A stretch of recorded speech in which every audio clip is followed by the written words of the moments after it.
In the summer of 1979, a few days after my 14th birthday, I was in the back of a van with an airbrushed Panther on the side, trying to buy an untraceable pistol. I lived in Fairbanks, Alaska, the kind of safe neighborhood where kids would be turned loose in the morning and left to their own devices until the piercing shout of their mother informed them that it was time to come home for dinner. The neighborhood dogs just walked wherever they wanted, unleashed, and we knew each of them by name. Oh, sure, we had bullies, but not the kind that left lasting trauma. Throughout the second grade, my friends and I lived in fear of a kid we'd nicknamed Checkers because he always wore a red and black checkered jacket.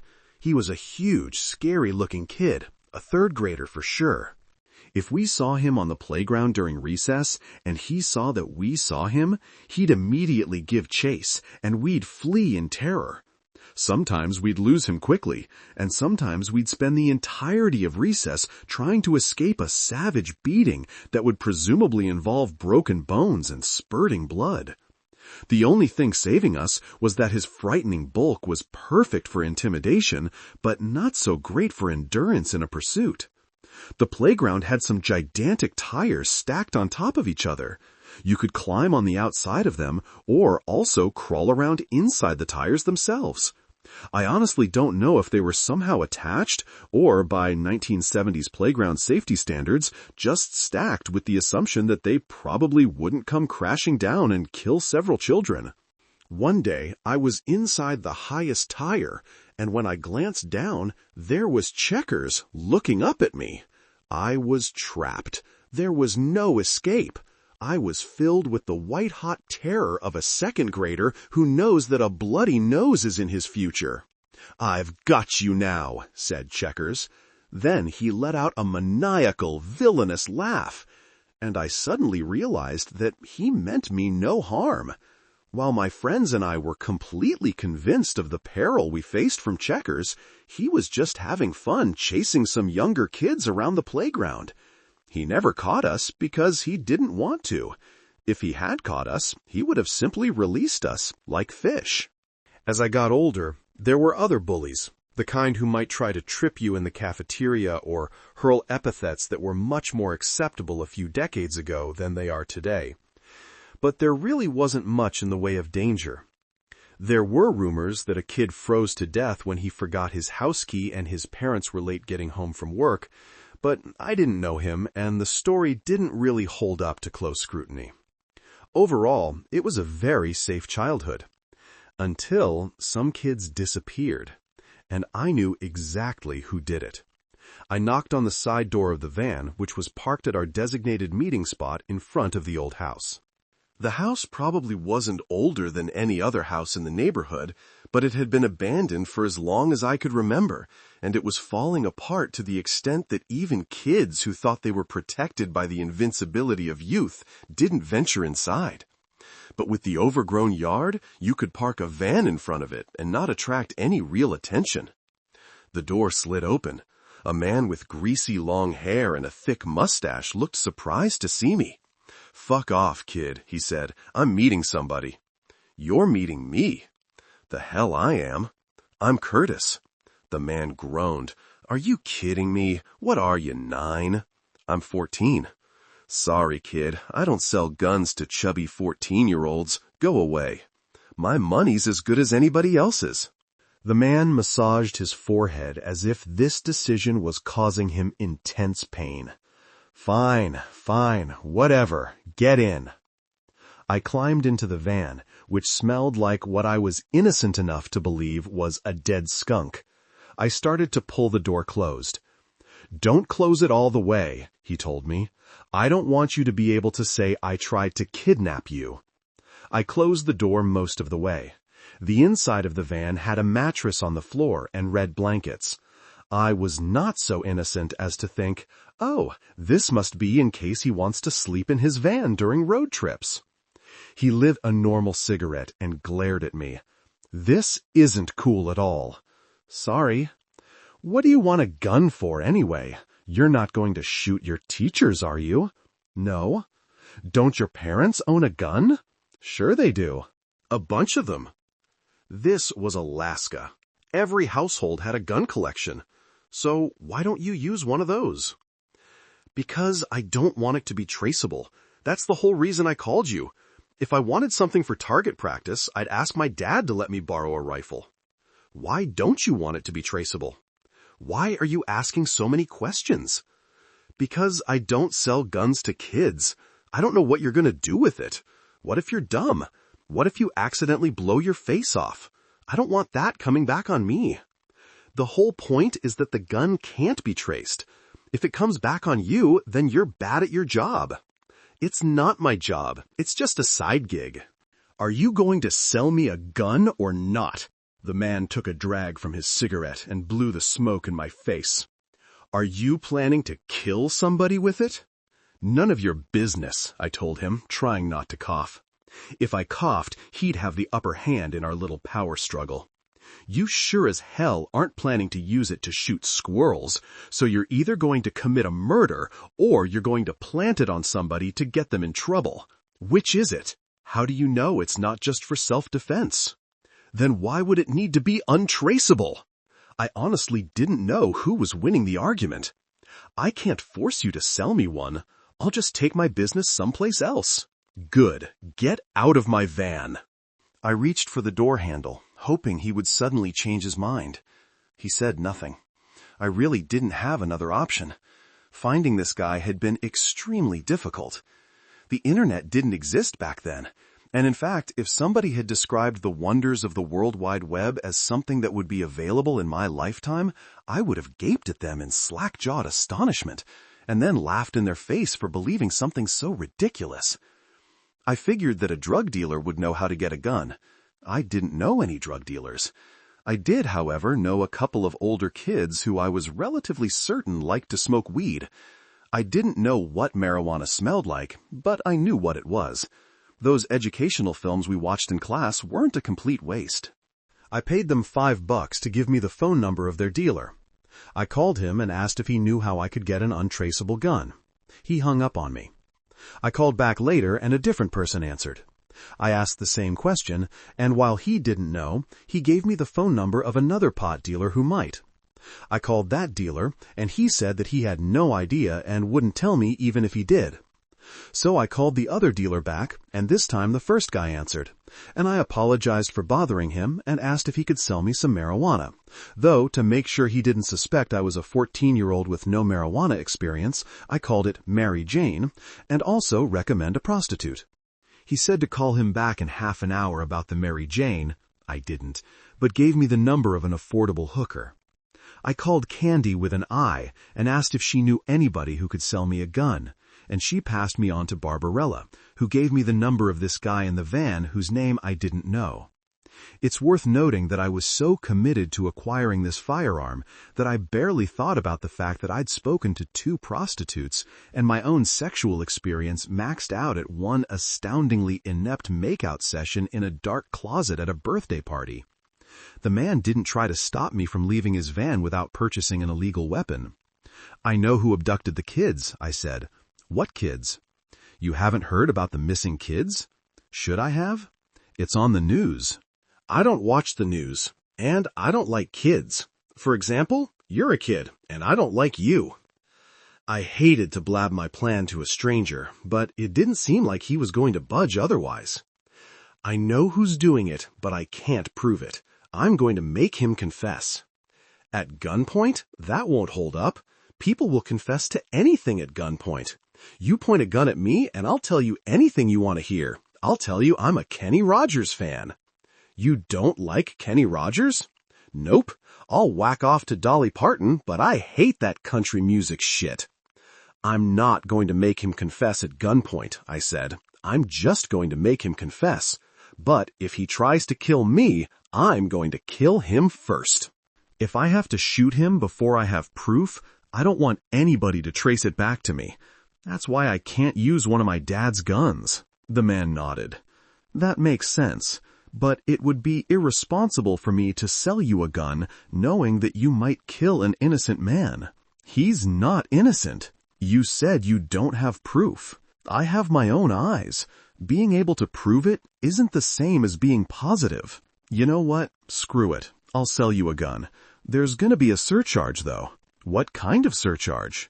The chubby 14-year-old surcharge. It's a new thing. No, you said you'd sell me an untraceable pistol for $300. And now it's $400. That's how the free market works. You'll learn that someday when you get out of elementary school. I brought the amount we agreed to over the phone. Yeah, well, over the phone, you messed with your voice to make yourself sound older. He had me there. I'd put a cloth over the mouthpiece. I only have $300. Then run on home and crack open your piggy bank, or ask your mommy for an advance on your allowance. Tell her the ice cream man raised his prices. You're an asshole, I told him. Well, yeah, I could have told you that. Now, are you going to make me wash out your mouth with soap? I guess we're done then. You're lucky I can't contact the Better Business Bureau. You know what? $350. I literally only brought $300. You know why? Because on the phone, you told me the price was $300. I assumed that old people like you kept their word. Where'd you get that much money anyway? I mowed a lot of lawns, I told him. I was lying. I'd taken the money from my dad's safe. Yes, I was the kind of kid who snooped through his father's desk and found the safe combination. There was quite a bit of money in there because Dad didn't trust banks very much and wanted to have cash on hand in case of an emergency. I doubted he ever pulled the stacks of bills out of there to count them, so my plan was to gradually replace what I'd taken before he noticed it was missing. You got anything else valuable on you? He asked. What about that watch? It's a cheap, scratched-up watch. Oh yeah, that's a piece of crap. Nobody would buy that. What about your shoes? Then I'd have to make up a story to my parents about how I lost my shoes. I'm too old to just lose a pair of shoes. Fine, $300. The only reason I'm doing this is so I didn't drive all the way out here for nothing. But do you see the way I'm looking at you right now? What I'm doing is memorizing your face. So if I find out that an innocent person got shot, I'll be able to describe you to the sketch artist. I was confident that he wouldn't go to the police and tell them he'd sold an illegal firearm to a 14-year-old boy, but I didn't call him out on that because I wanted to move this transaction along. That's fair, I said. He reached under one of the pillows and took out a pistol. Then he reached under another pillow and took out a small box of ammunition. This gun looks kinda shitty, I said. It is shitty. You should have specified that you wanted a non-shitty gun when we spoke on the phone. It won't blow up in your hand, and it'll fire a bullet at whatever you point it at. What kind of gun is it? I asked. How the hell should I know? It's a gun with the serial number filed off. You want a scholarly dissertation? Go to a licensed dealer. Now, you do know that the gun itself is untraceable, but that they can trace a bullet back to the gun, right? So if they dig the bullet out of the person you used it in self-defense against, and they find the gun under your bed, they can do some tests to say that the bullet was fired from that specific gun. What I'm saying is, get rid of it when you're done. I will, thanks. I took the wad of bills out of my pocket and handed it to him. He quickly flipped through the bills, counting them. Okay, we're good. I honestly thought you were going to hand me a jar of pennies. I unzipped my backpack and put the gun and ammunition inside. Then I slid the door all the way open. Hey, kid. Yeah? Be careful. I mean that. You're a little jerk, but I don't want you to get hurt. I'll be as careful as I possibly can, I said, getting out of the van. As I walked away from the old house, I suddenly felt sick to my stomach. This was one great big step closer to being real now. I might indeed have to kill the man who'd abducted my best friend. 2. Todd and I had been friends ever since he took a check mark on my behalf. The deal in Mrs. Starkling's 4th grade class was that if you got in trouble for something, she wrote your name on the upper right corner of the chalkboard. That was your first warning. Everything was still cool, but you'd been put on notice. If there was a second infraction, it didn't matter if it was a repeat of the first or a whole new variety of misbehavior, you got a check mark next to your name. Now shit was getting real. There were no specific consequences to the first check mark except the shame. But you were only one inappropriate giggle from the second check mark. You needed to start thinking very seriously about your attitude and how you could improve it. If you got the dreaded second check mark, you were on your way to visit the principal, who waited with his paddle to administer corporal punishment. My understanding is that he went easier on the girls or the younger kids, but if you were a fourth-grade boy, he beat your ass without mercy. And the parents were totally fine with it. To the best of my knowledge, there was no form they could fill out to say, "I withhold permission for you to beat my child's ass during school hours." If you came home crying, well, you should have behaved in class. Nobody knew what would happen if you got a third check mark. I assumed that Mrs. Starkling would just club you in the back of the head with a sledgehammer and drag you off to the slaughterhouse. Every Friday before school let out, she'd erase the names and announce to those of us who'd been naughty that we would start with a clean slate on Monday. Now, I was not a bad kid. I studied hard, got decent grades, and tried to pay attention as much as possible. But I couldn't keep out of my own head, which caused me to come up with fascinating observations that had to be shared with the kids around me immediately. This was, of course, talking in class. I got a hell of a lot of check marks for talking in class. Worse, I'd conjure up mental images of such side-splitting hilarity that even if I bit down on the sides of my mouth hard enough to draw blood, I couldn't keep from laughing. I'd imagine that Mrs. Starkling, while walking down my row, let loose with a thundering, extended trumpet solo of flatulence. "Oh dear," she'd say. The "oh dear" is the part that always got me. To be clear, there was no actual incident of flatulence.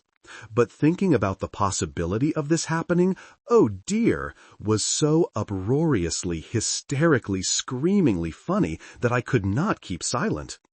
Mrs. Starkling would ask if I wanted to explain to the class what was so amusing. I would answer that no, I did not wish to explain this. And my name would go up on the chalkboard, if it wasn't there already. The truth was, I didn't fear a visit to the principal. I'd been there twice, and though it was not an experience that I cherished, the pain went away after I was no longer required to remain seated. What really hurt was the thought of missing out on movie day. One fine Monday, we were told that Friday would be movie day. We would do the usual learning until lunch, and then after lunch, the lights would go out and we'd get to watch a non-educational motion picture. Oh my God! There'd even be, brace yourself, popcorn. But because Mrs. Starkling was allowed to change the rules at any time, there was a plot twist. If you got a check mark, just one, you would not be part of the glory of movie day. You'd be sitting in a different classroom with the other wicked children doing an assignment specifically crafted to be as boring as possible. Presumably somebody would walk up and down the rows with a bowl of popcorn, taunting you with its buttery scent. I vowed that I would not miss movie day.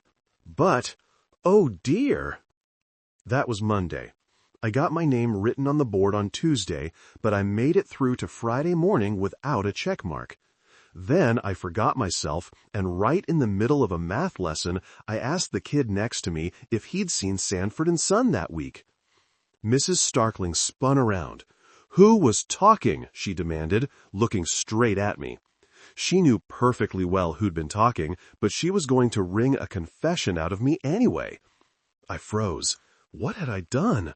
Oh, God, what had I done? "It was me. I'm sorry," said Todd Lester. Todd never got in trouble. Ever. He wasn't some smarmy little suck-up who sat in the front row and raised his hand first for every single question, but his behavior record was spotless. I knew him only as a fellow student in Mrs. Starkling's fourth-grade class. We didn't play together at recess, and I didn't even know which bus he took home. There was absolutely no reason for him to take the rap for me, except to be a nice guy and keep a screw-up like me from missing movie day. He sat 2 rows away. He obviously wasn't the one who'd been talking. Mrs. Starkling looked at him, looked back at me, sighed, and then wrote Todd's name on the chalkboard. She returned to the lesson without further scolding. I couldn't believe he'd done that for me. Todd was a far more fascinating human being than I'd ever imagined. Before lunch, I had an uncontrollable fit of giggles, oh dear, and forfeited my right to movie day. So he'd sacrificed his flawless reputation for nothing. But as I sat in the mostly empty classroom doing the bullshit assignment, I vowed that I'd pay him back for his act of kindness. After school let out, I hurried over to Todd as he walked toward his bus. "How was the movie?" I asked. "No, don't tell me. I don't want to know. I'm sure it was great. Thanks for saving me." He stopped walking. "Were you dropped on your head as a baby?" "No." "Are you sure? Should you ask your mom and dad about it?" I explained why I couldn't stop giggling in class. He stared at me, not quite comprehending why imaginary flatulence would have such an impact on me. Real flatulence, sure, of course, everybody can enjoy that, but cracking up over fictional flatulence was very odd to him. "But I wanted to thank you anyway," I said. "I owe you a Twinkie or something." "Fine, I'd love a Twinkie. Hand it over." "I don't have one with me, but we've got a box of them at home. I thought maybe you might want to come over." "I can't ride your bus without a permission slip." "We could walk." "How far?" "It's too far to walk." I don't know why I said that. Todd stared at me like I was a complete idiot. He was right to do so. I wasn't sure he was going to resume the conversation, so I continued it for us. "Sorry, I'm stupid. This is probably why we're not friends." "We can walk to my house," he said. "It's not that far." "Will your parents get worried if you're late?" "They won't be home." "Sure, I'd like to come over. Can I call my mom from your house?" "Yeah, then let's go." Todd and I walked to his house. As it turned out, we had very different definitions of not that far. It would have been faster to walk to my house. I'd been starting to put on some weight, so walking more than an hour left me short of breath and requesting occasional rest breaks. One of those rest breaks was at a payphone, where I went further into Todd's debt by borrowing a dime so I could call home. I'd thought not that far meant 20 minutes maximum. Our conversation during the walk was not that of kids who felt like they'd been friends their entire lives. We talked about superficial fourth-grader stuff. When we got to his house, I was extremely impressed by his comic book collection. So, after a lecture on how to properly care for them, I was a fold the front cover around the back for ease of reading kind of guy. We read and had a detailed discussion about some exciting superhero adventures. In case you were horrified by that last sentence, I'd like to break from the narrative to explain that for much of human history, the comic book was seen primarily as disposable reading material rather than collecting material. So I wasn't some raging comic book destroying psychopath. It was, in fact, standard operating procedure to fold the front cover around to the back. Cultures evolve, and in contemporary society, I would be shunned and perhaps put to death for such disrespectful treatment of a graphic novel. But back then, Todd was the weird one, not me. After that, we became very casual friends. He had his own small social group, and I had my own, even smaller one, and there was no real spillover between them. The school year ended, and we didn't see much of each other over the summer. When 5th grade started, we were in the same class again, and in Christmas 1975, everything changed. Todd got Pong. Pong was the most astounding revolution in entertainment of its time. For those not in the know, when you hooked up the Pong device to your television, a small white square would move back and forth across the screen. You did not control this square. You did, however, use the controllers to move the dashes that were on each side. You would use these dashes to block the path of the square, bouncing it back in your opponent's direction, hoping that he or she would fuck up and fail to block its path, thus causing you to score a point. If this sounds like table tennis, that's exactly what it was, except that you played it on your television set. Todd invited me over to play Pong, and I never wanted to leave. We'd play for hours. Our friendship grew with each exchange of trash talk. When we eventually got bored with Pong, unthinkable, I know, we continued to hang out almost every weekend. Though we still had other friends, Todd was always the first person I called if I wanted to socialize. Sometimes our parents would drop us off at each other's houses, but if not, the bicycle ride was a hell of a lot faster than the walk. When Todd's family moved to the subdivision next to mine, we became inseparable. Our overall social standing, which had been adequate in elementary school, began to decline in junior high, but we were mostly okay with it. We still went to the school dances, we just didn't, dance. We talked about girls a lot, and Todd went on an actual date that led to a brief time frame where he wasn't sure if he had an actual girlfriend or not. When he finally asked, she informed him that no, he did not. Hanging out together, I got into less trouble, and he got into more trouble. It was a nice balance. We finished 7th grade in May 1979. We talked excitedly about starting 8th grade in the fall, and I vowed to get in shape by then. I'd put on enough weight that gym class had become something to dread each day. Most of the summer was great. I did not get in shape.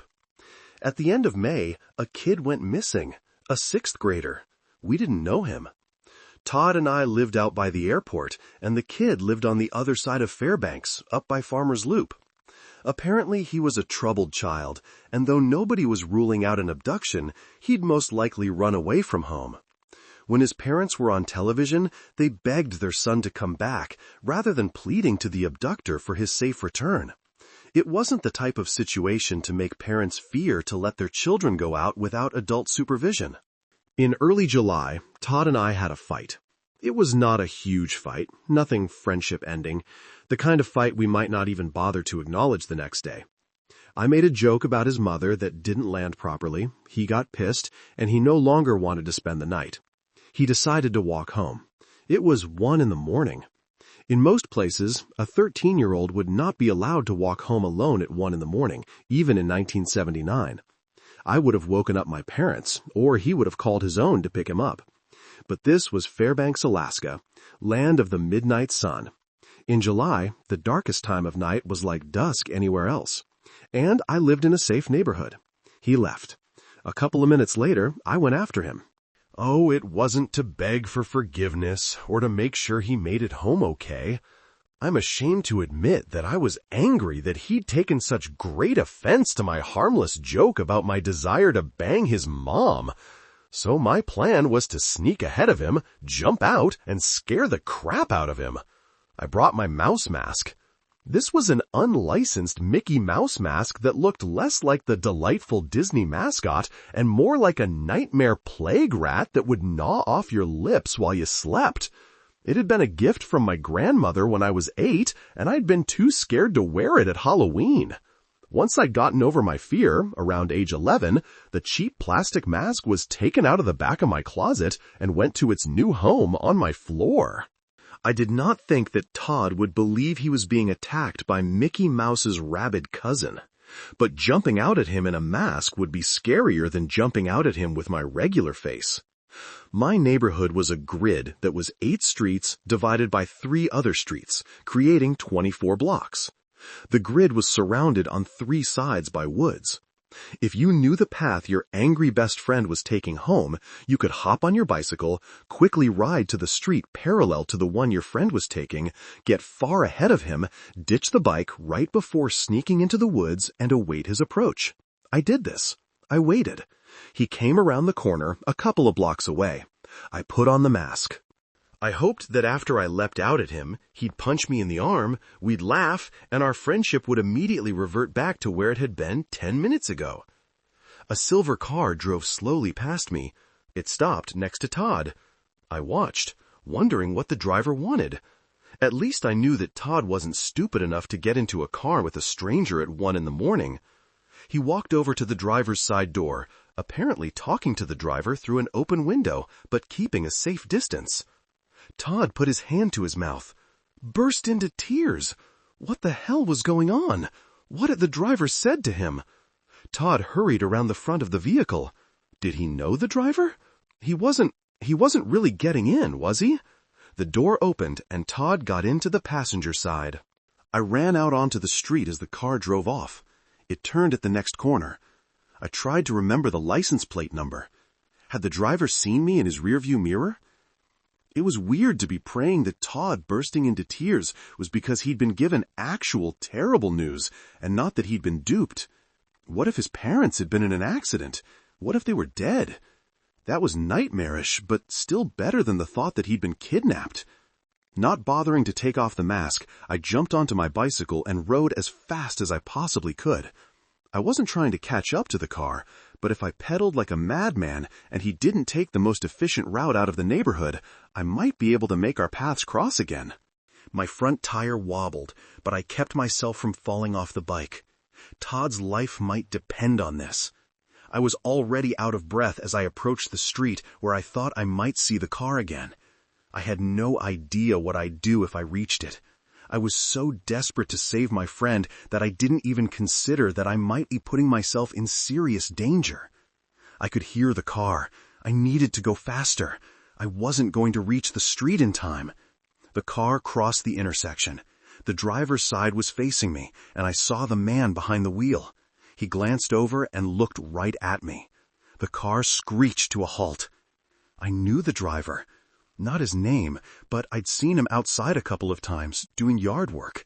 He lived in Todd's subdivision, maybe 7 or 8 blocks away from him. He was pretty old, somewhere between my dad and my grandfather's age, and he had a thick head of gray hair. He had a hard, unfriendly appearance, making me feel like I was trespassing when I walked past his house, even though I was on the sidewalk. The man quickly looked away, probably forever traumatized by the sight of the terrifying mouse mask. The car sped off. 3. I chased after the silver car, but it didn't even come close to catching up. I decided to ride my bicycle to Todd's house instead of going back and waking up my parents. Maybe the man was a family friend. Maybe he was driving Todd to the hospital right now. I knew something bad had happened to make Todd burst into tears, but hopefully it was a temporary problem. Perhaps his dad had a heart attack scare that turned out to be a false alarm. The silver car was not in Todd's driveway. His mom's car and his dad's car were both there, but that didn't mean they hadn't left in an ambulance. I removed the mask and pounded on the door. It took a couple of minutes for somebody to answer. Finally, Todd's dad opened the door, wearing only briefs. His look of annoyance disappeared when he saw that it was me, replaced by sudden concern. "Curtis, what's wrong?" he asked. I told him everything. By the time I was finished, his mom had joined us at the front door. His dad worked with a couple of people who owned silver cars, but nobody who would have had any reason to deliver bad news to his son. It felt like it took forever for the state trooper to arrive, though it was probably a completely reasonable time frame. While we waited, I had tried and failed to remember the license plate, though I knew there was a B and a 7. Not enough to trace it, but if we found a car with a B and a 7 in the license plate, that should be enough to prove it was the same vehicle. I quickly repeated the story, while the state trooper, who looked a lot like Christopher Reeve in Superman the movie, which I took as a good sign, nodded and jotted down notes. He told Todd's parents to wait at home in case Todd called or came back home, and then I got into the front seat of the patrol car to show the state trooper where the man lived, or where I thought he lived. I suddenly doubted my ability to take him straight to the correct house. I'd only seen the man a couple of times, and he hadn't made enough of an impression for me to recall important details like the color of his home. I could get us to the right street for sure. After that, I had to pray that I'd immediately recognize the place. "Which house?" the state trooper asked. None of them looked familiar. And I suddenly questioned whether Clerk Street was even the right street. All I'd ever done is walk past the man. We'd never even exchanged a friendly greeting. How was I supposed to remember where he lived? There was a 1-story tan house with a nice yard. That could be it. "I think it's that one," I said, pointing. "But you're not positive?" "No." He pulled up in front of the house. "I'm going to have you scoot way down," he said. "There's no reason for anybody to know that you're the one who brought me here. Just in case you're wrong, stay in the car until I get back." I nodded and bent down underneath the window. The state trooper got out of the car. Please let this be the right house. Please let Todd be okay. I hoped my parents hadn't noticed that I was gone. They might be worried. although I supposed their first step would be to call Todd's house, which would be cruel to his parents since they'd think the ringing phone would bring news about their son. I was feeling dizzy and wanted to throw up. I shouldn't have made that joke about his mom. This was all my fault. A few minutes later, the door opened and the state trooper got back into the car.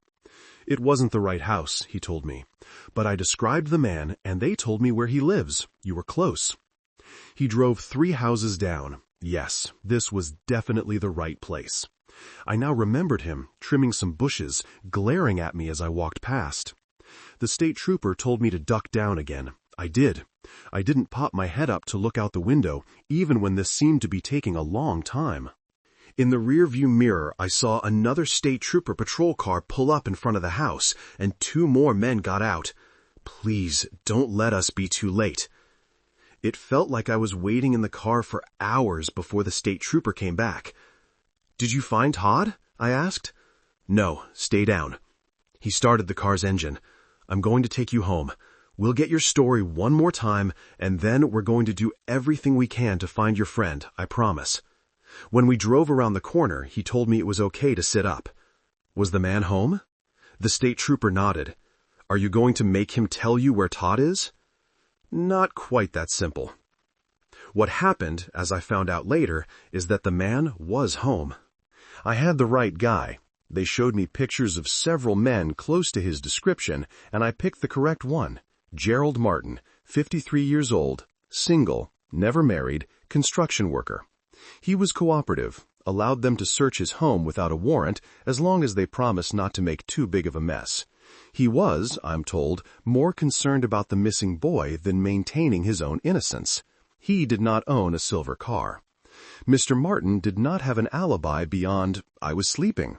It was 1 a.m. That was perfectly reasonable. None of the neighbors had heard anything. Again, it was 1 a.m. How often are people awoken from a sound sleep by their neighbor leaving the house or coming home, especially if he was being discreet about it? About half an hour had passed between the car driving off with Todd and us arriving at Mr. Martin's house. 30 minutes for him to get rid of the silver car and get back home. In that 30 minutes, he'd also have to subdue or kill my best friend. The math didn't seem that far-fetched to me, but even as a not-quite 14-year-old, I understood that it would be a hard sell to a jury unless they found evidence directly linking him to the abduction. I was 100% positive that he'd been the one to drive off with Todd. I'd seen him. It was not a trick of my imagination or simply me not seeing him clearly through the car window. Gerald Martin was the one who did it. Unfortunately, I was a 13-year-old kid with a below-average behavior record at school, a solid B student. Me swearing that it was him wasn't enough to overcome the fact that he did not own a silver car, that he'd graciously allowed his home to be searched that very night, and that my eyewitness testimony was literally the only thing connecting him to Todd's disappearance. Plus, I'd been wearing a mask. I knew that I could see perfectly fine with it on, but it was one more way somebody could tear apart my story. Oh, they took my accusation seriously, and they kept investigating him. Nobody tried to claim that Todd had run away from home. Mr. Martin had covered his tracks very well, apart from not anticipating that his victim's best friend had been hiding in the woods at the time of the abduction. He was not arrested. Residents were asked to call with any information they might have. A couple of people did, but the leads went nowhere. As a minor, I was not part of any of the publicity for the case. I was an anonymous eyewitness with no hint given about my age. Mr. Martin hadn't seen my face.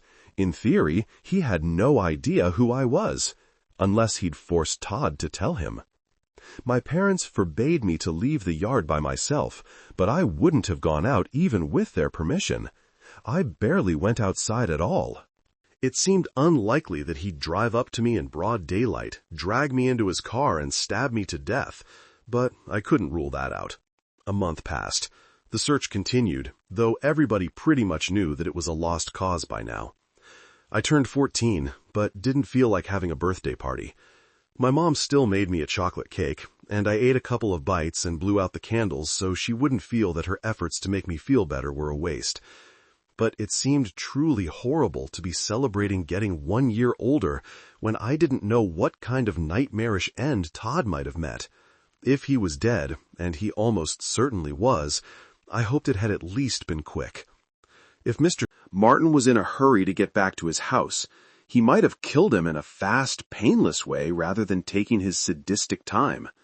So what I'm saying is that it was a truly miserable summer. And then, in the middle of August, another boy went missing, a 5th grader this time. He disappeared in North Pole, by which I do not mean the Earth's actual North Pole, but rather North Pole, Alaska, a very small town less than a 20-minute drive from Fairbanks. It's where you'll find the Santa Claus house, which has been sending out letters from Santa with a North Pole postmark since 1952. If a child sends a letter to Santa Claus addressed only to the North Pole, that's where they go. I did not have a speck of evidence that Mr. Martin was responsible. The circumstances weren't the same. Right after lunch, the boy had walked to a nearby park to meet some friends and never arrived there. The friends had assumed that he got grounded or something and didn't think much of it. And in the age before cell phones, his parents had no idea that anything was wrong until he didn't come home for dinner. Nobody saw a man with his description in the area. Nobody reported a silver car driving slowly alongside young children. None of Mr. Martin's neighbors had noticed any unusual behavior. But I knew for a goddamn fact that Mr. Martin had taken Todd. And it was really weird to have 3 boys go missing like that in a single summer. I assure you, I didn't want to confront him. Yet I also didn't want a 4th kid to go missing, or a 5th, or a 6th. I needed to get him to confess. And if that didn't work, or I felt like I was in danger, I'd shoot him. A scenario where I killed Mr. Martin would be better than one where I did nothing and he continued to abduct kids.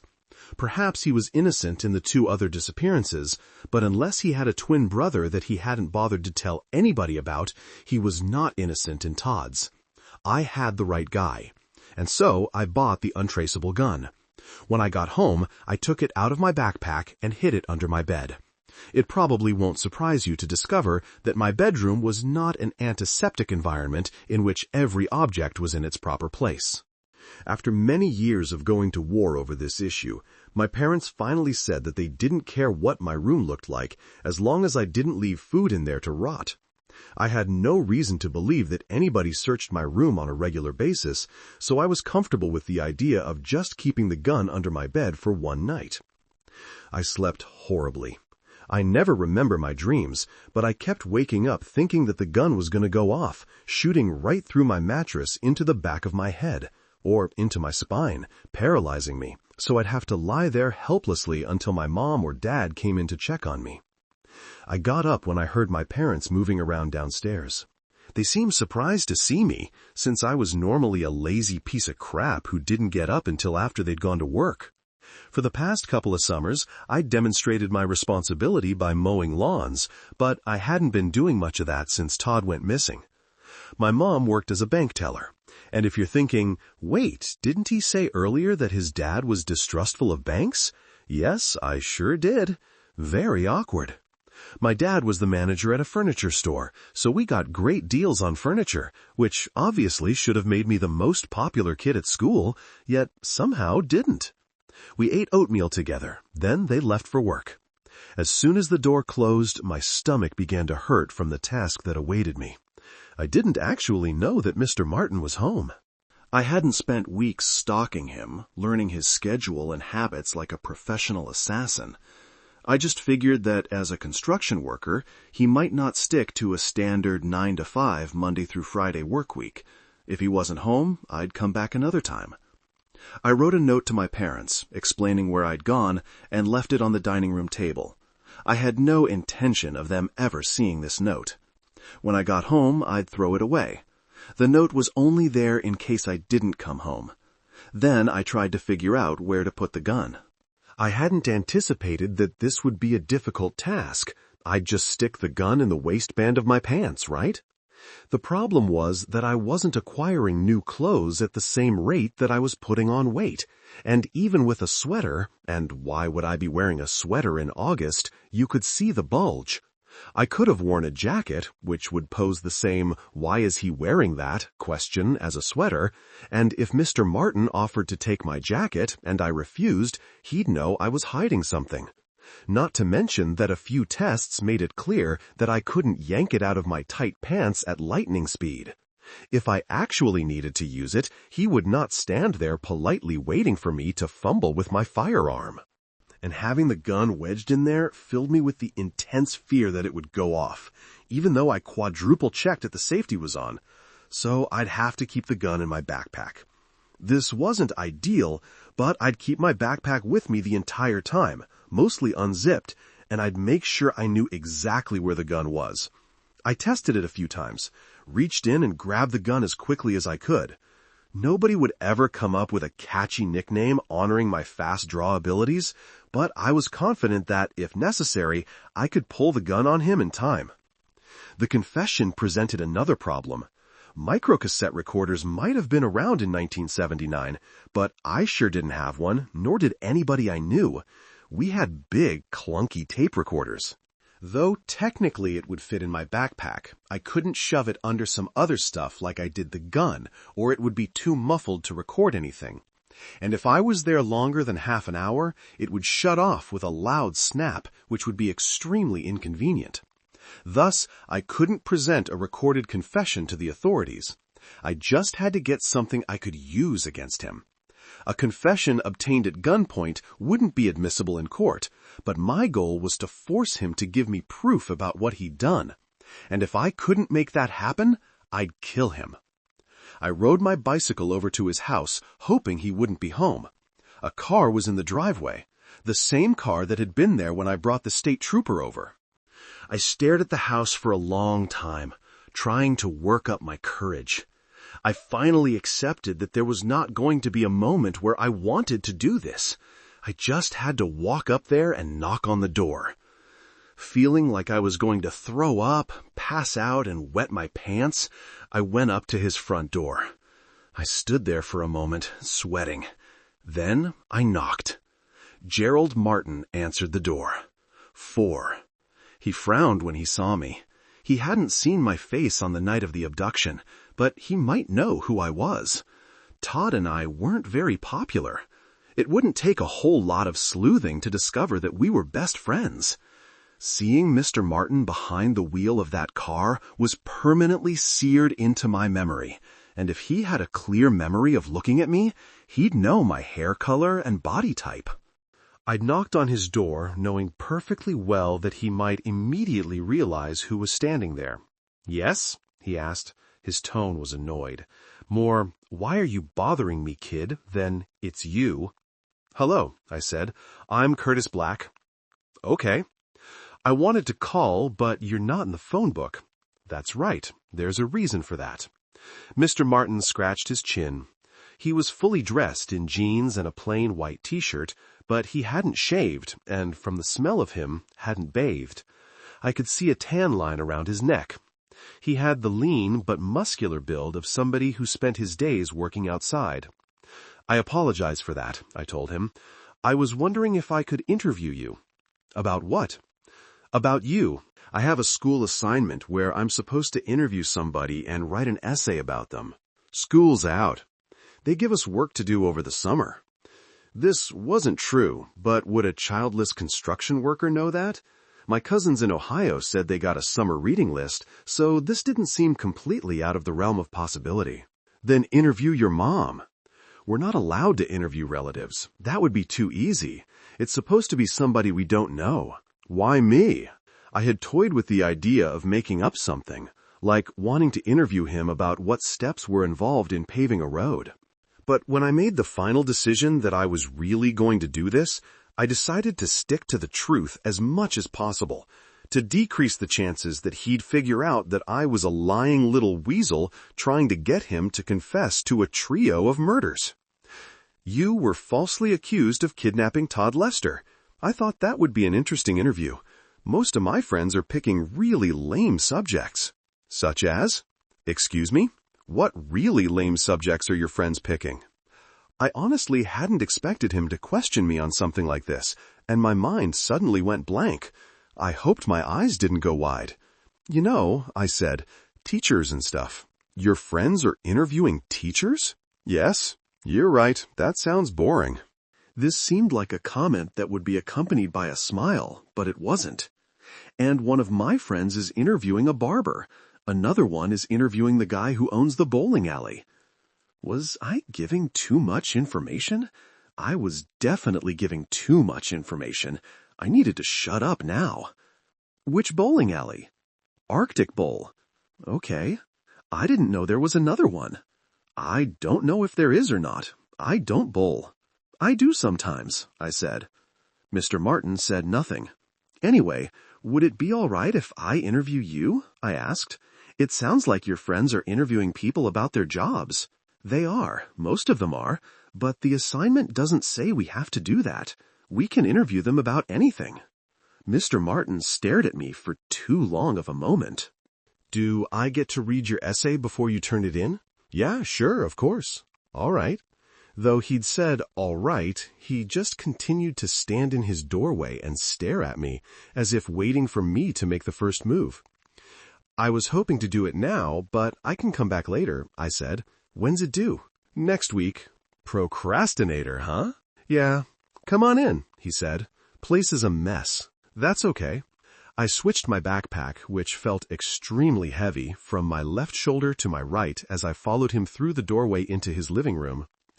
Gerald Martin had a very different definition of place is a mess than I did. As far as I could tell, he meant that he hadn't vacuumed in the past half hour. I'm not suggesting that he'd wiped everything down with bleach while ranting about being able to see the germs slithering over his skin, but Mr. Martin was a very tidy housekeeper. The place was way less creepy than I'd expected. Obviously, I'd known that there wouldn't be severed human heads mounted upon the wall, but I'd expected maybe a caribou head, its face frozen in terror, or disturbing artwork that he'd painted himself. Something that was off. Something to make me say, yes, the man who lives here is definitely the kind of person who abducts teenaged boys. But it was a normal house, sparsely furnished, yet not sparsely enough to feel weird. Though I wouldn't go so far as to say that it had a welcoming feel, I didn't feel like I was walking into the lair of a predator. Sit down, he told me. It wasn't quite a command, but also not quite a friendly offer for me to make myself at home.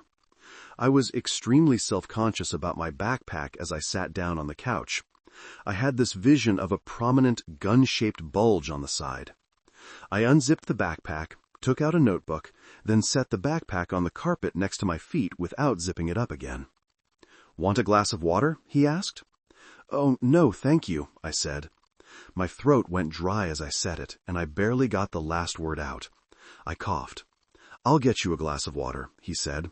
He walked out of the living room.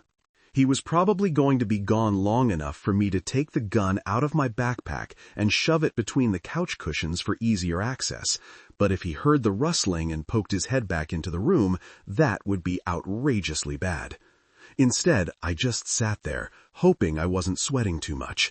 Maybe I should abandon this insane plan, apologize for bothering him, and get the hell out of here. Then, how would I feel when the next kid disappeared? How should I feel? Why was this my responsibility? Why was a 14-year-old sitting in the living room of a serial kidnapper? Getting into a fight with Todd and causing him to walk home by himself didn't mean that I was obligated to put myself at risk for being murdered, or worse, did it? I would be well within my moral rights to say, hey, I'm just a kid, and not get involved. But I was here, on his couch, with a gun in my backpack, and I was going to see this through, while making every possible effort to ensure that I did not become his next victim. I sat there as I heard the faucet turn on in the kitchen. It turned off. Mr. Martin walked back into the living room. Without a word, he set a glass of water, only half full, on the coffee table in front of me. Thank you, I said, even though there wasn't a chance in hell that I'd drink anything he offered to me. Are you hot? He asked. No, why? You're sweating. Oh, yeah, I got hot when I walked here. "Don't you own a bicycle?" He asked it like an innocent question, no trace of menace that I could detect. But I'd walked here because he might recognize my bicycle from that night. "Yeah," I said, "I'm trying to get in shape." "You can get in shape with a bicycle." "I know. I heard walking's better." Mr. Martin nodded. He sat down on a wooden rocking chair that faced the couch, though he did not rock. "How's this going to work?" I slid the pencil out of the metal spiral on my notebook. "I'm just going to ask you a few questions. It shouldn't take very long." My mouth went dry again, but I tried to hide it. I didn't want him to urge me to take a drink of water. "All right. Your name is Gerald Martin, right?" "Yes." I wrote it down. "Spelled just like it sounds?" "Yes." "Where and when were you born?" "Los Angeles, California, in 1926. "Why did you move to Fairbanks?" "I like the cold, and I like that it's far away from everything." I wrote that down as well. If he asked to look at my notebook, he'd see legitimate notes taken about our interview. "What happened on the night that Todd Lester disappeared?" "I don't know," said Mr. Martin. "I've never even met him." "I mean, what happened to you?" "I got woken up around 1:30 by a knock at the door." A state trooper. A nice enough guy, considering that he was waking me up to accuse me of kidnapping a kid I'd never even met. It wasn't like I had to get up at 6 to go to work or anything, right?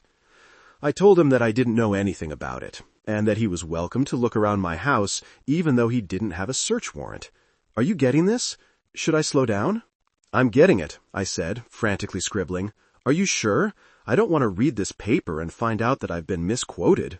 You won't be. I'm trusting you. Like I said, you'll get to read it before I turn it in. You live over in Gulfstream Acres, don't you? Yeah.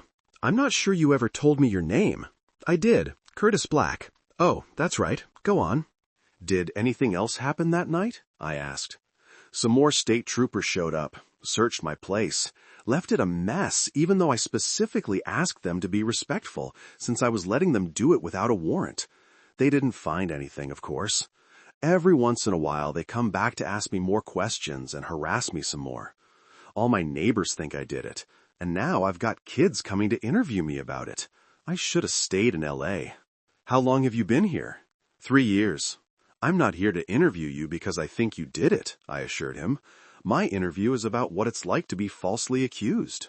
You didn't write down the 3 years, Mr. Martin told me. I wrote it down. Why do they think it was you? My neighbors, because the cops keep showing up at my door to chat. I meant the cops. They don't think it's me. I'm just on their list of suspects, a very short list. Personally, I think it was his parents, but that's off the record. You know what off the record means, right? Yes, I said. It means don't put it in your paper. I know, I won't. I try to keep to myself and make an honest living. I don't bother anybody. The assholes at the end of the block have loud parties every Friday night, blasting the shittiest music you can imagine, crap that I wouldn't force a dog to listen to. But I'm the creepy villain around here. Do people say anything to you? Would you come up and talk to me if you believed that I murdered some kids? I guess not. Mr. Martin shook his head. They don't say anything. Yeah, a couple of guys at work tried to start some shit, but I shut that down real quick. Still, everybody looks at me. I know what they're thinking. You know that I didn't actually get arrested, right? Yeah. They didn't even take me into the station. They've got nothing. Either somebody else took Todd Lester, or he ran away. He's either dead or in Anchorage. Okay. You stopped writing again. I thought we were still off the record. Were you friends with Todd? Yeah. Close friends? Yeah. Best friends? I shrugged. We can go back on the record again, he said. I think I've got what I need, I told him. This had been a spectacularly bad idea. I honestly couldn't even remember the many clever ways I'd planned to trap him in a lie. All I could think of now was that it would be in my best interest to get the hell out of his house as soon as possible. Excuse me? This should do it. That's it? Yes, I said, standing up. I've got enough. No, said Mr. Martin. You didn't interrupt me on my day off for a half-assed interview. You're going to turn in an A paper that we both can be proud of. Ask me another question. It doesn't have to be a very long paper. Sit down and ask me another question. He was able to convey the tone of shouting without actually raising his voice. I sat back down on the couch. The moment my butt hit the cushion, I decided that I should have just fled for the door, taken my chances that I could get out of the house before he grabbed me by the shirt collar and threw me to the floor. I struggled to come up with something to ask. Do you think you'll stay around here? Ask me a better question. My mind was completely blank. Was I in danger? Should I go for the gun? Why were you a suspect? I asked, and then immediately regretted it. That's a very good, interesting question. Mr. Martin leaned forward in the rocking chair. Somebody told the police that I was the one who did it. That's all they have, an unreliable eyewitness. Okay. Are you planning to become a journalist, Curtis? I don't know. No, not really. I can tell. Because this is when you ask what they call a follow-up question. Do you know what that means? Yeah, of course. Then ask a follow-up question. I couldn't think of one. And when I tried to admit that I couldn't think of one, I couldn't speak either. It's not that hard, said Mr. Martin.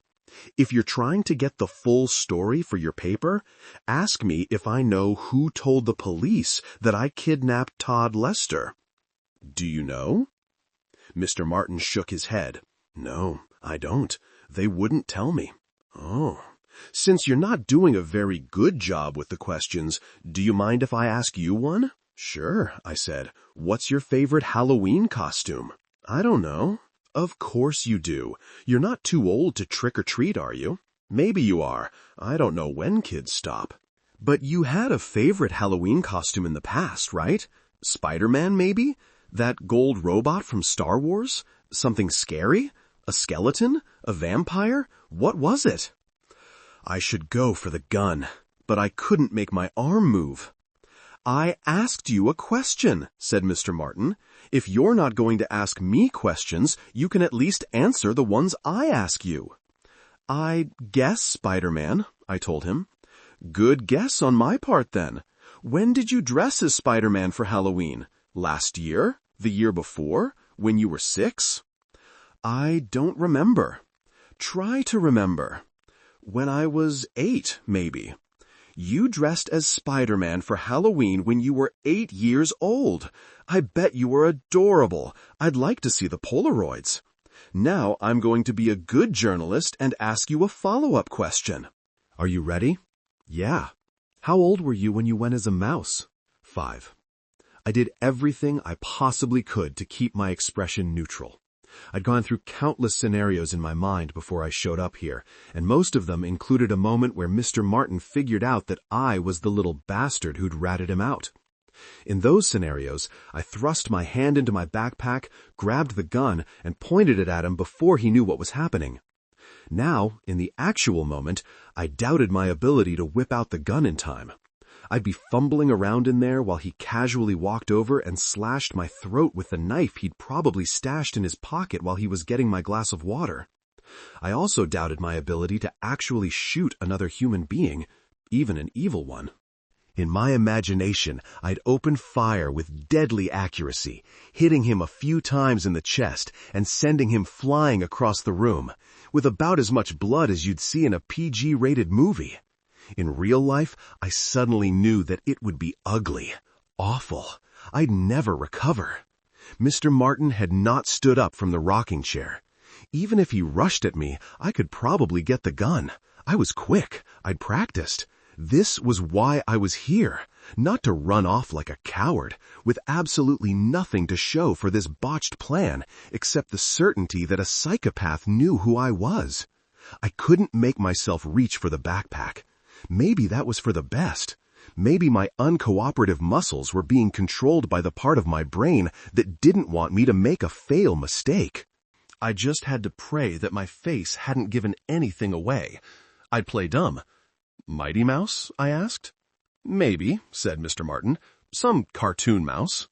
I've never been a mouse for Halloween. Never? Never. You sure? Of course I'm sure. I'd remember. You don't own a mouse mask? No. Mr. Martin nodded. He didn't look like he believed me. Had he somehow walked into a trap that I'd failed to set? I'd blundered my way through this conversation without cleverly catching him in an inconsistency in his story. But had he been told about my mask?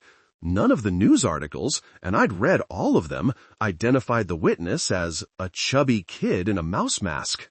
Would anybody have shared that detail with him? Had he just admitted to having information he shouldn't have known? And would that be sufficient? If I went back and said, hey, he knew what kind of mask I was wearing, would that be enough to get him arrested? What if they had told him? I wasn't privy to any of the conversations he'd had with the authorities. Maybe they'd shared that with him. I couldn't think of any possible reason that they would, especially since they were trying to protect my identity, but I wasn't an expert on those kinds of things. Should I confront him with this? Did I want to be sitting a few feet away from a serial killer when he realized that he fucked up? After a split second of indecision, I decided to compromise. I would not point out that Mr. Martin shouldn't know about the mask, which might be a suicidal move, but I wouldn't try to leave. I'd get more information to use against him. He'd proven that he could make a mistake. How many times have you been questioned? I asked. I thought you said you had enough information for your paper. I thought you said I didn't. Mr. Martin shrugged. That's a boring question. The answer is just a number. If you want to impress your teacher, find out how I feel about being unfairly targeted. Capture the emotional impact of the story. I tried to speak, but once again my voice failed me. Ironic, considering how often I got in trouble for speaking when I wasn't supposed to. I coughed. He stood up, walked over to me, picked up the glass of water, took a drink, and set it back down. See, he said, it's fine. No poison, no drugs. He walked back to his rocking chair and sat down.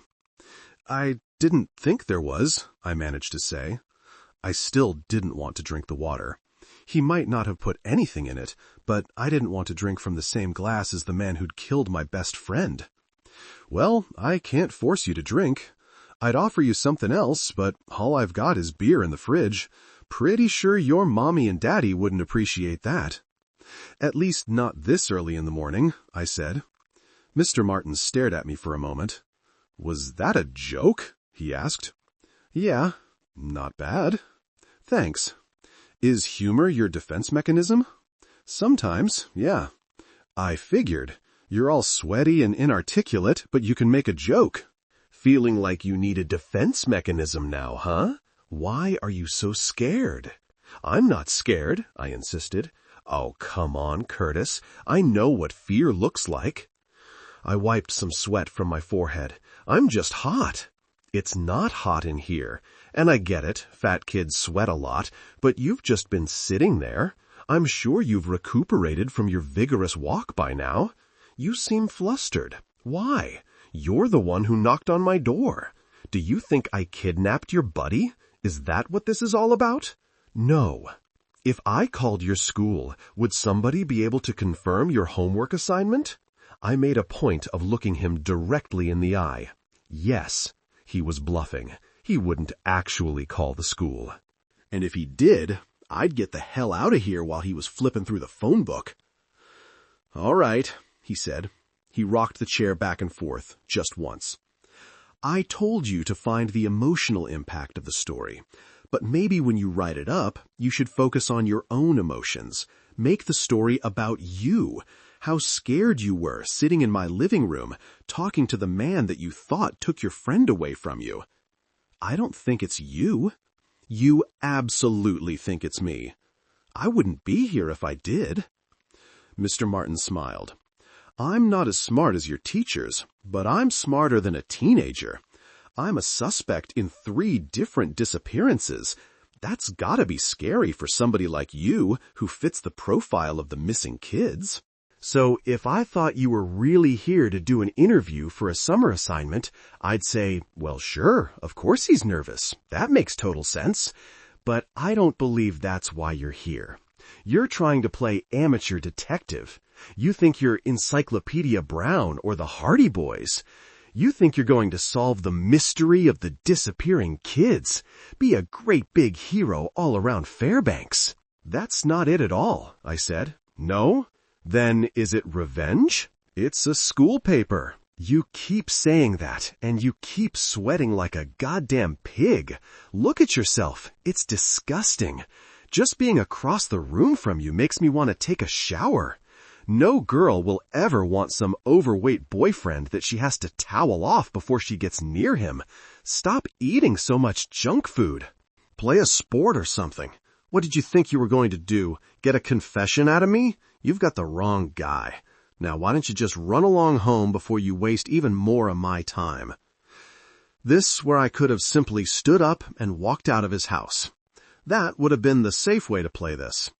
But just as Mr. Martin was convinced, correctly, that I was lying about the assignment, I was more certain than ever that he was the driver of the car. His knowledge about the mask was something, but possibly not enough to prove his guilt. I had to get more out of him. "How'd you know about the mouse mask?" I asked. I hoped for a flicker of doubt, just a flicker. Instead, I got another smile. "One of the state troopers told me. I'm sure he wasn't supposed to." "It turns out they can be kinda sloppy. You thought you caught me in a mistake, didn't you?" "I was just wondering." "You're a surprisingly bad liar. When I was your age, I lied all the damn time. Why are you so terrible at it? Don't you ever lie to your parents about where you've been?" I'm not sure what he intended to accomplish with his attitude, but I was becoming less anxious and more pissed off. Not that I was going to rush at him and try to claw his eyes out, but the idea of politely excusing myself and going home was losing its appeal.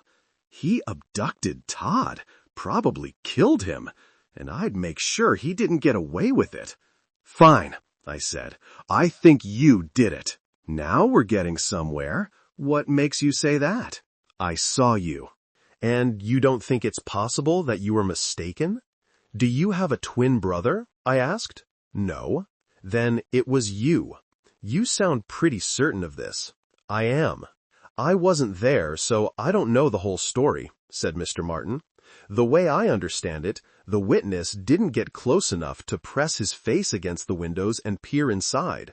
He saw the events from a distance, while he was wearing a mask, for some unknown reason.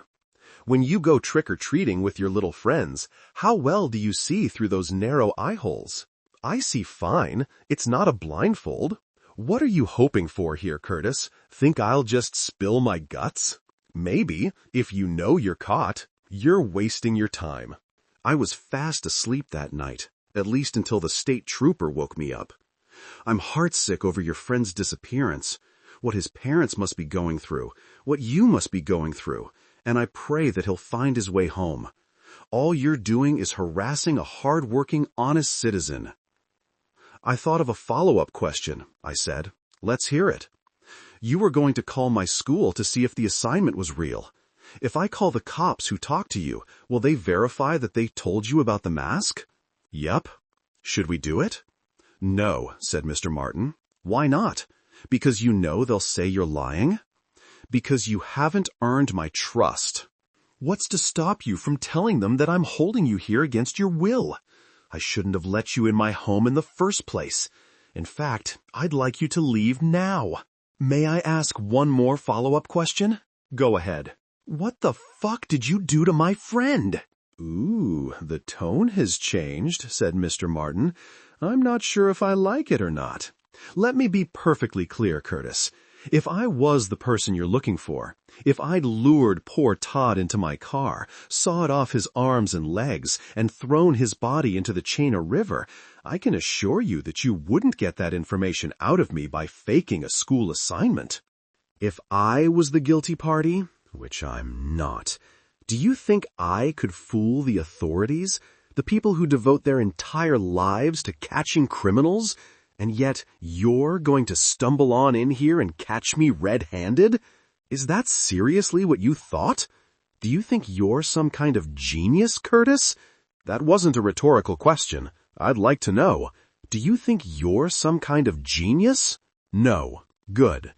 Because from where I sit, you're rock stupid, which is a real problem for you, because you're clearly not athletic, so you need brains to balance out your weak blob of a body.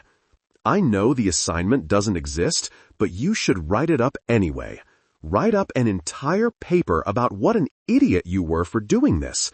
I figure you'll get a C, maybe a C-. Not too bad for somebody as dumb as you. I wondered if Mr. Martin would talk to me like this if he knew I had a handgun in my backpack. And I'll be perfectly happy if you call the state troopers. Go ahead and tell them I was rude to you. Send them back over here. See how harassing a private citizen, one who hasn't been charged with any crime, works out for you. Why are you so nervous? I asked. What the fuck makes you think I'm nervous? You're talking a lot. I'm just a fat little kid. Why are you wasting your time having this discussion with me? If you think I'm making up the assignment, why are we still sitting here? Why haven't you kicked me out of your house? I asked you to leave, and then you started ranting. Now it's time for you to go. And if I don't? I knew that this was getting out of hand. Hell, Mr. Martin might have a hidden gun of his own within easy reach. But he'd flipped a switch inside of me, and I wanted him to be exposed for the monster he was. If I could keep him angry, but hopefully not homicidally angry, I might get the information I needed out of him. Mr. Martin stood up. Then I'll remove you. It might have been possible for me to simply get up and head for the door. He might not have tried to stop me. Or he might have forcibly shoved me out the door, not bothering with the throat slitting. Reviewing my decision with a few decades of hindsight, I'm still not certain what advice I would give to my 14-year-old self in this moment. If I could have paused time, sat there on the couch with an unlimited opportunity to really consider my next move, I don't know what course of action I'd have arrived upon, but I kinda think I would have decided, go for the gun, which is what I did. I thrust my hand into my backpack. Mr. Martin raised his eyebrows, looking confused. Had it never occurred to him to wonder what was in there? Had he assumed that he was in complete control of the situation? I'd practiced. I should, in theory, have been able to pull out the gun before he closed the distance between us. Shoved it in his face just as he reached me. My hand went straight to the handle of the weapon. Mr. Martin moved forward. I pulled out the gun. All of that practice had paid off. That part of the plan was flawless. Mr. Martin hadn't even made it halfway across the living room before I pointed the gun at him. The next move, which I'd also practiced, was to flick off the safety with my thumb. He just stood there, staring at me. Well, shit, he finally said. I kept the gun pointed at him as I got up off the couch. Sit back down, I told him. Where? Mr. Martin asked. Where do you think? Back in your chair. Don't play stupid with me. Mr. Martin sat back down in the rocking chair. He didn't look frightened or angry. He looked more bewildered that this had happened to him. Planning to kill me? I hope not. My hands were trembling a bit, but not so badly that I was in danger of dropping the gun. I didn't care if he noticed. Then what do you want? This was the part of the conversation I'd actually rehearsed out loud, fine-tuning it to make sure I sounded as cold-blooded as possible. I wanted him to know that he could not reason with me. I was in control. I want information, I told him. I want you to tell me exactly what happened that night and what you did with Todd after you drove away. I'll know if you're lying. The first lie, I'll shoot you in the leg. The second lie, I'll shoot you in the face. Have I made myself completely clear? Mr. Martin gave just the hint of a smile. God damn, kid, you sound like a complete sociopath. Have I made myself completely clear? I repeated. I was speaking perfectly now. No need for a drink of water. Yeah, we're clear. But have you thought this through? We're not out in the middle of the forest. Neighbors will hear the gunshot. They'll hear me screaming in pain. You're only 14, but since you showed up here with a gun, they'll know this was completely premeditated. You'll be tried as an adult. You could get the electric chair. If that happens, it won't be your problem. You'll be dead. I had indeed thought about that, which is why I lied to him. The first shot would not be in his leg. There would be no screaming. Maybe somebody would hear the gun go off, or maybe the neighbors were all at work. Either way, the occasional sound of a gunshot was not unusual around here, and my family, at least, had never dialed 911 when we heard one. "Do you know what the electric chair is like?" he asked. "It's not just a quick zap and you're dead. It's the most unbelievable pain you can imagine shooting through your body. It doesn't always finish you off the first time. Sometimes they have to pull the lever a few times. You'll shit your pants right there in front of all the witnesses. That'll be how they remember you, face covered with drool, sitting in a pile of your own baked shit." I fully extended the arm with the gun toward him. "From now on, you only talk when I tell you to. You're not going to get out of this by making up some ridiculous story about how they'll send a kid to the chair." "It's not—" "Did you really just talk already?" Mr. Martin closed his mouth. "The first question is going to be yes or no. I'm going to be watching you very closely. I've spent the whole summer researching the signs that somebody isn't telling the truth. If you lie to me, I will pull this trigger. Are you completely clear on how this is going to work?" Was that the first question? I lunged forward with the gun, just a bit. Mr. Martin flinched. He was scared. Good. Again, are you completely clear on how this is going to work? Yes or no? Yes. "Did you abduct Todd Lester?" He was silent for a moment. Yes. I suddenly wanted to burst into tears, but I kept myself under control. Now I needed to get enough details out of him that the authorities could prove his guilt. "How did you get him in your car?" I told him that his dad fell and cracked open his skull, and that his mom was in the emergency room, and that she was so frantic and scared that I'd offered to pick him up and take him there. What was his reaction? He started crying and got in. I didn't want to ask this next question. I was sure I already knew the answer. "Is he dead?" Mr. Martin sighed. "I asked you if he's dead, yes or no." "What do you want me to tell you? That he's happy and healthy?" "I want the truth. Yes, he's dead." Once again, I resisted the urge to burst into tears. "Did he suffer?" Mr. Martin sighed again. He looked at the floor. "Depends on what you mean by suffer. You know what the word suffer means." "Are you asking if it hurt?" "Yeah, it fucking hurt." "Did it go on and on and on?" "No, 5 minutes at the most." "How did you do it?" "A knife." "You want the brand? You want me to see if we can find it in the Sears catalog? You want me to describe every detail of his final moments? I can probably do a pretty good impression of how his voice sounded, the things he said to me, but you don't want that in your head. I don't like having it in mine, and I'm the one who did it." "Was he already dead when the state trooper got there?" "No." "When did you kill him?" "A couple days later." "Why did you wait so long?" "It wasn't safe." "What kind of car were you driving?" "A 1974 Datsun 260Z. "What color?" "Silver." "Where is it now?" I asked. "Dismantled." "Where was it that night?" "A garage." "Why are we doing this? Why don't you just call the police?" He gestured toward the kitchen. "The phone's in there, on the wall next to the refrigerator." "Do you think I'm stupid?" "What, you think I'm lying about the phone? You think it's out of the realm of possibility that I've got a phone mounted on the wall in there? I think it's out of the realm of possibility that you'll still be here when I get back." "Well, shit, then march me on in there with you. Whack me in the back of the head with the gun if you think it'll keep me in line. You won, okay? Game, set, match. You're the victor. I accept that. So all I care about right now is making sure you don't shoot me, either accidentally or on purpose." "I'll decide when it's time to call the police," I told him. "Fine." "Why were you driving around that night?" "I have trouble sleeping. I'm exhausted when I fall into bed, but I just can't shut off my brain. Driving around sometimes relaxes me." Mr. Martin's voice had changed a bit, as if it was a relief to be able to speak freely about this stuff.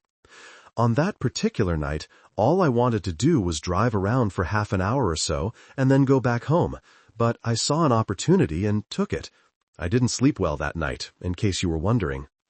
Did you kill the other two? Which two? You know who I'm talking about. Mr. Martin nodded. Were there others? You mean in Alaska? Anywhere. A couple. Do you specifically mean that there were two more? Yes, said Mr. Martin. A couple means two. Otherwise, I would have said a few. They weren't from around here, if that was your next question. Do you have any remorse? I asked. Damn, I was getting off track. This question was irrelevant. I wanted details that could prove his guilt, not the story of how his father locked him in the basement with rats every time he misbehaved. I needed to focus. Do I have any remorse? Mr. Martin sounded legitimately shocked that I'd asked him this question. I have nothing but remorse. You think I like being this way? Every single minute of every single day is hell on earth. I haven't had a genuine moment of happiness in I don't even know how long. If we could trade places, if you could be inside my head for just 3 seconds, you couldn't be able to cope with it. You'd go straight to the goddamn fetal position, and you might never get up. Trust me, I hate myself far worse than you hate me. I wasn't convinced of that, but it didn't seem like something I should bother to debate. Was I done? Did I have enough? I wasn't sure if I should keep throwing questions at him, or if I should quit while I was ahead. Will it make you feel good to shoot me in the head? He asked. I don't know. Maybe. Why draw attention with a gunshot? If you want revenge, why not do it in a way that's safer and more satisfying? Go to the kitchen. Open the drawer next to the sink. You'll find a few knives. Pick the one you like best. I'm not here for revenge. Bullshit. Of course you are. I totally understand. I'd be here for revenge too if I were you, and I wish to God that I was. You've got your whole life ahead of you. I've got nothing, not a damn thing. Am I supposed to feel sorry for you? Hell no. You're supposed to feel disgust. You're supposed to want to put me down like a rabid dog. Do you play sports? I can tell that you don't, but I thought I'd ask. I play sports in gym class. Do you play baseball? Softball counts too. Sometimes. If you go into my bedroom and you look in the closet, you'll find a baseball bat. It's a good one, hard maple, not that aluminum crap they've started using. I will kneel down on the floor, and after you practice your swing a few times, getting it just right, you can crack me on the head as hard as you can. Break my neck, shatter my skull. That will be so much more satisfying than shooting me, don't you think? I already said that I don't want to kill you. Oh, but you do. And the sound of my head splattering won't alert the neighbors. It's so much safer for you. And no matter how mad you get, a gun fails you once it's out of bullets. With a bat, you can keep hitting me and hitting me and hitting me until I'm scattered all over the room, and your arms are so sore that they feel like they're going to fall off. Time to stop talking now, I said. Think how good you'll feel after you do it. Justice served. The good guys won. I'll never hurt another living creature. Now, you can't just leave my corpse here. Even if I'm a bloody, gooshy mess, they've got lab people who can do mathematical calculations and shit and trace it back to you. So you'll need to cut up my body. I've got an axe in the shed. The key is hanging on a hook by the back door. And if you put some elbow grease into it, it won't take that long. I've got a chainsaw in there too, but those are loud, and it'll be suspicious to have one running inside my house. Wrap me up. Shut up, I told him. I'm not done. This is useful information. Wrap me up in garbage bags. Don't worry about the waste. Use more bags than you think you need. 1 bag for each of my arms and legs, 1 for my head, and 2 or 3 for my chest. Don't put my entire torso in one. It's heavier than you think. Wrap up the axe and the baseball bat too. Then get some rubber gloves and bleach and scrub, scrub, scrub. Don't just look for the blood. Scrub everything. They'll be tiny particles that you won't see with the naked eye. I live alone, so you don't have to worry about anybody walking in on you. If somebody knocks on the door, just wait until they go away. You don't have a driver's license, so actually getting rid of the body parts will be more challenging. You'll have to make several trips. This is no time to get lazy. Maybe you should get your notebook and write this down. He rocked the chair forward, and then he jumped out of it and ran at me. It's possible that his long speech was entirely intended to get me to lower my defenses. It's also possible that he thought a 14-year-old kid who was clearly only pretending to be brave might not be able to actually pull the trigger when the moment arrived. Or, hell, maybe he didn't care if I shot him in the head or not. Better than prison, worth the risk. The speech did not get me to lower my defenses. But when he lunged at me, arms outstretched, face full of terrifying rage, my instinct was not to squeeze the trigger. My instinct was to step back away from him, and by the time my brain screamed, "Shoot him! Shoot the son of a bitch!" he'd knocked the gun out of my hand. I choked. After all this, I'd fucking choked. Yes, I was a frightened 14-year-old against a serial killer, but I'd had him at gunpoint. I'd won.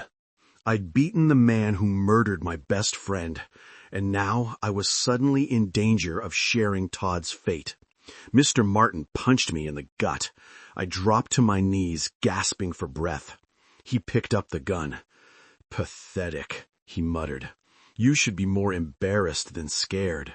Your friend was counting on you to avenge his death, and you let him down. No soul at rest for him. Absolutely pathetic." I wanted to say something, yet I couldn't catch my breath, and my mind couldn't process exactly what I wanted to say. "Don't piss your pants," he said.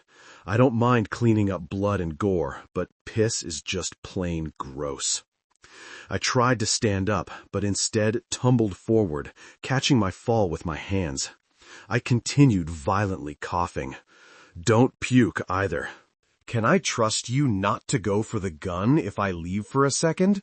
Or do I need to stomp on your hands until every single bone is broken?" I couldn't answer. Mr. Martin crouched down next to me. "Nah, I don't think I can trust you. Feeling pretty bad about your recent choices, huh?" You what? Spit it out. These are your last words, so try to make them count. Don't waste them on begging and pleading and degrading yourself. Think of something brave, something you'd want quoted in the history books, something that would make President Carter proud. Not that anybody will ever know your last words. Nobody will ever find out what happened to you, not your parents or anybody else. But for your own personal satisfaction, why not try to make your last words count? Make you a deal.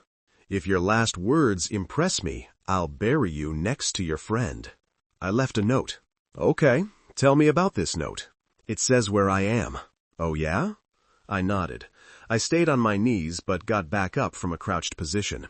If I'm not home when my parents get there, they'll know exactly what happened to me. Well then, said Mr. Martin, I guess we've got a problem to work out, don't we? 7. My parents will be home any minute, I said. Mr. Martin shook his head. I believe you when you said you left a note. You seem like a smart enough kid, and it makes sense that you'd have a backup plan. I don't believe that they'll be home any minute. You wouldn't want them to discover the note while you were still forcing a confession out of me at gunpoint. Honestly, I think that if I killed you right now, I'd have time to find out where you live, break into your house, find the note, and burn it. You'll never find it. Maybe, maybe not. Lucky for you, I don't feel like going through the trouble. I don't want to kill you when there's already heat on me. That would be fucking stupid. That's what you've got going for you right now. Killing you isn't in my best interest. I won't say anything to anybody. You promise? I swear to God, I said, even though I knew it wouldn't be this simple. Uh-huh, right. You'll be tattling on me the second you feel safe. If this truce is going to work, we need to respect each other's intelligence. Do we agree on that? Yeah, I was perspiring so heavily now that it was dripping into my eyes. The salty liquid burned. If we go our separate ways, we both need to keep each other honest. Lucky for you, I've met some pretty damn unsavory people in my life. For example, I have this one close friend who owes me a favor. He does terrible things for money. He's not from around here, but he's happy to travel if you cover his expenses. I'm going to make an arrangement with him that if I get arrested or if I don't call him at a certain time every day, he is to pay you a little visit. I vigorously nodded. Okay, yes. As soon as he'd knocked the gun out of my hand, I'd been 100% convinced that I was going to die horribly. So, barring a scenario where he gave me my freedom in exchange for luring new victims to his home, I was going to enthusiastically agree to anything he wanted. He won't kill you, Mr. Martin explained. He will work on you with a set of tools that he only takes out for special occasions. You will never wipe your own ass again. You'll only eat through a feeding tube. The only life experiences waiting for you will involve lying in a bed, blinking at people to let them know you understand what they're saying. My stomach hurt even worse than it did after he punched me. And you obviously care about other people, he said. You're here because of what I did to your friend, not anything I did to you. So let me sweeten the deal. Your mommy and daddy will be in beds right next to you. The three of you can stare at the ceiling together. Okay, I said. Yes, I'll do it. Do what? Not say anything. To anybody. You will not say a goddamn word to anybody. Right. Yes, nobody. I believe you, he said. Now, the problem is that after you walk out of here, you won't be feeling the same level of terror that you are now. You'll relax. You'll feel safe again. You'll start to think that maybe I was bluffing. No, I won't. Mr. Martin gently tapped the barrel of the gun against my forehead. Again, I believe you now, but I need you to remember how scared you are. I need you to remember that you looked into my eyes and saw how deadly serious I was. You know that trick where you tie a string around your finger to help you remember something? Uh-huh. I'd never done that, and didn't know anybody who had. It seemed kind of stupid, but I was familiar with the concept. We're going to do something like that. Give you a nice little reminder. I want you to stand up, and then you're going to very slowly walk into my kitchen, and if you give me even the slightest reason to believe that you're not taking my threat seriously, I will execute you. Understand? I completely understand, yes. Mr. Martin stood up and stepped away from me, giving me room to shakily get to my feet. My legs had gone numb, and I worried that I might lose my balance and fall over. Go on, he said, waving the gun at me, nice and slow. I walked into his kitchen, focusing all of my attention on trying to stay upright. Very good. You're doing great, Curtis. I'm proud of you. Walk over to the sink. I did as I was told. I wasn't working out any kind of brilliant plan to escape or to somehow turn the tables back in my favor. I was going to do everything he said, slowly, and hope that he really intended to let me go. Open the drawer next to it. No, the other one. Yeah, that one. I slid the drawer open. Silverware. Choose a knife. I picked up a steak knife and held it up. That one? That's fine, I guess. Mr. Martin kept the gun pointed at me and took a step back, removing any possibility that I could charge at him with the knife before he could shoot me. You're going to cut yourself. Don't worry, I didn't say stab yourself, just a cut. It'll hurt and it'll bleed, but you won't die. Somewhere nobody will see. We don't need to. Calm down. I'm not going to make you cut your dick. A guy like you doesn't walk around without a shirt, does he? Maybe a nice quick slice underneath some of that belly fat. Deep enough that it really stings. And later, when I'm not pointing this gun at you, you'll have a painful reminder of how scared you were. I lowered the knife. This is a bad idea. Well, yeah, the person who's about to cut himself usually doesn't think it's the best idea in the world. I get what you're trying to do, but I'm a bleeder. My blood is too thin, so it takes a long time for me to stop bleeding. This wasn't true, but there was a kid in school who had that problem, hemophilia. When he got a bloody nose, he had to spend the rest of the day in the nurse's office. If I have to keep changing the bandage, my parents might find out. Where am I supposed to keep hiding bloody bandages? What if it soaks through? I promised I won't say anything, and you're trying to make it harder for me to keep that promise. Mr. Martin stared at me for an uncomfortably long moment.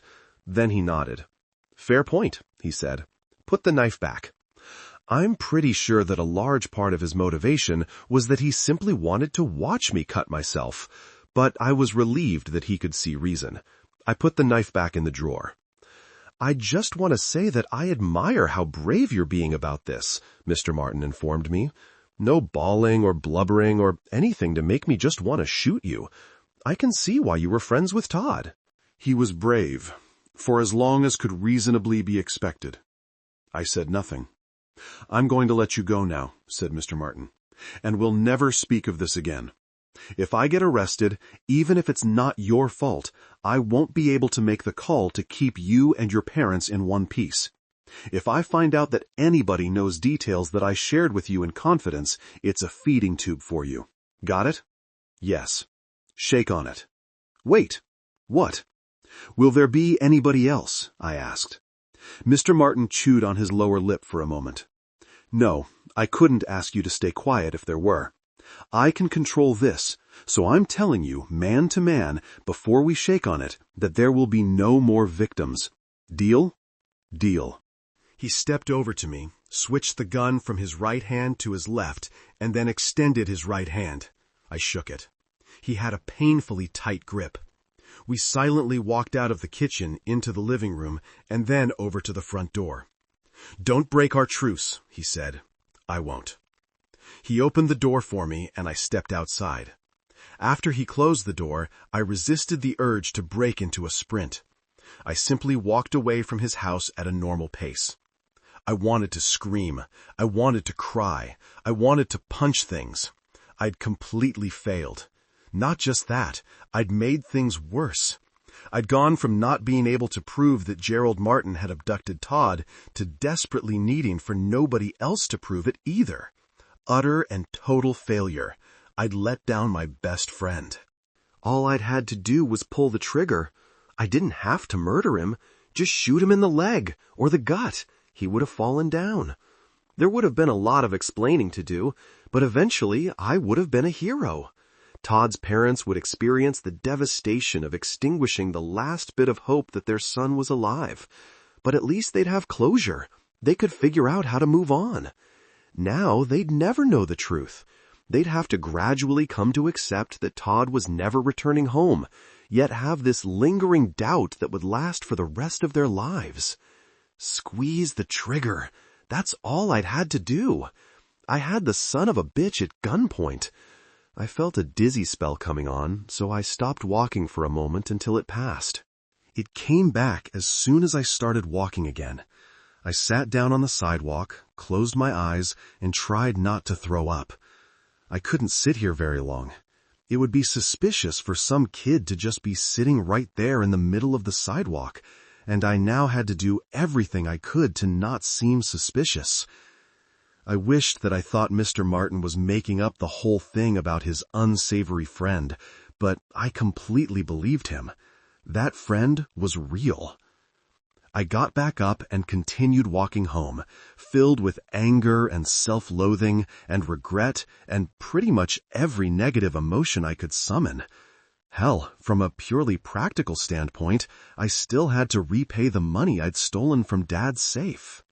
I'd have to mow lawns like crazy to pay for a gun that I'd been too much of a chicken shit to fire. And my parents couldn't know that I was mowing all of these extra lawns or doing whatever work I could get paid for, because they'd wonder where the money went. So I'd have to secretly work my ass off while maintaining my secret identity as a lazy bum. It would have been worth it if I could have brought Todd's killer to justice. It sure wasn't worth it now.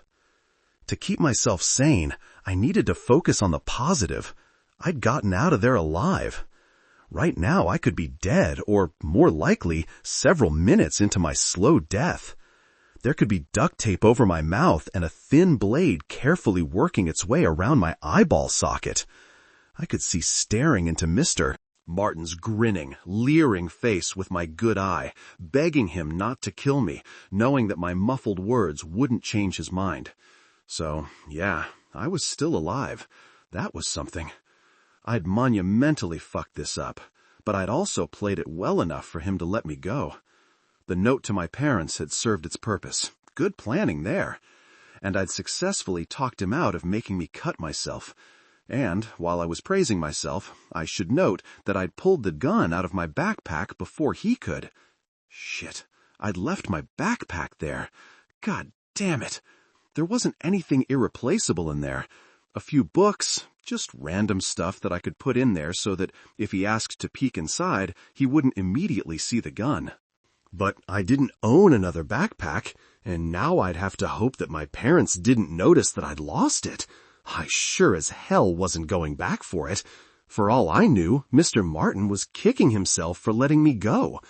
I wasn't going to deliver myself to his front door. It had a tag that said, "If found, please return to Curtis Black," with my address, which was mildly concerning, but nothing he couldn't easily find out on his own. Our name and address were in the phone book.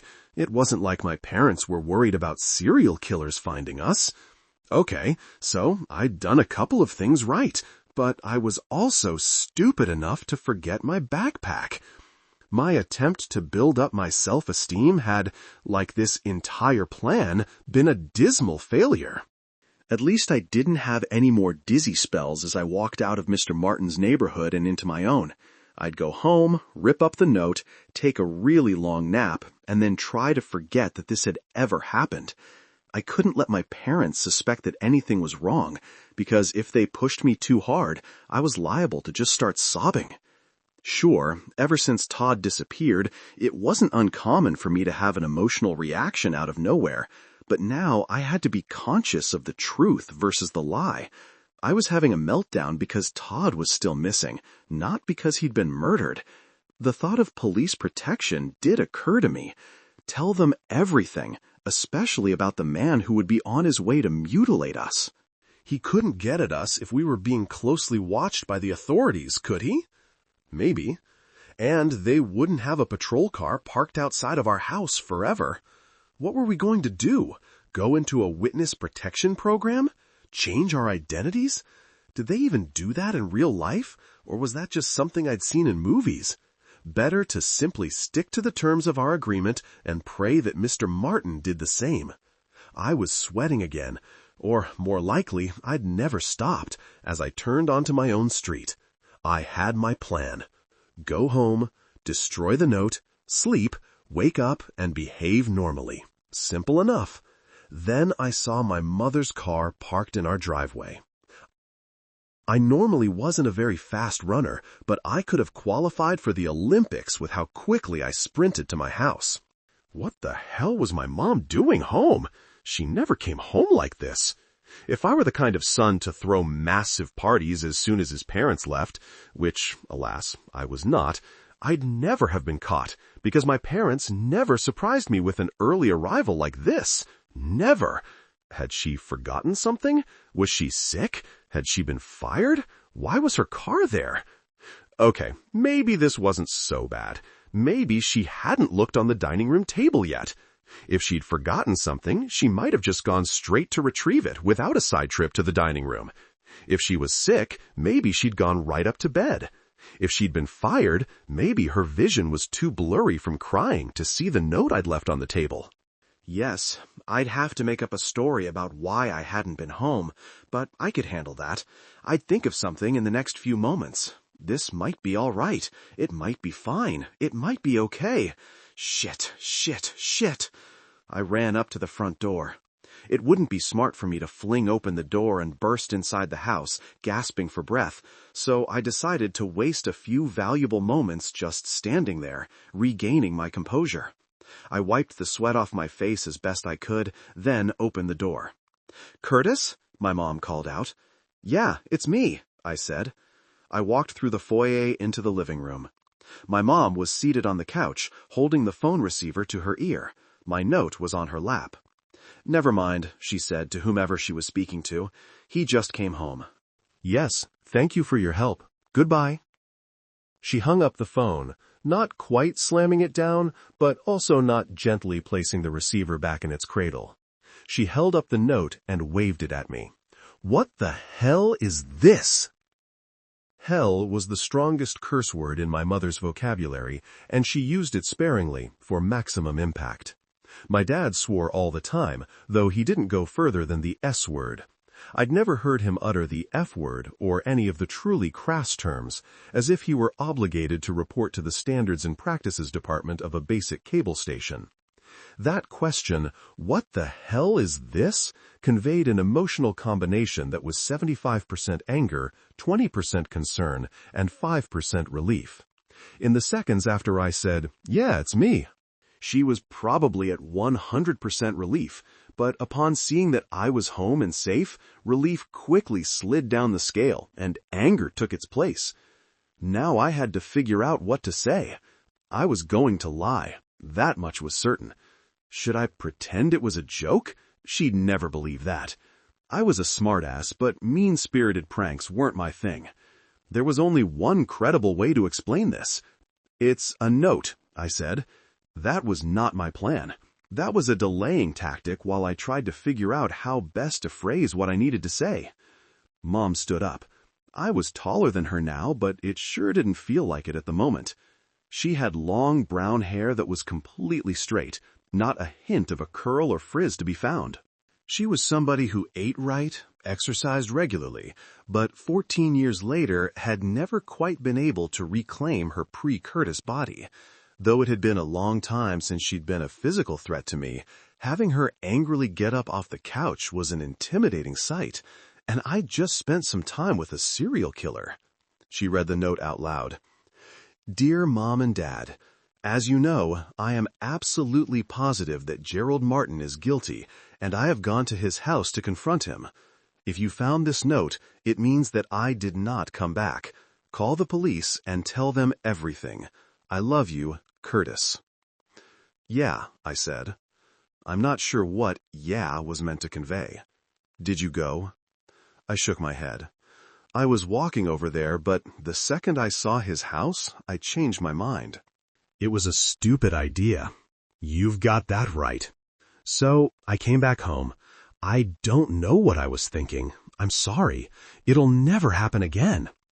Mom gaped at me as if she'd come home to a burning house, and my reaction had been, "Sorry about the inferno. I'll never play with matches again."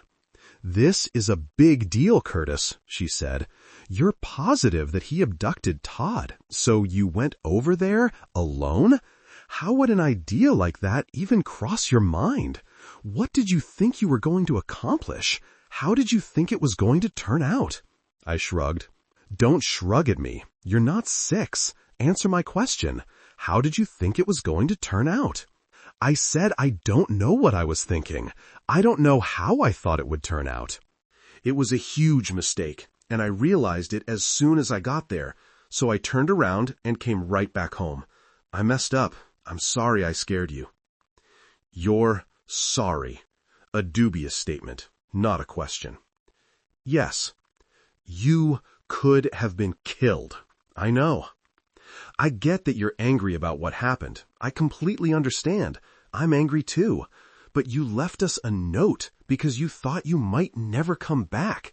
Do you get how insane that is? Let me explain that part, I said. I didn't leave that note because I thought I was never coming back. I left it so that I could tell him that I left it, so that he'd have to let me go. It wasn't supposed to be a goodbye note. It was my backup plan. My mom's facial expression did not say, "Oh, such a clever young lad you are to have had a backup plan." She didn't say anything, so I continued babbling. "If he took me hostage or whatever, I'd just say that I'd left you this note, and that you'd be calling the cops and sending them over to his house.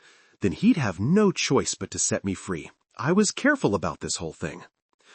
What if he didn't believe you? Mom asked. That would be a problem, I admitted.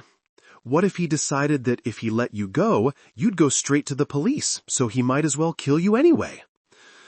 I don't know. Do you get why I'm upset? Yeah. Would she be less upset if she knew that I'd gone over there with a gun in my backpack? Probably not. And you get that I'm mad because I love you, right? I can't even describe how scared I was when I read that note. You're lucky I didn't have a heart attack before I called 911. I wanted to ask just how much she'd told the 911 operator, but decided that it would be suspicious if I pressed her for that information right now. Mom extended her arms. I stepped over there and gave her a tight hug. That had been awful, and I felt incredibly guilty for giving her that great big scare, but at least I'd gotten through it. I think you need to see a psychiatrist, she told me. We broke the hug. Nah, I said, I'm fine. I didn't say that right. I said, I think you need to see a psychiatrist, but I meant you're going to see a psychiatrist.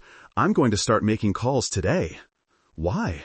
Did you seriously just ask me why? I'm totally fine, I assured her. I made a big mistake, but I didn't go through with it, and I said it'll never happen again. You lost your best friend. It's normal to be sad, even depressed. The nightmares are normal, but I don't have nightmares. Yes, you do. I hear you talking in your sleep. Did she? That was new information.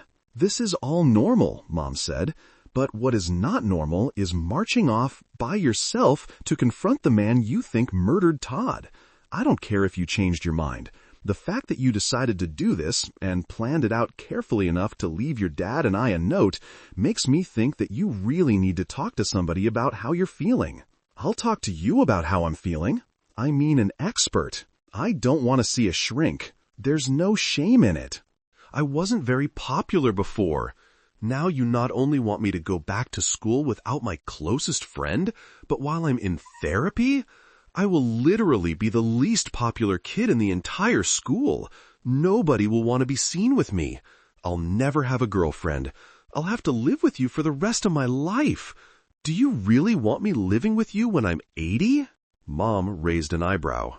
I can't tell if you're trying to be funny or melodramatic. Both. Please, don't make me see a shrink. Give me one more chance. This isn't punishment, Curtis. That part is coming in a minute. This is something that I think might really help you work through this. You don't have to publicize it. They don't sell T-shirts that you wear to show that you're a customer. Nobody has to know, and you need to talk to somebody who has experience with this sort of thing. I really did not want to talk to a psychiatrist, but I was trying to make this whole conversation finally come to an end, and if I kept protesting, it would drag on forever, or until she cut it short with the dreaded, "We'll discuss it when your father gets home." I decided to let her sort of win this one. I'll think about it.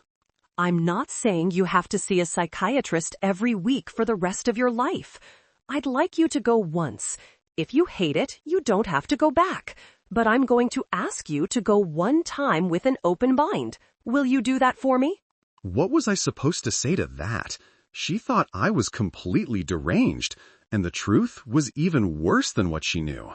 If she found out that not only had I actually gone through with my idiotic plan, but that I'd brought along a gun and actually pointed the gun at Mr. Martin, she'd probably have me committed to an asylum, one of those poorly lit ones where you walk down the hallway hearing the echoes of patients' maniacal laughter, where straitjackets were the official attire.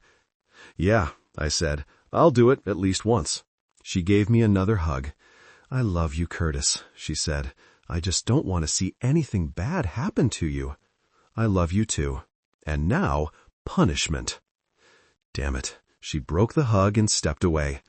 I hoped this would be one of those fake-out punishments, where she'd smile and say, "Your punishment is that you have to give your mother a kiss," or something cute and amusing like that.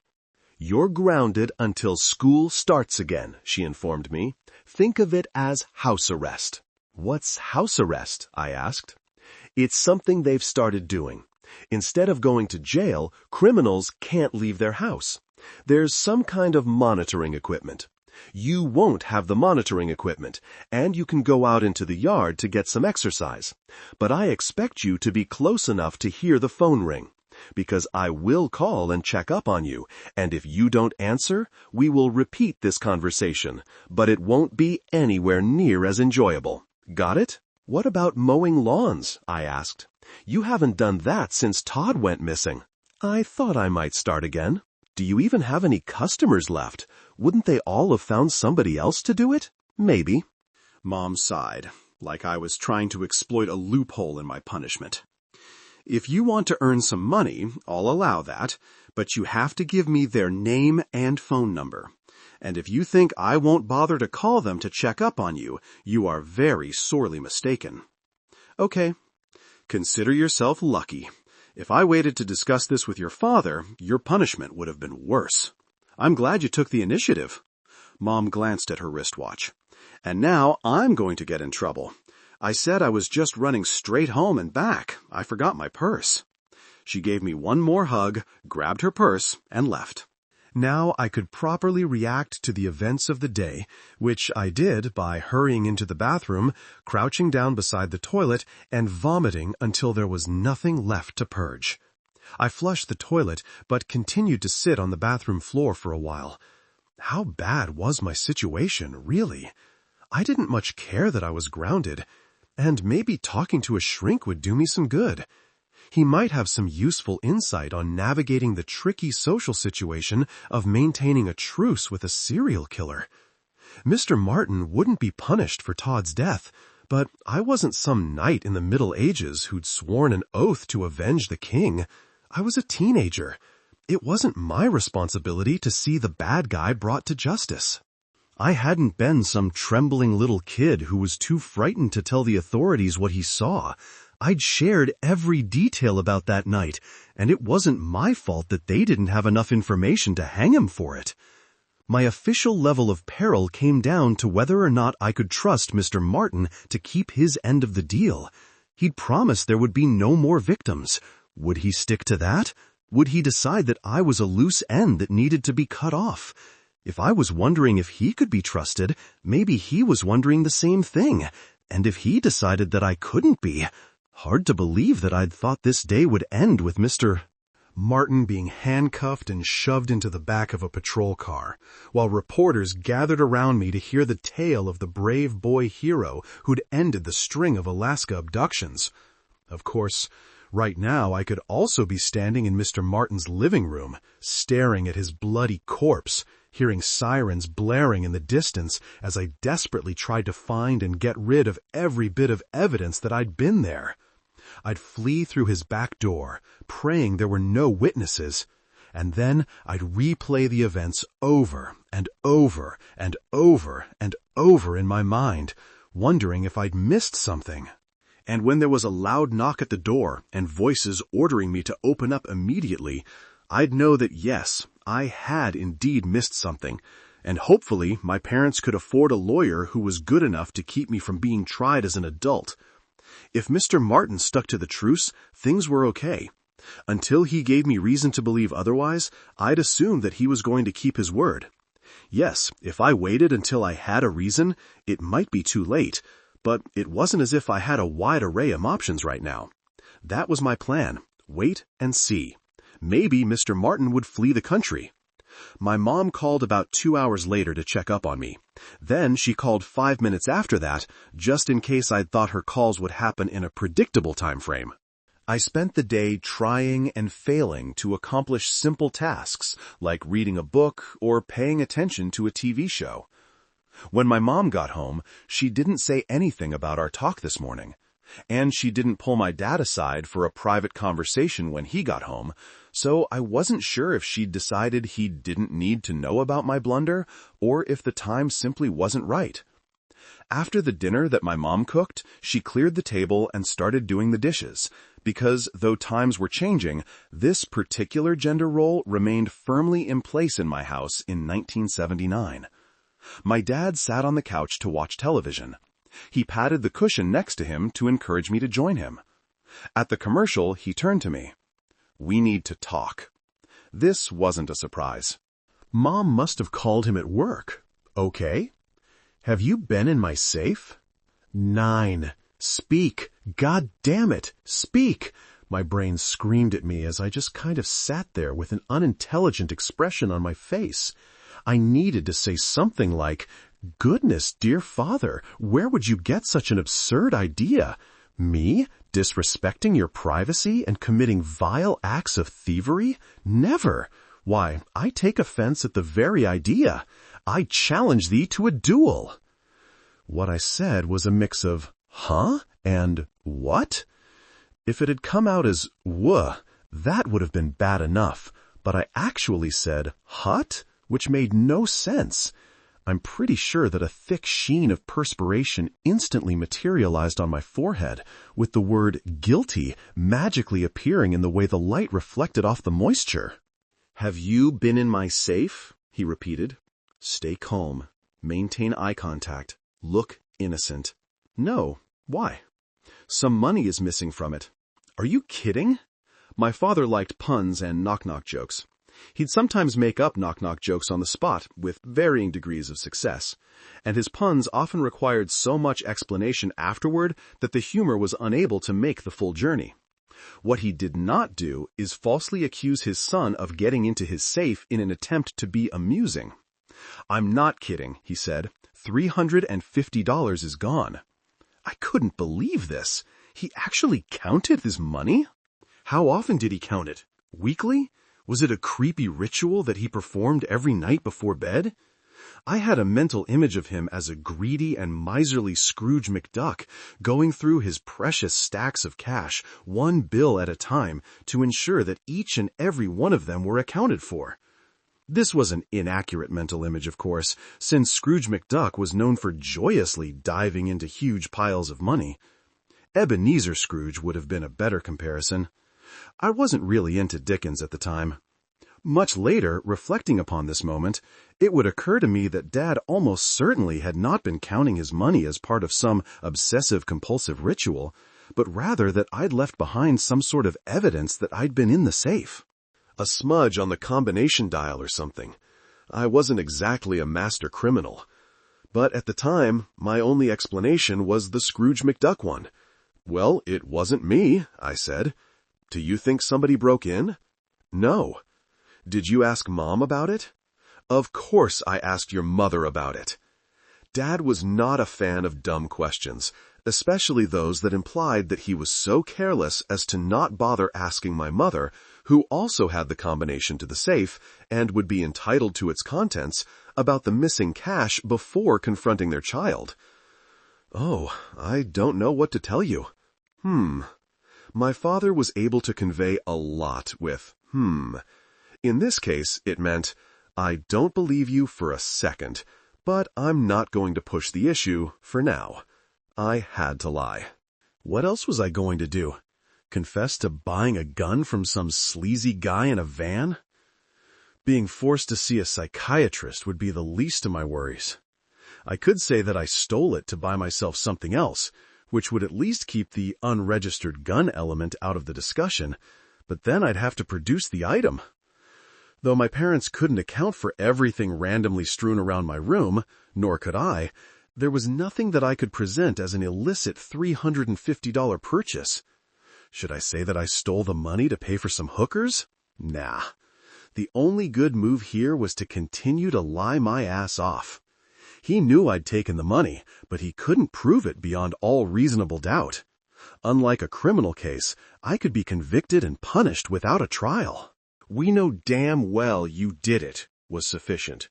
For now, it appeared that he was going to leave it at, I really wanted to go to bed early, but that would be suspicious, and I had to behave with maximum normality. So I waited for Mom and Dad to go to bed before I went to bed myself, where I slept like crap. My previous night's sleep, when I lay there thinking that the gun under my bed might go off and shoot me through the mattress, was like slumbering on a fluffy cloud as angels played lullabies on their harps. I just stared at the ceiling, feeling absolutely miserable. When I was 11, I found a dirty magazine in the woods. I don't remember which one it was. It wasn't Playboy or Penthouse. It had a just the pictures format, aimed at an audience that didn't even seek the illusion of reading it for the articles. It was just page after page of glossy pictures of women featuring the grooming standards of the time. Many of these, and that's when I became interested, origin stories begin with finding a magazine in the woods. I'm not sure how they get out there. Perhaps there's someone who hides them for preteen boys to discover? You never hear, for example, about middle-aged women finding an issue of Hustler in the woods while going for a hike. This magazine became my most treasured possession. I showed it to Todd, of course, who calmly flipped through the pages while politely nodding his head in approval at the fine visuals. I showed it to various other kids around the neighborhood, swearing them to secrecy, and they were all suitably impressed. Requests to borrow it were denied. Then I showed it to my friend Marcus, who was my age, though we'd never shared a teacher, and lived at the end of the block. He looked through the entire magazine, not missing a page, and then informed me that he was going to tell my mom. "You'd better not," I told him, hoping that a savage beating was implied. He didn't tell on me. Instead, he spent the next several weeks threatening to tell on me. Pretty much any time we were together, he'd say, "I'm going to tell your mom about that magazine." To be clear, he wasn't blackmailing me. It wasn't like, "Hey, give me that popsicle or I'll tell your mom about the nudie mag." There were no conditions placed upon me. Simply the ongoing warning that today might be the day that he knocked on my front door and had a serious conversation with my mother about how she was raising a pervert. Clearly, he was getting off on the power he had over me. I was sick to my stomach with anxiety. Why squander his power by telling on me too soon when he could stretch it out, enjoy my misery? It was awful. I'm not saying that my every waking moment was a living hell, but there was a mild awareness of the situation that never quite receded completely into the background of my mind. I'd be sitting at home watching television, and suddenly, "He's going to tell my mom about the magazine," would pop into my mind, and I'd want to throw up. Eventually, instead of telling my mom, he told his mom. She looked at me like I was the Gulfstream Acres rapist and did the "either you can tell your mom or I can" thing. So I went home, presented the magazine, which, yes, I had kept all this time, and confessed to being a filthy little perv. Mom asked how long ago I'd found it, and despite the temptation to say, "Why, just now, I brought it to your attention immediately," I told the truth, just in case there was follow-up from Marcus or his mother.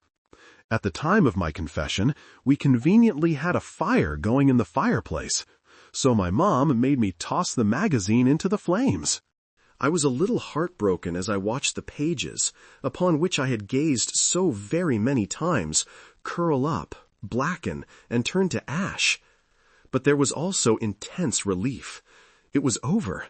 I no longer had this hanging over my head. Marcus's power was gone. I had my life back. That experience had been absolutely miserable. And what had been at stake? Some embarrassment? Maybe a lecture about respecting women. Possibly a sooner than I wanted discussion of the birds and the bees. My father sat me down for the talk 2 years later, which I now present in its entirety. You know all that stuff, right? Yeah. Okay, good. That secret was about a magazine. This was about a serial killer. That little secret gnawed away at me for a few weeks. What would this one be like? Steel shark jaws? Would I ever be able to not think about it? How could I make it through any day without this consuming my every waking thought? Would I ever hit a point where it simply didn't matter anymore? Or was this my life now? Nothing but stomach-churning anxiety? I could almost imagine Mr. Martin with a knife to my throat, while I thought, well, at least my suffering is over. Mom hadn't mentioned the psychiatrist to me again, but it definitely wasn't forgotten. She'd just say, "Come on, let's go," when it was time for my appointment. I fell asleep at some point, I suppose, because I opened my eyes when I heard my parents moving around, getting ready for work. I closed them again when I heard my doorknob turn, and I pretended to be asleep as somebody quietly opened my door, waited for a moment, then closed it again. They weren't in the habit on peeking in on me before they left for the day, but obviously things had changed. After they left, I got up, considered brushing my teeth, but decided there was no rush. Had a bowl of cereal with milk that tasted sour even though it was from a brand new carton. Watched some television, by which I mean I sat in the living room looking vaguely in the direction of the television. I glanced over at the clock. It was almost noon. The phone rang. Actually, the first ring is what caused me to glance at the clock, but I hadn't immediately recognized the sound as having come from the telephone. I assumed it was Mom. Since this was the olden days before caller ID, I had to answer the call to find out who was on the other end. Hello? Curtis? It wasn't Mom. Mr. Martin? Check outside your front door, he said. There was a rustling that sounded like wind blowing against the mouthpiece. He must have been calling from an outdoor payphone. He hung up. I did not want to check outside my front door. Okay, he couldn't simultaneously call me and stand out there waiting to murder me. The idea that he might have booby-trapped the door flashed through my mind, but I decided that was ridiculous. The door was not going to explode when I opened it. I opened up the living room curtains and peeked through them. Nobody in our front yard. From this angle, I'd be able to see if somebody was standing there, but not if they'd set anything down in front of the door. Despite having just decided that a booby-trap door was ridiculous, I didn't want to open it. I'd go out through the back door, circle the house, and see what Mr. Martin was talking about. Unless that was his plan. Fool me into thinking that the front door was unsafe when the real danger lurked out back. Nope, nope, nope, nope. I was getting paranoid. It was wise to be safe by going out the back door instead of the front, but I couldn't let myself descend into paranoid madness. Maintaining my sanity was going to be difficult enough without making it worse for myself. I went out the back door, stealthily walked around the side of the house, peeked around the corner. My backpack rested in front of the door. I hurried over to it. A note was attached to it with a safety pin. Hi, found this and wanted to return it. Good thing your address was on there. No reward necessary, just trying to be nice. Sincerely, a good Samaritan. Smart. The note wouldn't give anything away if somebody besides me had found the backpack first. I picked it up and went back inside through the non-booby-trapped front door. I set my backpack on the coffee table. Had he tampered with it? Had he included any nasty surprises inside? Mr. Martin could have easily said, I left your backpack at your front door, instead of, check outside your front door. He wanted to create that moment of anxiety and uncertainty. I stared at my backpack for a while. Longer than a sane person would stare at his backpack. The backpack had to be fine. There wasn't a venomous snake coiled inside. If I died under mysterious circumstances, like an exploding backpack, it might come right back to him.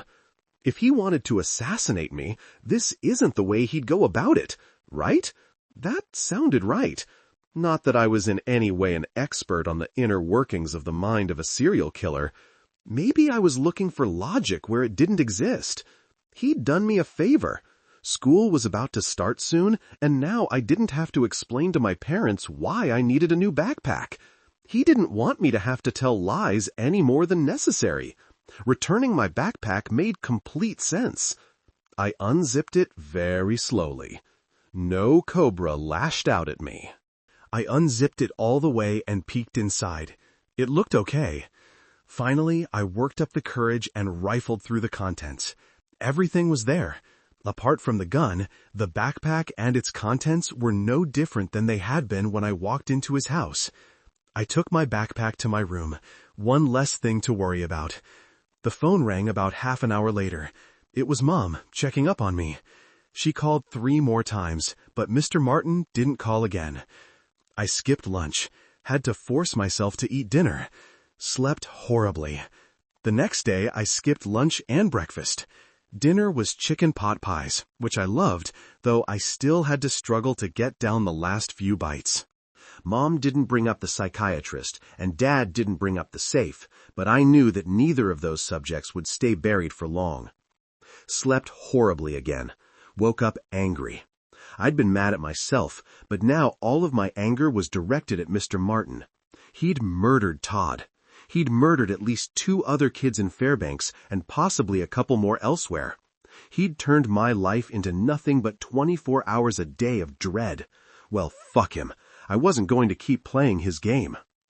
To be clear, the details of how I was going to stop playing his game still eluded me. Unless it was bullshit, he still had the guy who'd mutilate everybody in my household if Mr. Martin got arrested. Honestly, Mr. Martin had been right. Now that I wasn't in immediate danger, his threat did feel more like a bluff. Not enough of a bluff to make me run to the authorities, though. I needed a really good plan. Something much better than go over there with a gun and try to make him incriminate himself. I needed something ingenious. Ingenious, sadly, was not a word used to describe me, unless there was sarcasm involved. As expected, the visit to the psychiatrist happened without notice. Pretty much, get in the car and let's go. Unlike my own anger, my mom's had faded, and on the drive over, she assured me that this was something that might help me figure some things out, and that if I didn't like it, she wouldn't force me to go back, but that she wanted me to at least give it the full hour. I promised that I would. The shrink, Dr. Wasser, looked exactly like I envisioned a psychiatrist, since I envisioned them as men with ponytails and goatees, dressed entirely in black, leaving at the end of the day to recite poetry at a coffee bar. He looked about 60 years old, but of course I was only 14, and he might have been 10 or 15 years younger than that. I lay down on his couch, and he licked the end of his pencil before opening his notebook. He spoke in a soothing tone that I'm pretty sure he practiced. I didn't want to be here, but I was willing to accept the possibility that this might help, so I decided that I was going to tell the truth about everything except my time in Mr. Martin's house. As far as I knew, he wasn't allowed to blab about anything I told him, even to my mother, but to play it safe, I decided that the parameters of truth were the same ones I was using with my parents. It was actually fairly similar to the line of questioning I'd experienced with the state troopers, except that Mr. Wasser kept asking how I felt about it, whereas the state troopers were not particularly concerned with that part of the story. I was honest. I felt scared, angry, helpless. He nodded a lot and kept writing in his notebook. I honestly didn't realize how much talking I was doing until he informed me that it was the end of my session, and I hadn't yet had to lie about anything. "Hopefully I'll see you again next week," he said. "Yeah, okay." On the drive home, Mom asked me how it went. I thought it would be funny to tell her that he said I had an Oedipal complex, but my mom and I didn't really have the kind of relationship where I told jokes like that, so I just told her it had been fine. She asked if I'd be willing to go back next week, and I said yeah. She seemed extremely happy to hear this, and didn't push me for further details about the session. I was much hungrier at dinner time, even though meatloaf wasn't one of my favorites. My mom used way too much ketchup. I'm not suggesting for 1 second that I felt good about life in general, but I'd managed to hold back the sense of despair. As we were finishing up, there was a knock at the door. Dad, whose hatred of being interrupted at dinner time was something he should probably speak to a psychiatrist about, scowled, pushed back his chair, and went to answer it. "Hi, I hope we didn't bother you," I heard from the foyer. It sounded like Todd's dad, who had never come over to my house before.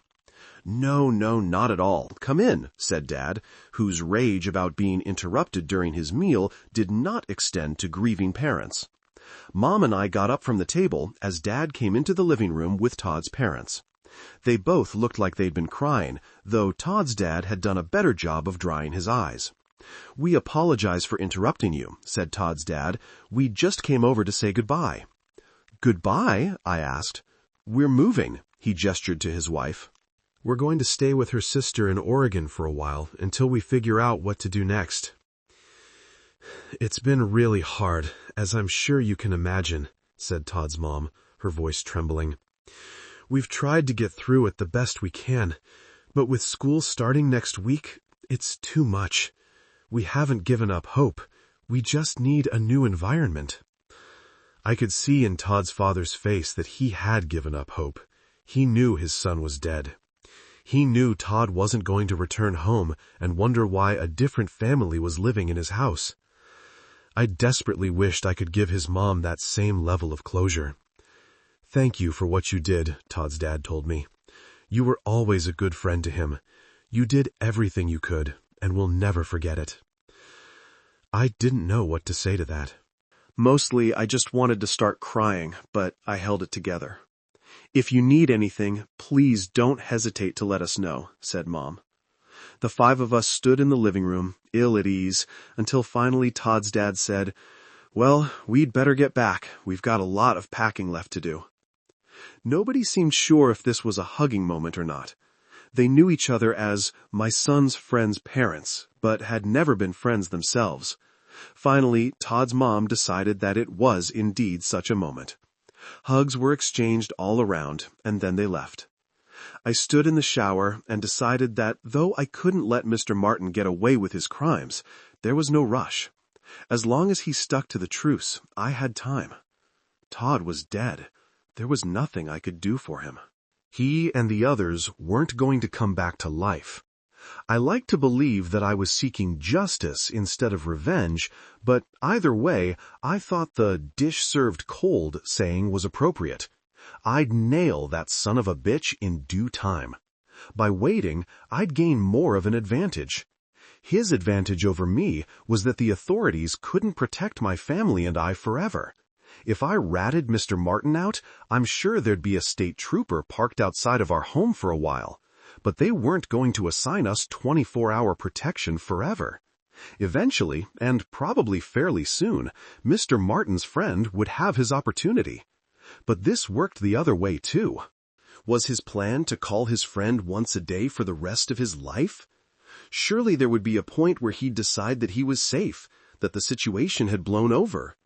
Would the news of a child killer being arrested in Alaska make its way down to the lower 48? Just how closely was his friend, if this guy even existed, monitoring things up here? When Mr. Martin was given his phone call after being arrested, would he squander it on calling that guy? I didn't know. All I knew was that the longer I waited, the greater the chance of taking him down. I wasn't talking about years.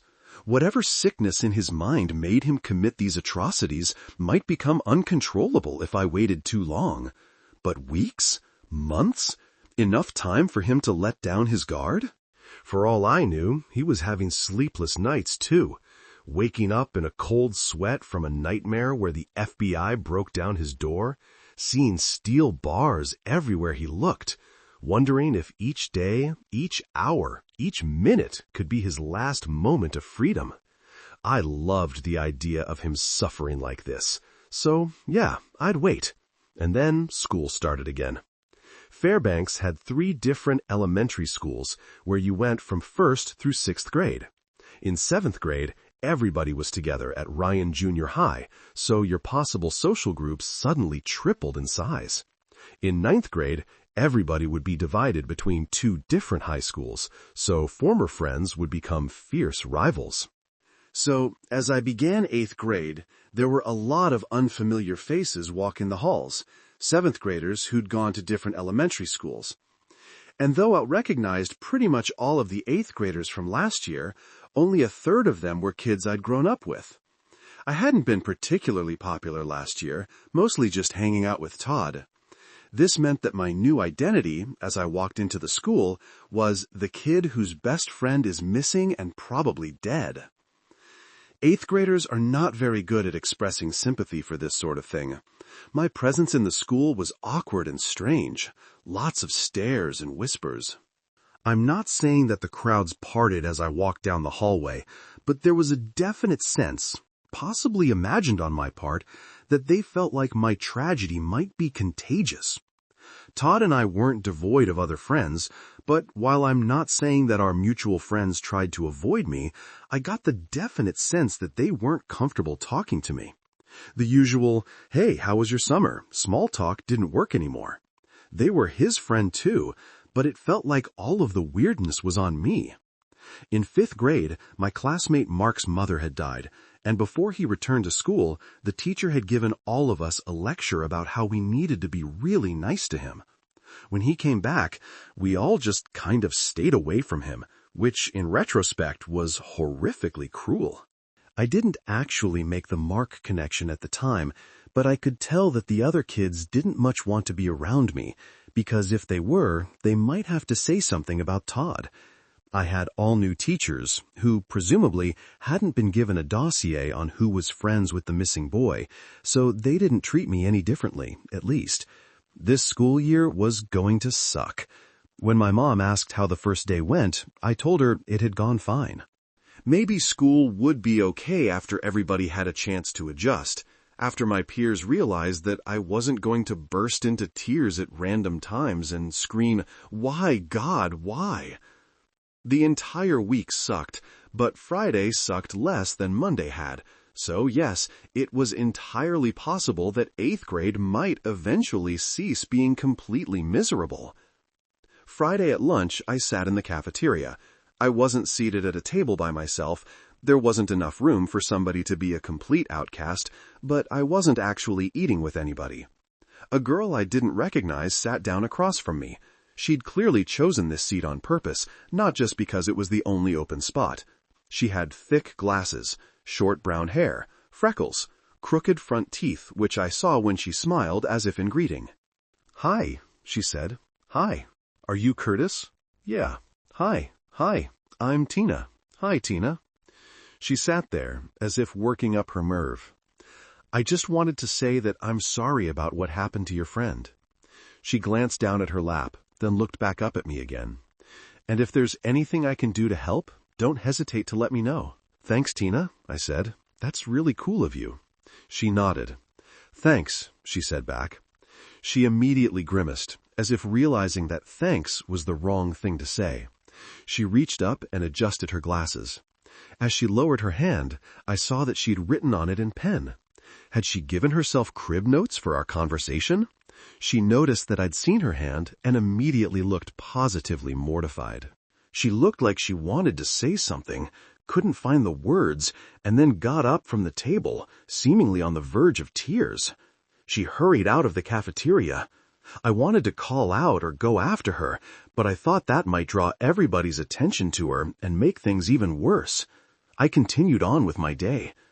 One advantage to being a social outcast was that I wasn't tempted to talk during class, although, of course, by the 8th grade, teachers had abandoned the write your name on the board if you're naughty approach. Based on first-week impressions, I liked 5 of my 7 teachers, which was a decent enough ratio. When the final bell rang, I made a trip to my locker, then headed outside. I scanned the crowd of junior high students for Tina.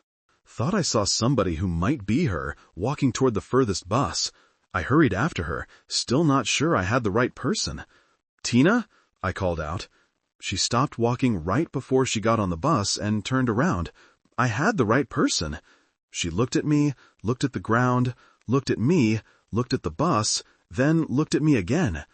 "Hi," she said. She stepped away from the bus so that we could talk without getting trampled. I speed-walked over to her.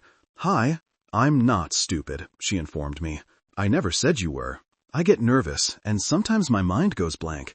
I thought it was important to say something to you about your friend because I know how much it hurts to lose somebody, but I didn't want to just stare at you because my brain froze up. So I wrote a couple of words on my hand, just in case. That's all. I totally get it." Tina stepped toward the bus, then stepped back in front of me. "So that's what I was doing." "I appreciate you coming over and talking to me," I said. "I was kind of feeling like I was being shunned." Tina nodded. "My mom died a couple of years ago, and that's how I felt. It's like people don't know what to say to you. Adults will say, 'Oh, I'm so sorry,' but other kids act like they're spooked. Sorry about your mom. It's okay. How did she die?" "I don't want to talk about it. Cancer. But I don't want to talk about it. Leukemia. I'm sorry. It's okay." "Don't be embarrassed about writing notes on your hand," I told her. One time, we were playing dodgeball in gym class, and I had to pee, and when I got hit really hard, I wet my pants. I mean, really wet them. So the other kids were laughing at me, and I tried to say that I'd spilled a drink, even though I obviously didn't have a drink out there on the floor of the gymnasium while we were playing dodgeball. Then I started to cry. So I'd wet my pants, lied about it, and now was crying in front of everybody. Sharing this anecdote had felt like a good idea when I began, but halfway through I decided that this tale of pissing my pants, shared in the spirit of solidarity, was not going to impress her very much. But now that I'd started it, I had to see it through to the shameful end. "How long ago was that?" Tina asked. "3rd grade, but it still hurts." "Unlike your hand, I'll have forgotten about your hand by the time I get home." I hoped she understood that I was specifically referencing the writing on her hands and wasn't simply saying that she had unmemorable hands. Tina smiled. Her crooked teeth were endearingly crooked. I decided that I should ask her out on a date.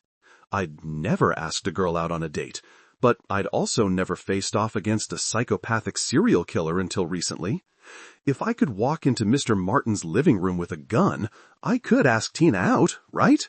Surely one of these things was way easier than the other. "Do you want to go to the movies?" I asked. Tina blinked in surprise.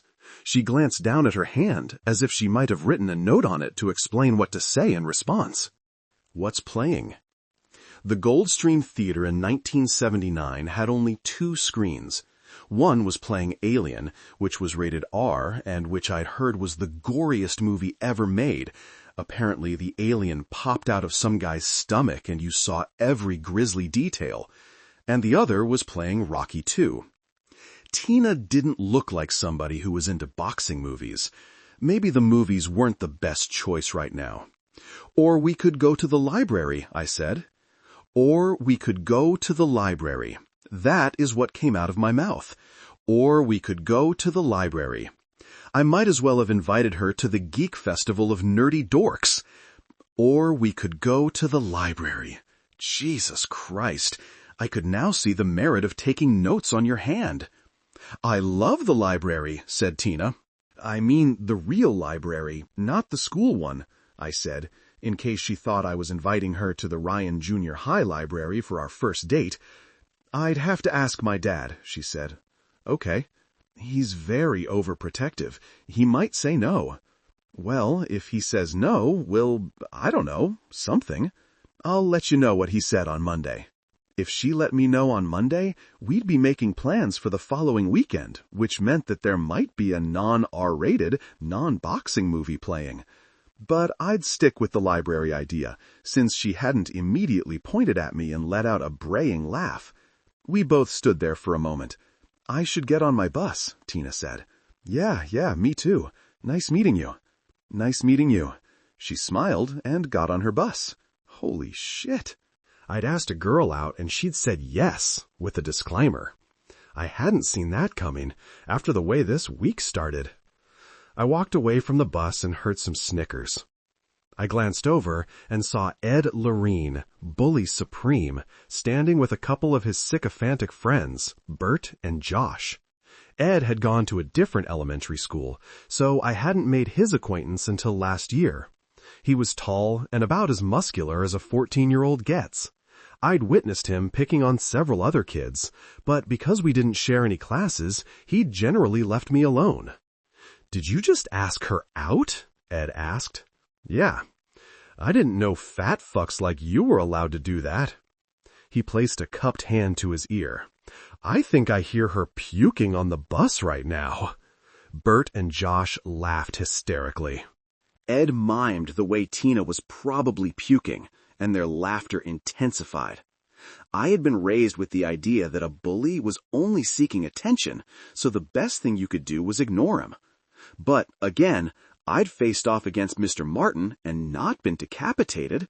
If I could do that, and I could ask out a girl I'd just met, I could kick Ed Loreen's ass right now. Ed and his dipshit buddies looked confused as I walked over to them. They weren't used to this sort of thing.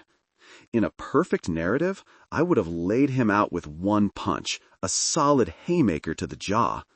As he lay on the ground, unmoving, but probably not dead, the other students would have begun a slow clap that intensified until the entire school, faculty included, was cheering my victory. In an alternate narrative, Ed would have punched me in the face as soon as I strode up to him. My legs would collapse beneath me, and I'd lay on the ground, tears of shame stinging my cheeks as I learned a harsh lesson about overconfidence. What actually happened is that the fight played out like most fights do in real life, an embarrassing spectacle to behold.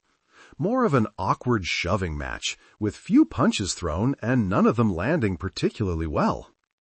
Oh, everybody outside of the school immediately began watching, but we really weren't doing much to give the audience a good show.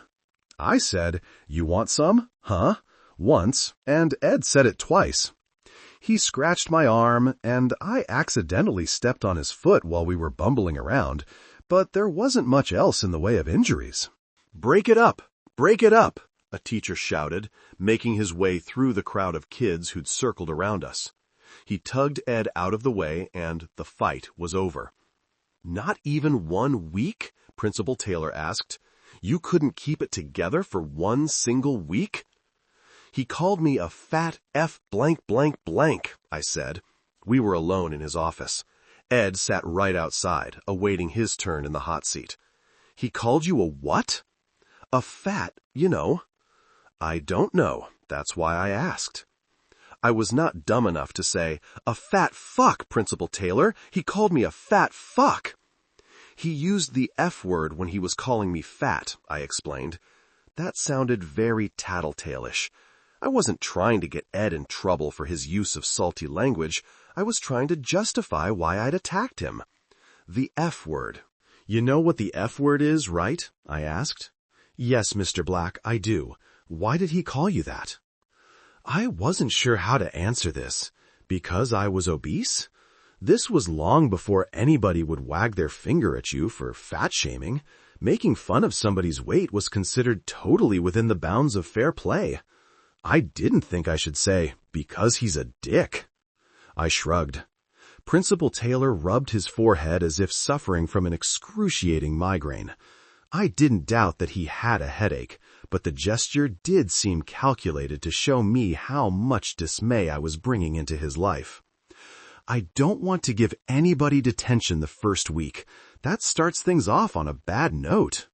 I'm going to bring Ed in here, and you two are going to shake hands. And if you can do me that tiny little favor, we'll pretend this didn't happen." "Thanks. Get up and open the door, will you?" I stood up and opened the door. Principal Taylor called for Ed to come into his office. Ed walked through the doorway. "I want you two to shake hands and apologize to each other," Principal Taylor said. "No further punishment. If I see either of you in my office again, it will be a very different outcome. Do you understand?" "Sure," said Ed. "So do it. Shake hands. Apologize." Ed and I shook hands. "Sorry," I said. "Sorry," he said. "Go home and enjoy your weekend," Principal Taylor told us. Ed and I left. I walked ahead of him. I'd missed the bus, and the junior high was nowhere close to walking distance from home, so I'd have to call my mom at work and ask her to pick me up after the bank closed. It wasn't too far out of her way, so as long as I came up with a good excuse for why I'd missed the bus, it wouldn't be a big deal. My first real, if inept, fight, and my first time asking out a girl, both on the same day. This was going to be a very interesting school year. "Hey," Ed called out to me. I stopped walking and looked back at him. "You tried to kick my ass," he said. "I respect that." "Oh, thanks." "You're welcome?" What was the proper response to this? "We're not friends or anything like that, so don't go getting the wrong idea. But we're cool. You need anything? Let me know." "I will." Ed walked past me. I watched him go, wondering how much weirder this day was going to get. Instead of making up an excuse that might be analyzed for gaps in logic, I just called my mom and told her that I'd been talking to some other kids and didn't realize that the buses had left. Since the reason made me look like a dumbass, she'd believe it. "How was school?" Mom asked after I got in the car. "Fine." "Anything interesting happen?" "Not really." "Learn anything?" "Eh." "Do you have a favorite teacher yet?" "Mrs. Davis." "What does she teach?" "English." "Why's she your favorite?" I started to say she's nice, but clearly Mom was fishing for something more substantial. I needed to throw her some sort of bone, even if it was a smart-assed bone. "She doesn't worship Satan." "Okay. All of my other teachers are obviously Satanists," I explained. "They didn't actually sacrifice a goat during class, but if there'd been a goat in the classroom, they totally would have sacrificed it to the Dark Lord." "Then it's good that there wasn't a goat in the classroom," said Mom. "Right? I like Mrs. Davis because she doesn't make us scoot all of our desks out of the way to make room for the pentagram." "Wise guy." "What are your plans for the weekend?" asked Dad. "Mow some lawns," I said. If Tina's father gave his blessing for me to take out his sweet, innocent daughter, I'd need some money. I wasn't going to tell Mom or Dad about it unless I got a yes answer. I didn't want them getting all excited and then needing to console me. Dad nodded. "Yeah, you should probably try to earn some money." The way he said it, I could tell that the issue of the missing cash from his safe was still very much on his mind. I didn't acknowledge the blatant accusation in his tone. "Yep. Mrs. Deckel is looking for somebody to help her assemble a shed. I'll call her if you want." I didn't want to assemble a shed, but I did need the pay, and I didn't want a lecture from my father on not being a lazy piece of crap. "Okay," I said. "It'll be good exercise." I already said okay. You don't need to say that it'll make me less fat. Dad blinked. My weight was not something I ever acknowledged in his presence. Nobody tried to pretend that I was svelte. We simply didn't discuss it. "I'll call her right now," said Dad. It took the entire weekend to put together the shed. Mrs. Deckel, an elderly woman with dead eyes, paid pauper wages and stopped the clock for bathroom breaks. Her lemonade had seeds floating in it and was so sour that I'm convinced this was her recipe. Step 1, squeeze lemons into glass. Step 2, serve. She was a cruel taskmaster. She barked orders at me the entire time, punctuating them with "damn it" if I didn't immediately understand what she was trying to say, which was most of the time. "Move it to your left. No, your other left. No, your other left. Damn it." I'm honestly surprised she didn't pick up one of the planks of wood and start beating me with it. When I was taking an unpaid bathroom break, she pounded on the door. "What are you doing in there?" she demanded. "You'd better not be masturbating in my bathroom." I found it disturbing that she thought being berated by a mean old lady all day would make me so horny that I couldn't control myself. I was sore and exhausted and miserable, and she was far from a visual treat. "I'm going number 2, I informed her. "You save that kind of thing for your own house." Normally I would agree with her. As a guest in somebody's home for a short visit, bathroom visits should be quick and efficient. But these were 16-hour days, starting so early that my bodily functions hadn't yet kicked in, and so, yeah, I needed to take a dump. This debate through the bathroom door went on for several more sentences, none of which need to be shared here, but finally she left me alone. When the shed was as good as it's gonna get, I guess, Mrs. Deckel sent me home, promising to pay my parents the next day. She must have been worried that I was going to squander my hard-earned cash by betting on cockfights or something. Yes, I recognize that not long ago I'd stolen money from my dad to buy an illegal gun, so Mrs. Deckel's concerns about my fiscal responsibility were valid. I rode my bicycle home, thinking that a hard day's work was supposed to bring a greater sense of personal satisfaction. Yes, I'd probably sweated off a couple of pounds, but I didn't feel like I'd built much character. If anything, I was more ageist than before. As I turned the corner onto my street, I saw Marcus, the kid who'd tormented me about the nudie magazine, standing in his front yard. He waved to me. I waved back. I realized that he was waving for me to stop, so I put on the brakes. Some fancy-ass bicycles had the brakes on the handles, but my bike's brakes were activated by pedaling backward, and waited for him to hurry over. "Did you hear?" he asked. "Hear what?" "So I guess you didn't hear." "Hear what?" "They arrested the guy who murdered Todd." "When?" "This afternoon." "Who was it?" "Somebody on Clerk Street." Holy shit! I felt this weird combination of elation and horror. Was his name Gerald Martin? I don't know his name. What did he look like? I wasn't there. I just heard that they took him away in a state trooper car. So they might not have arrested him. They might just have taken him in for questioning. Marcus looked annoyed, like I was messing up a great story. I just thought you'd want to know, since you were friends with Todd. I did want to know. Thank you. Do you know anything else? Nah. I rode the rest of the way home. The elation part had vanished quickly, replaced entirely by horror. If Mr. Martin had been full of crap about his backup plan, this could be wonderful news. But if he hadn't been bluffing, or if he got out on bail, this could be very, very, very bad. I didn't even bother to use the kickstand. I simply let my bike fall in the middle of our driveway as I hurried inside. "How was work?" Dad asked, looking away from the television. "Did you hear that Gerald Martin got arrested?" Dad got up off the couch and turned down the TV volume. "I heard that he left his house with a trooper.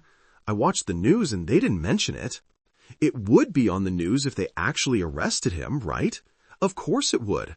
The arrest of the man responsible for 3 child abductions over the summer would have made the 6 o'clock news for sure." "Yeah," said Dad. He seemed to interpret my expression as disappointment and shut off the television altogether. "It doesn't mean they won't arrest him, or maybe they did and they're keeping it quiet. He'll eventually be punished, I promise. I'm going to take a shower."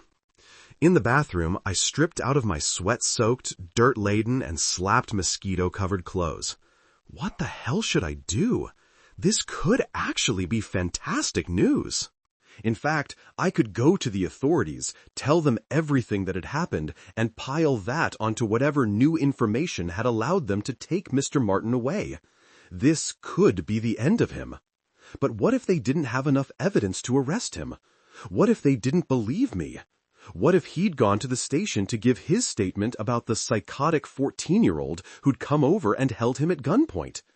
He hadn't given me any definitive details, nothing that would lead to where the bodies were buried.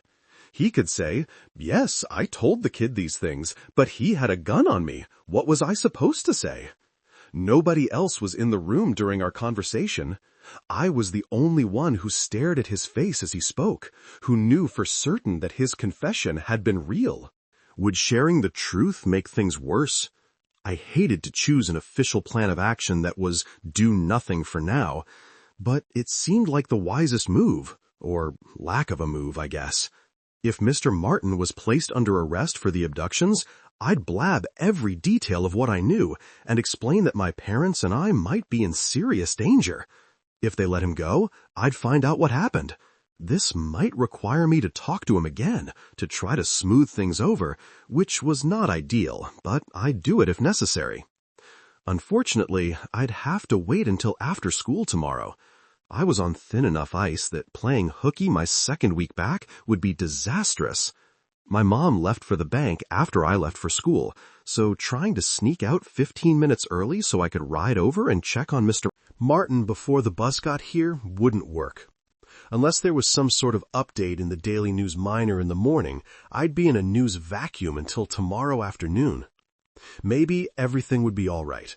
Maybe they'd found one or more of the bodies and Mr. Martin was totally screwed. I took a very long shower, got in my pajamas, and then remembered that it was only 7:30 and that I was ravenous. Mom and Dad had already eaten, but she'd made me a plate of fried chicken, which I gobbled down like a fat kid who'd been building a shed all day. Then I watched TV with my parents, constantly waiting for the news to interrupt with a breaking bulletin, until it was time for bed. My body was exhausted. My brain was on fire. My body won. 12. When I stepped off the bus the next morning, Tina was waiting for me. I don't mean that she was standing right there on the sidewalk like some frightening stalker. She was standing on the front lawn of the school, near the flagpole, but she wasn't really trying to hide that she was watching to see who got off the bus. When I did, she walked right over to me. "My dad said yes," she told me, beaming. "I mean, he wants to meet you first, if that's all right. Maybe a study date sometime this week. I know we don't have any classes together, but we wouldn't have to study the same thing. It could just be the same subject, or not even that. Whatever we wanted to study." But he said yes, which was weird, and I didn't even have to tell him very much about you. You'll like him. He's not scary or anything. "Oh," I said. Tina seemed a bit thrown off by this non-reaction. "I mean, you wouldn't have to come over for a study date. He'd just want to meet you, so maybe you could come over early. Or if we met at the library, you could talk to him in the lobby for a few minutes. Nothing too long." I couldn't do this. There was a psychopath who might be planning his revenge. His friend could be on a plane at this very moment. I couldn't just go to the library with Tina as if nothing was wrong. What kind of terrible person would I be if I put her in potential danger like that? I shouldn't even be talking to her right now, in case Mr. Martin was watching me. "I'm sorry, I won't be able to do anything," I told her. Tina nodded. She didn't look heartbroken or angry. Her reaction, which cut me even deeper, seemed to be immediate acceptance, as if this was simply the way things worked out in her life, and there was no reason to have thought otherwise. "Okay," she said. "Thanks for asking in the first place." She walked toward the school entrance. She hadn't even asked why I changed my mind. She probably assumed that she already knew. I was such a piece of shit. Technically, I was the opposite. I'd be a piece of shit if I went out with Tina, knowing that she could end up in a shallow grave because of it. But I sure felt like a piece of shit. I should have at least made something up before she left, told her that my parents were even more uptight than her father, that I wasn't allowed to be alone with a girl until I was 15. Fuck. "She turn you down, loser?" a kid called out. I didn't know his name, but he was one of Ed's buddies. In fact, Ed was walking toward him right now. He smacked his friend in the back of the head really hard. "Ow, what the hell, man?" "Leave Curtis alone," Ed said. "He's under my protection now." "Say what?" "You didn't hear me? You got wax in your ears? Do you want to repeat this whole conversation, including the part where I hit you?" His friend shook his head and walked toward the school. "Sorry about that," Ed told me. "I meant to hit him before he said anything to you." "It's okay." Ed gave me a thumbs up and called for his friend to wait up. They walked into the building together. After standing there like an idiot for a few moments, I walked into the building as well, feeling confused and shitty. It was difficult to pay attention in class. I'd be desperately trying to focus on United States history, but then I'd start to think about Mr. Martin, and then I'd start sweating and try to focus back on history. Then I'd start to think about Tina, and then my stomach would hurt, and then the teacher would call on me, and I'd have to admit that I had no idea what question had been asked, and the rest of the class would snicker, and the teacher would sigh, and I'd be added to the teacher's mental will amount to very little list. Repeat for the first 4 periods. Weirdly, I was as upset about Tina as I was Mr. Martin. There was nothing I could do about the serial killer right now, but before lunch I thought, who do I think I am, Spider-Man protecting my secret identity?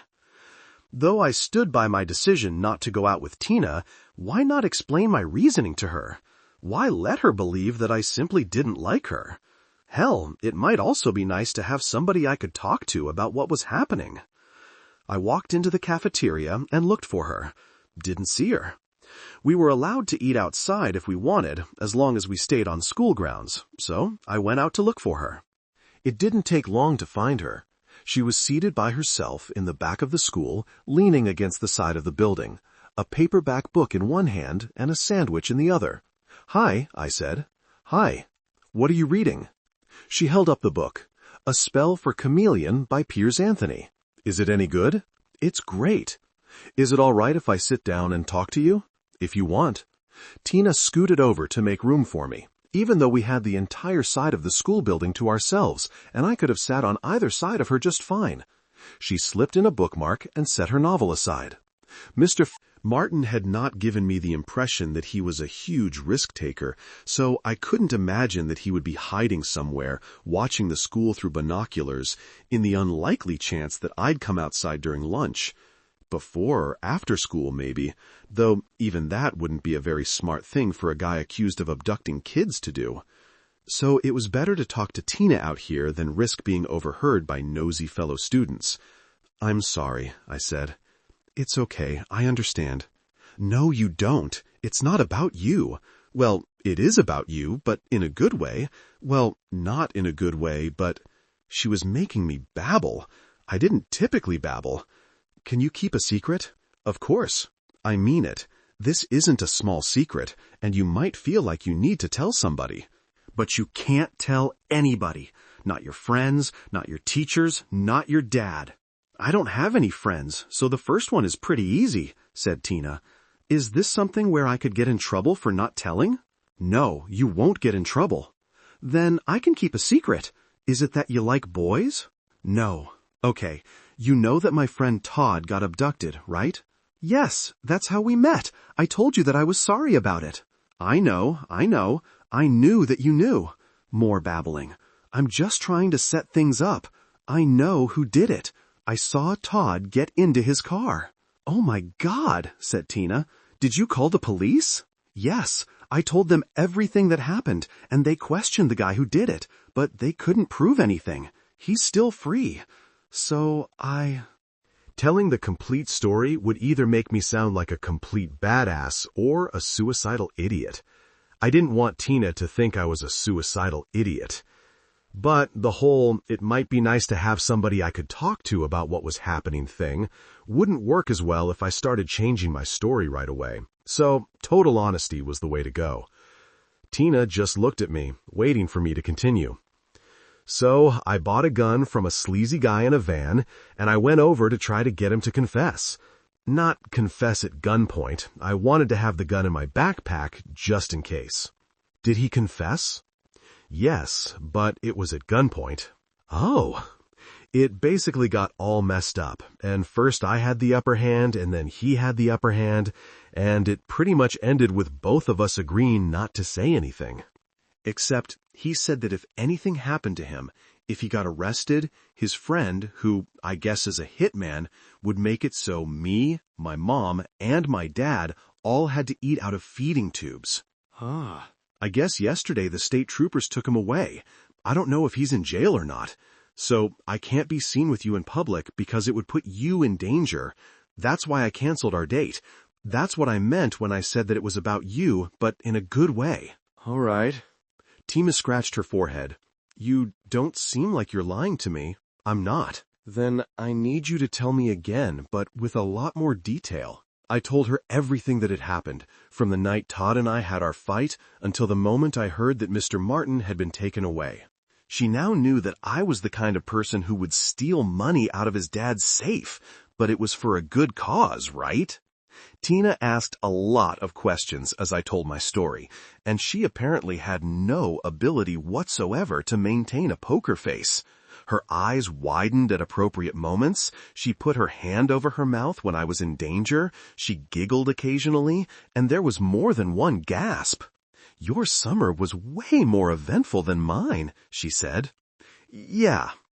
Well, we should—" The bell rang. Tina immediately stood up. "I can't be late. Let's talk after school. Anyway, this will give me time to think of some good advice." She picked up her book and the sandwich she never finished and hurried into the building, not waiting for me. I didn't feel as if all of my troubles had disappeared. My troubles were still lurking, big time. But it had been a huge relief to get to tell the complete warts and all version of what I'd been going through.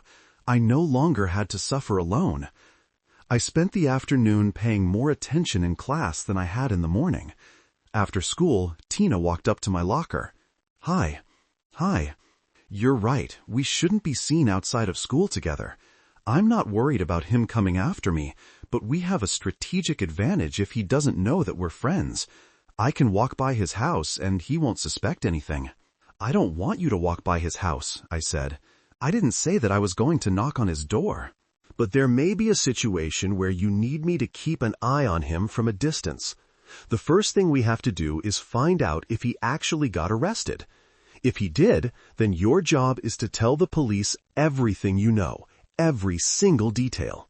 And what if he didn't? Then I think you need to talk to him. What? I think you need to have a conversation with him and assure him that whatever happened wasn't your fault. Make sure he knows that you can still be trusted. Are you trying? I'm not trying to get you killed, Tina promised. You'd have the talk outside. He's not going to murder you right there in his front yard, is he? I guess not. You need to get rid of the uncertainty. Make sure you and Mr. Martin are back on the same page before we take him down. Whoa, hold on, I said. I never asked you to help me take him down. I know you didn't. So our first step is to find out what happened.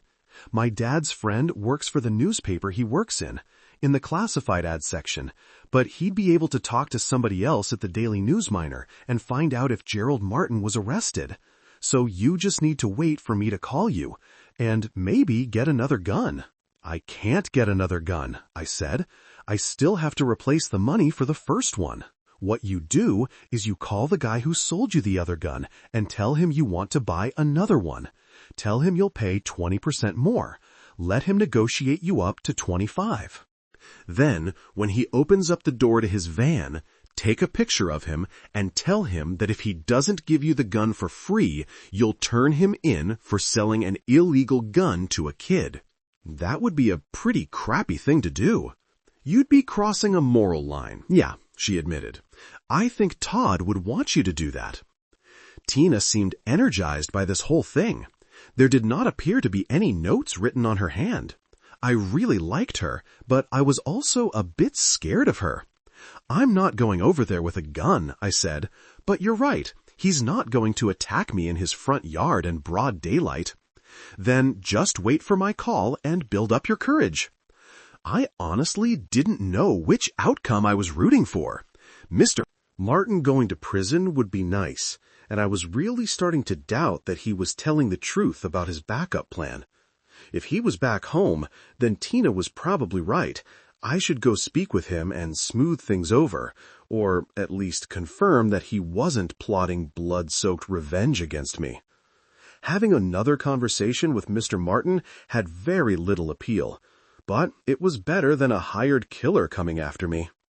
I unlocked the front door and went inside, still unsure which of the two possibilities I was hoping for. I set my backpack down in the foyer and walked into the living room, where a strange man sat on the couch, pointing a gun at me. 13. Don't scream, he told me. I didn't scream. The man was not dressed the way I'd envisioned a professional hitman. I had an image of a black suit, impeccably pressed, without a single wrinkle out of place, and sunglasses worn indoors. This guy was in corduroy pants and an untucked light blue shirt, had a thick beard, wore wire-framed glasses, and looked very tired. You're Curtis, right? Yes, sir. Oh, good. Then I'm in the right place. You need better locks on your doors. I popped the one in the back in about 3 seconds. I mean, obviously I can get through any lock you put on there, but what you've got now wouldn't even keep out a twitching junkie. All right, I said. I'm sure you're not the one responsible for the locks around here, but you might want to pass that on to your dad. I will. He stood up and yawned. Sorry, jet lag. It's okay. I'm guessing that we don't have much time before your parents get home, and it would be very bad if they found us like this. It would take away some options in how this plays out. You know why I'm here, right? I nodded. I didn't say anything to anybody, I swear. Gerald believes you.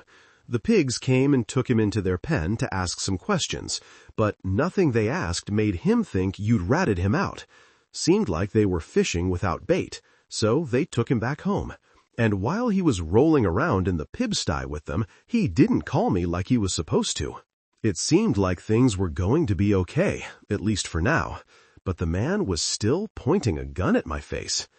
Maybe he was trying to lull me into a false sense of security before he pulled the trigger. "He saved my life once," said the man. "Did he tell you that?" "No. I owe him big time. He's done some shitty things, but hell, so have I. So have we all.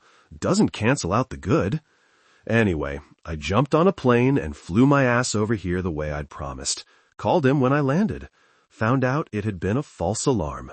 "Right," I said. "A total false alarm. I'd never break our agreement." The man shrugged. "Maybe. I figured as long as I was in town, I might as well show up and talk to you man to man. I don't know about you, but I would have been a little dubious when Gerald said he had a friend like me. No, I believed him. How come you don't have any pets?" "That was a weird, random question. My mom's allergic. You don't even have a hamster in your bedroom. I checked." "I used to have goldfish, but they died. That was a few years ago." "Most kids your age have pets. You're not giving me anything to work with. You were supposed to come home and watch me kill your dog or your cat. Show you that I'm not fucking around. I'm an animal lover, but I'll suffocate a dog to get my point across. No problem." "I told you that. I didn't say anything." "Oh, I know, and I believe you. But extra incentive can't hurt. Watching your dog's eyes bug out as it desperately tries to breathe tends to send a very memorable message. I can't believe you don't have a pet." "Right," I said. "I don't. I could kill a neighbor's dog, I suppose, but I don't want people going around searching for Barky or whatever." "You and Mr. Martin don't have anything to worry about," I assured him. "He and I made an agreement, and I have every intention of sticking to it." The man grinned. "Good. That's good to hear. So, Curtis, do you want to know what happened when I walked out of the airport?" "What happened?" I took a deep breath. "Okay. Fresh air. It was wonderful. I just stood outside for a while, breathing it in. I looked around and thought to myself, damn, look at that scenery. Alaska is fucking beautiful. And I realized that I haven't taken a vacation in a few years. Oh, I've done some hiding out, but I haven't taken a real vacation since even before my divorce. And I thought, why not now?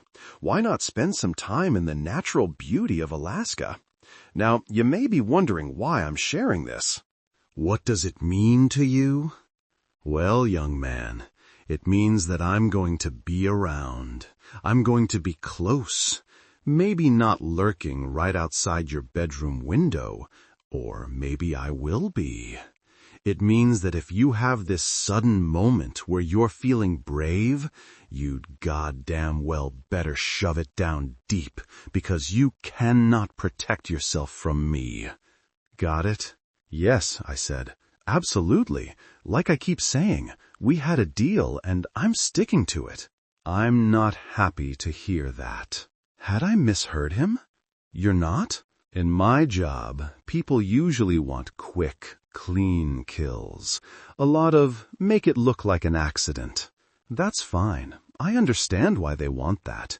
But it's not as satisfying as making somebody truly suffer. My perfect scenario, the kind that really gets my dick rock hard, is when I get to take somebody to a soundproof basement and just go nuts. The sound of you and your parents screaming in absolute unbearable agony would keep me going for weeks. I'd start with your mom.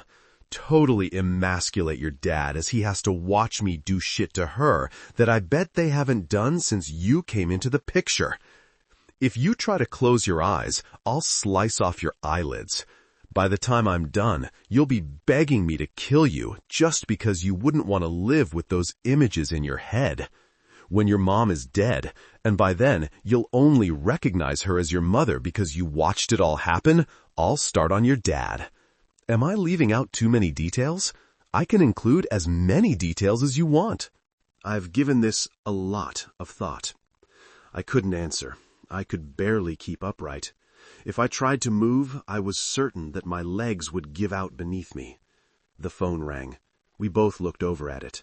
Well, shit, that spoiled the mood, he said. I should get going anyway. Think about what I said. Think about it a lot. Don't think about anything else. The next time you see me, it won't be another warning. It will be the beginning of the most nightmarish, horrific experience you can possibly imagine. The phone stopped ringing. The man lowered the gun. "Nice to meet you in person," he said. "Gerald told me a lot about you." He walked out of the living room and into the kitchen. A moment later, I heard him open and close the back door. My legs gave out beneath me. I collapsed onto the floor, gasping for breath. My lungs began to burn. I really couldn't breathe. Oh my God, was I going to die right here on my living room floor? I tried to calm myself down, to take a slow, gentle breath, but I couldn't make it work. I had to get up. I couldn't let Mom come home and find me like this. I'd immediately be upgraded from talking to a shrink to being locked away in an asylum. Breathe. Just breathe. I managed to take a shallow breath. Then another. Then another. Okay, good. I wasn't going to die here.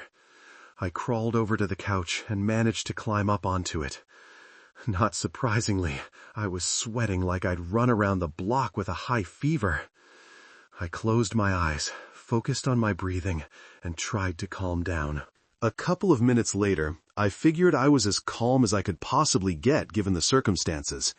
There was no way I could convince myself that this was good, but it definitely made things simpler, right? No more wondering if Mr. Martin was bluffing. Everything was very straightforward. If I went after Mr. Martin, this psychopath would come after me and my parents. I suddenly felt like I was going to throw up. Puking on the living room couch would not be a good idea. I staggered out of the living room, down the hallway, and into the bathroom, where I almost made it to the toilet before vomiting. The second batch made it into the toilet, and then I crouched there for a while, coughing and spitting. At least the bathroom had a tile floor, much easier to clean up. The phone rang while I was wiping up the generous portion of barf with toilet paper. It was most likely Tina. I didn't want to answer until I'd cleaned up the bathroom, which had stench that would make your eyes water right now. So after flushing the tissue, I wiped it down with a wet rag and then sprayed Lysol around the room. If Mom got home before the aroma faded, she'd probably think I was trying to hide the smell of marijuana, but that was better than her suspecting the truth. I walked out of the bathroom as the phone rang again. This time, I answered. "Hello? Hello, Curtis." It was most definitely not Tina. Hi, Mr. Martin. I thought the phone receiver might slip out of my hand. Did you have an interesting talk with my friend? Yeah. Did he make his point very clear? Uh-huh. It was already clear, though. I don't know why they came to talk to you, but it wasn't because of me. I believe you. Thank you. Are you scared right now, Curtis? Yes. I want you to really think hard about how frightened you are. Burn it into your memory. Because the agreement that you and I have isn't just for the next few days or weeks or months or years. This is for the rest of our lives. And so when you start to feel comfortable, like maybe you might not be in danger anymore, I want you to remember exactly how you feel in this very moment. Do you think you can do that? Yes. I'm glad to hear that. Really glad. I'll let you go now. You probably have homework. Mr. Martin hung up. I hung up as well. The receiver had a thick sheen of perspiration on it, so I wiped it off with the bottom of my shirt. And to think, for a while, this had been a pretty good day. The phone rang again. Was it Tina this time, or more taunting from Mr. Martin? Hello? Hi, Curtis. It's Tina. Hi. I tried to call earlier, but you didn't answer, and then the line was busy. Yeah, I know. Sorry. Are you okay? You don't sound okay. I'm not very okay, no. What's wrong? You tell me what you found out first, though I pretty much already know. Gerald Martin was taken in for questioning, but he wasn't arrested. Apparently, he's been a suspect the entire time, but they don't have enough evidence to charge him. Yup, I knew that. Now tell me what's wrong. I told her about how my last 10 minutes had gone. I almost left out the part about the man threatening to rape my mom while I watched. But no, Tina needed to know just how depraved these men were, since I was going to continue to insist that we couldn't be together outside of school. "Oh my God," she said. "Yeah. But he didn't hurt you?" "Not physically, no. Mentally, I'm pretty much insane now." "At least you can joke about it." "That wasn't really a joke." "So what's your next step?" Tina asked. "For now, try to make myself act normal before my parents get home. After that, homework. Hopefully I can forget about Mr. Martin long enough so that I don't get F's in every class." "But you're not going to let him win, are you?" "Hell no. He told me to remember how scared I am right now. And I'm not going to lie, I'm absolutely terrified. But it doesn't matter how scared I am. I'm not giving up.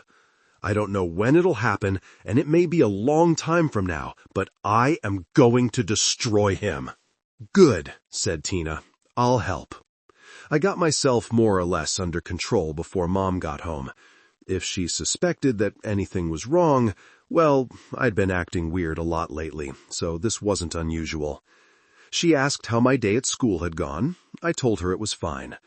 I decided that for the entire month of September, I would simply ignore the problem with Mr. Martin and his psycho buddy. How long could his friend's vacation possibly last? Presumably, there were people around here he could murder for money, but it would be a much smaller victim pool than he'd have in the lower 48. He'd eventually have to go back. He wasn't going to permanently move to Fairbanks just to be conveniently located in case I needed to die. And so I tried to return to a normal life. I guess I was kind of successful, if you ignore the nightmares and the paranoia and the stomach aches that I was starting to worry might be turning into an ulcer. And also the fact that I sort of had my first girlfriend, but I was scared to be seen with her outside of school, so we couldn't really do anything except have lunch together. The extent of our physical affection was some hands-holding and the occasional kiss on the cheek. Tina was all in on the idea of defeating a serial killer, but when I suggested hiding in an empty classroom after school so we could make out, that was a very definite no.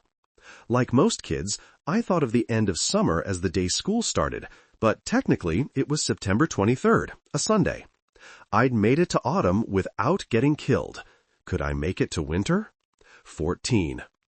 The whole girlfriend thing was a challenge. We were indeed boyfriend and girlfriend, not just friends, but my parents had plenty of questions. Tina and I talked on the phone every evening for at least an hour, and this was long before the magical invention of cell phones, so my options were the one in the kitchen or the one in the living room, neither of which afforded any privacy. It's not like Mom and Dad stood there staring at me while I talked to her, but even when I lowered my voice, I had to assume that my end of the conversation was a matter of public record. Though she was comfortable talking to me, Tina's social skills were not fantastic. The first time my dad answered the phone, she got so flustered that she couldn't remember who she wanted to speak to and ended up hanging up on him. This did not impress him. Mom and Dad would occasionally try to engage her in small talk, but would always end up shaking their heads as they handed me the phone. When my parents asked why I didn't invite Tina over, I blamed her dad. This was a reasonable excuse at first, since Tina was 13 and not 26, so it wasn't creepy that her father wouldn't let her go over to a boy's house. But when my parents offered chaperones dates, and that still wasn't allowed, as far as they knew it, it started to get a little weird. Why wouldn't we be allowed to go get hamburgers if my parents sat a couple of booths away? They even suggested that her father join them at the restaurant, which made me worried that at some point they'd ask to talk to him directly, and they'd discover that each of the fathers were being blamed for keeping these young lovers apart. "You're not ashamed of us, are you?" Mom asked me, smiling but not completely joking. "No, of course not. It's her dad. He's still not over the death of her mom, and he's just really overprotective right now. He'll get over it soon." "You don't have to worry. We'd be nice to her." "Why would I think you wouldn't be nice? Why would you even say that?" "She seems to have trouble talking. I thought that might be part of the reason." "She's shy." She's really shy. Not everybody can be super outgoing. I get it, said Mom. I'd just like to meet my son's girlfriend. There's nothing wrong with that. I probably wasn't going to be able to fend her off for much longer. At some point, Mom would show up at school before we got on our respective buses and demand to be introduced to her. Perhaps I should even suggest that. The extremely small chance that Mr. Martin or his buddy were spying on the building after school let out was becoming overpowered by the extremely large chance that Mom would eventually say, "Enough's enough. Time for me to meet her." Then it was October. The nights of sunlight were long gone. The sun would rise after my alarm went off and set early in the evening, and it was cold. High of 45 degrees Fahrenheit, and we'd lose 25 degrees of that by the end of the month. I followed the official Alaskan teenager dress code of don't dress appropriately for the weather, so I braved the cold in jeans and an unbuttoned denim jacket. I wasn't thinking about Todd as much. I hadn't forgotten about my best friend. He just didn't occupy my every waking thought. With no further appearances from the assassin and no reason to believe that Mr. Martin was peering in my windows at night, it was more and more difficult to keep up my obsession with avenging his death. I was still visiting Dr. Wasser every week, and those 50 minutes were when I spent the most time thinking about Todd's disappearance. And yes, as far as Dr. Wasser knew, I still believed that Todd was missing instead of dead. Each time my mom picked me up, she'd ask if I still thought the sessions were helpful, and I'd say, no, not really, even though they were, sort of, and she'd ask me to stick it out for another week or two. I strongly suspected that she was waiting until she could meet Tina to release me from psychological analysis. On the days where it occurred to me that I hadn't thought about Todd much, I'd suddenly feel like an absolute piece of crap, like I'd given up on him. But I hadn't. I still had every intention of bringing Mr. Martin to justice. Yet I had a lot of other stuff going on too.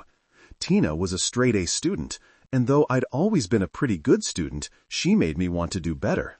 I continued to do odd jobs around the neighborhood whenever I could.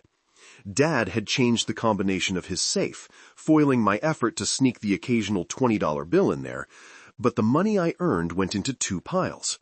Half was for repaying the money I stole. I hadn't decided yet if I would confess, or if I'd just leave a stack of bills on his desk and pretend that I had no idea how it got there, sort of a stolen cash reimbursement Santa Claus. The other half was for dates with Tina, when we could actually start dating like a real couple.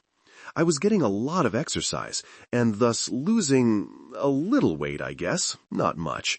Chubbiness seemed to be my body's natural state. Although I tended to be ravenously hungry when I got home, and I didn't reach for a head of lettuce, so that might have had something to do with it.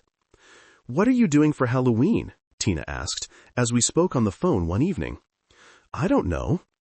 Until the 6th grade, trick-or-treating was the entire purpose of this holiday. Costumes tended to just be the kind that came in a box, with the cheap plastic mask that covered your face but not the rest of your head.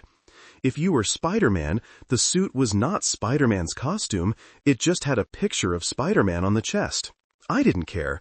It was usually, maybe 15 degrees outside, so a Halloween costume had to keep you warm for a couple of hours of candy gathering. It was often worn over a snowsuit. Nobody was doing elaborate makeup because your face would freeze off if it wasn't covered. I'd retired from trick-or-treating upon entering junior high, even though I didn't really want to. I didn't worry too much about society's expectations, but I sure as hell wasn't going to be the only FAIRBANKS teenager doing it. I've also just admitted that upon becoming a teenager, I stopped trying to protect myself from the cold weather, so yes, I guess I was fully susceptible to being a dumbass to fit in with my peers. "What about a Halloween party?" Tina asked. "Who's having one?" Despite wearing only a jeans jacket in freezing weather, I wasn't cool enough to get invited to Halloween parties. "You? Me? What if you had a costume party but only invited me and my dad? If anybody was spying on us, they wouldn't know who I was. I could finally see your house, and we'd get our parents off our backs." She'd been whispering, but now she raised her voice. "My dad is starting to think that I'm making you up, like I'm just talking to myself on the phone, at this very moment, making up an entire imaginary conversation just for his benefit." "Did your dad just walk in the room?" I asked. "Oh yeah, he's staring right at me. I think it's a great idea. Maybe we shouldn't call it a Halloween party. It's kind of sad if we're having a party that's just us and our parents. We'll call it a Halloween gathering." "Let's do it." Over dinner, I shared this with my parents, both of whom loved the idea. That night, while I was brushing my teeth, my mom stood in the bathroom doorway and told me that if I wanted to stop seeing Dr. Wasser, that was fine. Halloween was still more than 3 weeks away, plenty of time to plan a very small party. Some snacks, some decorations, and whatever horror movie was playing on TV that night, if any. Our channels consisted of CBS on Channel 11 and PBS on Channel 9, while Channel 2 was shared by both NBC and ABC, so horror movies on Halloween night weren't a guarantee. Quite honestly, the whole "Tina cannot be seen with me for fear that she might become a pawn in my standoff against Mr. Martin" was starting to feel kind of silly. Could she really only come over if she was in a Halloween costume? It was getting extremely cold out. Where would Mr. Martin and his friend even be hiding to watch us? Wouldn't he be worried that I'd go straight to the authorities if I caught him spying? Maybe all of these precautions were ridiculous, but maybe they weren't. I didn't know how Mr. Martin's mind worked. Though I assumed that he was still going to his job, an insane child killer like him might indeed be watching me as often as he could. Maybe his friend was driving by my house every once in a while. I had to stay vigilant, even if it might be a waste of time. This wouldn't last forever. Eventually, I'd get him. October always brought a few days of snowfall that melted away, but by Halloween, the snow was there to stay for the rest of the winter and beyond.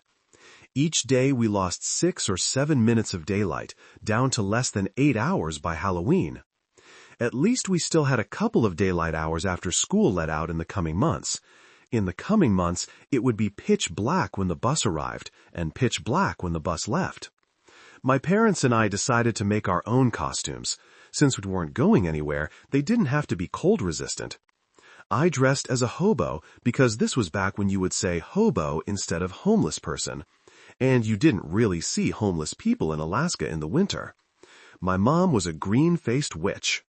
My dad was Chewbacca, though he looked more like Bigfoot with mange. We had popcorn, chips, cookies, and candy galore. Our neighborhood always had a lot of trick-or-treaters, and we gave out the good stuff, Snickers and M&Ms. No apples or that orange and black wrapped peanut butter taffy. Tina and her dad arrived, and they'd put a lot more effort into their costumes. Tina was a devil with sparkles all over her outfit, 3 different shades of red makeup, blended exquisitely, and a tail that she could move around with a pulley system attached to her back. Her dad was also a hobo, but a much more elaborate one. He'd blacked out some of his teeth and had a long stick with his possessions tied up in a handkerchief on the end. I was going to go for authentic body odor, but Tina talked me out of it, he said, laughing. Tina's dad was shockingly cool. I'm not saying that I wanted him to adopt me, since that would technically make Tina and I brother and sister, but he was far different from what I'd expected, which was either a drill sergeant or somebody who looked like a rain cloud should be following him everywhere. Here, he was the life of the party, offering up a constant stream of jokes, eating an alarming amount of junk food, and praising the costume artistry of every single trick-or-treater who came to the door. After a slow start, Tina also started to have fun. She shared a couple of amusing anecdotes about past Halloween experiences, and yes, I could tell she'd practiced them, perhaps for hours. My parents adored her. It's entirely possible that most people in my peer group would think that a Halloween party that consisted of 2 kids and 3 parents was lame as hell, but screw it, everybody was having a great time. "I'm so glad we finally got to meet you," said Mom. "It feels like we've been waiting for this forever." Yeah, said Tina's dad. Tina has told me so much about Curtis, and I've been anxious to find out if he lived up to the hype. He completely does. Exceeds expectations. Tina and I exchanged a concerned look, because this was the part where our parents might start to compare stories, which could be problematic. But then the doorbell rang, and they went over to hand some candy to a ghost and a pirate, and when they returned, the subject didn't come back up. We'd dodged a bullet. This was the best Halloween party ever. This was not an alcohol-free party for the adults. Around 9 o'clock, Tina's dad declined another beer, since he had to drive home, but my dad sent me to the kitchen to get another one for him and Mom. They had to go to work tomorrow. It was Wednesday. Halloween was celebrated on October 31st, regardless of which day of the week it fell upon. No pushing it to the weekend in Fairbanks in 1979. But it's not like they were getting sloppy drunk. Tina went with me. "This is so great," she said. "I can't believe how much fun Dad is having. He's usually so gloomy. Maybe we can relax a little. I don't mean holding hands in front of Mr. Martin's house, but are we being too paranoid? I haven't heard anything from him in almost a month." Tina shrugged. "Maybe. You know him better than I do." We stared at each other for a very long moment. "Do you want to make out?" I asked. "It'll smear my devil makeup." "That's true. Sorry, I wasn't thinking." "You can touch one of my boobs if you do it quick." "Hey," my dad called out, "I'm sitting here without a beer." The other adults laughed. My parents didn't get tipsy very often, so I was glad that they were enjoying themselves, even if my dad's timing sucked crap. I got the beer out of the refrigerator, and Tina and I returned to the party. The low lighting in my baggy outfit was a godsend, because at that age I could get a boner from a female teacher writing the number 8 on the blackboard, so Tina's offer had put me in a physical condition that her father would not appreciate. At 9:30 there was a knock at the door.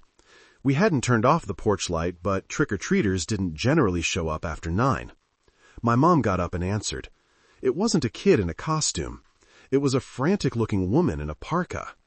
I thought I recognized her. I couldn't tell you where I'd seen her before, but I was pretty sure she lived in my neighborhood. "Sorry to bother you so late," she said. "Did you have a trick-or-treater in a skeleton costume tonight?" "I think so," Mom told her. "We had a lot of kids tonight." There was at least one skeleton. I sewed the fabric bones onto his dark blue jacket, and he would have been wearing red glasses that lit up. "I would have remembered the red light-up glasses," said Mom. She looked back at the rest of us. "Do any of you remember a skeleton trick-or-treater?" None of us did. "Okay," the woman said. "Just thought I'd check." "What happened?" Mom asked. "My son never came home." "Oh my God, how old is he?" 11. He got separated from his friends, I guess. They don't know what happened to him." "Well, give me your phone number and I'll call you if we see him." "Thank you." The woman wiped a tear from her eye. I was surprised it didn't freeze to her face. Her son was named Dominic. I didn't know him very well. He was 3 years younger than me, but I knew that he lived about 5 blocks away. I wondered if his mother had gone to every house between theirs and ours. She said she'd called 911, and her husband was waiting at home for word. And on that bummer of a note, Tina's dad announced that they needed to go since she had school tomorrow. Goodbyes were exchanged, and everybody agreed that we needed to do this again, minus the Halloween costumes. My plan to just kind of forget about Mr. Martin for a while had failed. Now I had to figure out what to do about him. 15. Not being a 16-year-old with a driver's license in the 21st century made this situation much more challenging. I couldn't just secretly text or email Tina. We couldn't even lower the volume on the phone's ringer. Those things were designed to make sure you knew that somebody was calling. My parents went to bed shortly after Tina and her dad left. I waited until they'd have made it home, then called from the kitchen phone. If Mom or Dad came out of their bedroom to ask why I was calling her, I'd say that she'd promised to bring a spell for chameleon to school tomorrow for me to borrow, and I didn't want her to forget. "Hello?" her dad answered. "Hi," I said. "It's Curtis. May I speak to Tina?" What? You don't want to talk to me? He chuckled. Yeah, but make it quick. You both have school in the morning. Hi, said Tina a moment later. Her grim tone made it clear that she knew why I was calling. I lowered my voice to a whisper. I'm going over there. Right now? Yes. If I wait until morning, it might be too late. Can't you just call the police? Dominic's mom said she already did. I assume he'd be their prime suspect, so they might already be investigating him. If I get over there and I see state troopers parked in his driveway, I'll come home. But I can't just go to sleep until I've tried to do something to help. I don't know how to get over there, said Tina. My dad is watching TV. There's no way I can sneak out. And if I wait until he goes to sleep, I'll have to go to a payphone to call a cab. I could tell him what's going on, but I'm not asking you to come over here. There's no time for that. I did some mental calculations. I could get to Mr. Martin's house in about 10 minutes if I ran the entire way. I probably couldn't run the entire way, so maybe 15 minutes. If things went badly, I wanted the state troopers on their way to save me as soon as possible, but I didn't want Tina to call them before it was necessary. How long should I ask her to wait? Give me 1 hour. If I haven't called by then, call 911 and tell them where I am. Are you sure you want to do this? Asked Tina. Going over to a serial killer's house after dark? Is this really your responsibility? It's my fault Todd was killed, I said. I'm not going to let something like that happen again. I was kind of surprised at myself for saying that. I regretted the fight we'd had that sent Todd walking home on his own, but I'd never really been wallowing in self-blame. Was this some kind of buried guilt? Why hadn't Dr. Wasser dragged it out of me? Didn't matter. Yes, I was going to confront Mr. Martin as safely as possible. I understand, said Tina. Are you bringing a gun? No. A knife? I guess I should bring a knife. Be careful, Curtis. Oh, I will. I'll be completely safe, I promise. I'll talk to you in less than an hour. I hung up. I slid open one of the kitchen drawers and selected a knife, the one my mom used for cutting vegetables. My dad had a pocket knife in his desk in his office, but I wanted to sneak around the house as little as possible. I put on a pair of boots, which I'd never wear to school where my peers could see me, of course, but I was going to have to move quickly, and I didn't want to slip on the ice. And then opened the closet door. I selected a heavy jacket, put it on, and slipped the knife into the pocket. Did I really want to do this? No, not at all. But I was going to anyway. I returned to the kitchen and very slowly turned the doorknob. Then I very, very slowly eased the door open. The stupid thing creaked, of course, which in my state of anxiety felt like it was shaking the entire house and waking up everybody on our block. I continued to swing the door open until I could slip through, and then I just as carefully closed it. I trudged through the snow in our yard, walking around the side of the house. I suddenly realized just how dark it was out here. My stomach hurt. I didn't want to do this. Tina was right. Why was this my responsibility? Why was I, a 14-year-old kid, on my way to try to rescue somebody from a serial killer? What kind of bullshit was that? I was on my way over there because I was the one who'd forced Mr. Martin to confess at gunpoint and then proceeded to squander my advantage. I was on my way over there because I'd screwed up. Simple as that. I started to run, then decided that this would end with me slipping and breaking a leg or two. I settled for jogging. Despite the exercise I'd been getting from doing odd jobs, I was still in terrible shape. All of the junk food I'd eaten this evening didn't help, and it wasn't long before I got a cramp in my side. I fought through it and kept jogging. To be clear, my intentions were not to kick down Mr. Martin's door, rush inside, and save the kidnapped child. Self-preservation was an important part of my plan. I was on my way to gather information that I could use to send the authorities after him, not to perform a daring rescue. This wasn't an exchange my life for Dominic's expedition. By the time I'd reached the end of my neighborhood, I had to stop jogging and settle for a relatively quick walk. I couldn't show up at Mr. Martin's home gasping for breath. I suddenly wondered if I should have left my parents a quick note in case they got up and discovered that I was gone. Too late now. This was such a stupid idea. Only a mentally ill person would be doing something like this. How could Tina even want to be my girlfriend? How could I have been seeing a shrink for all those weeks and still have a brain that would let me do something this dumb? I didn't turn back. When I turned onto Mr. Martin's street, I slowed way down, not out of cowardice, but to make sure I could speak calmly and articulately when he answered his door. I reached his house and decided against this whole ridiculous idea. But before I could turn around and start walking back home, I forced myself to walk up to his front door and ring the doorbell. I quickly hurried back, about 20 feet away. Nobody answered. I repeated the process. Still no answer. If he wasn't home, I had to assume that he had Dominic with him. I walked up to the front door and began to pound on it. A light turned on inside. I retreated back to what I hoped was a safe distance. The door opened. Mr. Martin was in a robe. His hair stuck up on the left side. As he saw me, he rubbed his eyes and let out a soft groan. "Is that you, Curtis?" "Yeah." "What the hell do you want?" he asked. "Turn on your porch light." "Why?" "So that we aren't talking in the dark." He turned on the light. I could see that a couple of the other homes had lights on inside, so hopefully that would dissuade him from coming after me. He might be able to knock me unconscious and drag me into his home without anybody noticing, but I doubted he'd take the risk. I also noticed some yellow streaks and white fragments on his windows. He'd been egged. He must not have handed out treats this evening. "I have to get up early tomorrow," he said, stepping outside. "Stay in your house or I'll start screaming," I warned him. Mr. Martin took a step back. "Tell me what this is about or I'll call the cops, have you arrested for disorderly conduct." "Another kid is missing." "Who?"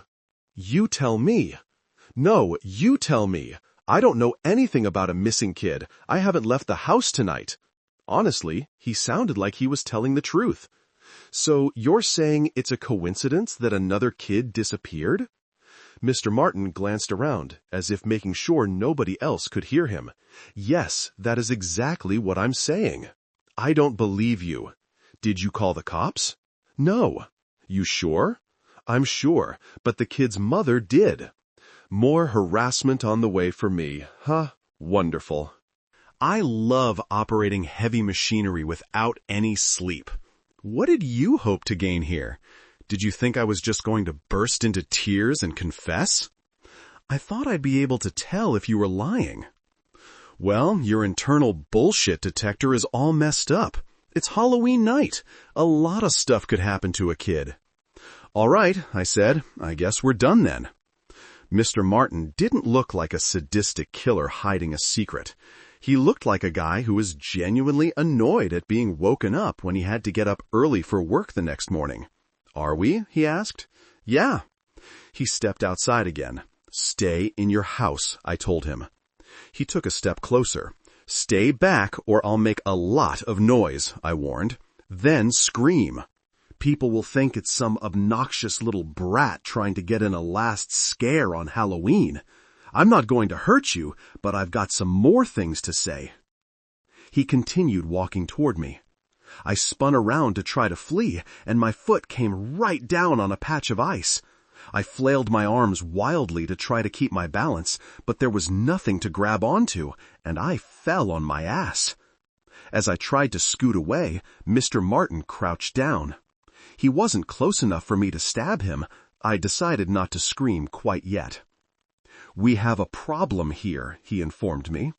"I don't like that you think you can just come over here, pound on my door, and accuse me of something I didn't do. This makes me think that you feel like you're the one in charge here. That doesn't work for me." "If a kid goes missing, yeah, I'm going to assume you did it," I said. "I get that. I really do. But this little power struggle we've got going on here is not balanced in your favor. You understand that, right? You can make life difficult for me, but I can make life so much worse and so much shorter for you." I scooted back further. "Don't move," he said. "We're not done talking. You started this up again, so you're goddamn well going to listen to what I have to say. You are the one living in fear, not me. I sleep fine, unless some rotten little shit starts pounding on my door. Do you think I flinch when the phone rings? Is that what you think? Do you think I'm always peeking out the windows? I shook my head. I'm not your little bitch. If you break our agreement, it will be so much worse for you than for me. I assumed that you understood that, but I guess I was wrong. I understand, I said. Do you? Yes. Maybe it's too late. He glanced around. You think anybody hears us? You think anybody is watching right now? Maybe you fucked this up beyond repair. Maybe I have nothing to lose. Nobody's watching. You sure about that? If you're right, then why shouldn't I shove your face in the snow until you suffocate, then drag your fat ass into my house? Let your body feed me during the long winter. How does that sound? Maybe we should just fight it out, right here, right now. Give the neighbors a Halloween to remember? Did you bring a gun this time? Why don't you shoot me? Come on, Curtis. If you're such a big man, go ahead and shoot me. Shoot me in the face. See if my blood freezes before it hits the ground. Do it. Shoot me. Do it. I made a mistake, I said. I slid my hand into my jacket pocket, wincing as my fingers slid across the blade. Mr. Martin grinned. You really are going for a gun, huh? No. Okay, I trust you. I thought things were fine between us, Curtis. I thought we were on the same page. It's hard for me to explain how upsetting this is. But you know what? Go ahead and end the game. Turn me in. Tell whoever the fuck you want about me. See how well it works out. You want to use my phone? Come on in. I'll get you some milk and cookies while you call. How does that sound? I'm sorry, I said. I messed up. Oh, well, if you're sorry, I guess everything is just hunky-dory, huh? A kid disappeared tonight. I freaked out. Well, how about in the future you don't freak out, okay? I slowly got to my feet. It won't happen again. Good to know. I'm leaving now. Sleep well. Happy Halloween. Mr. Martin walked back into his house, shutting the door behind him. The porch light turned off, followed by the light inside his house. I'd made things even worse, but I was also weirdly relieved that, as far as I could tell, he hadn't been responsible for Dominic's disappearance. Maybe Dominic was home by now, fast asleep in his bed. Now to get home and call Tina. I hadn't even walked past his next-door neighbor's house before I slipped on another patch of ice. My leg twisted as I fell. I cried out in pain as I hit the ground. I wiggled my toes. My leg wasn't broken, but God, did it hurt. After a few tries, I managed to get back up. Then I limped toward home. I still had 40 minutes. 39 if Tina called exactly at the 1-hour mark. I'd make it, no problem. At the end of the block, my injured leg shot out from under me, and I fell again. Got back up. Every step hurt, but I forced myself to keep going. Worst case scenario, I'd pound on somebody's door and ask to borrow their phone. I made it home with about 7 minutes to spare.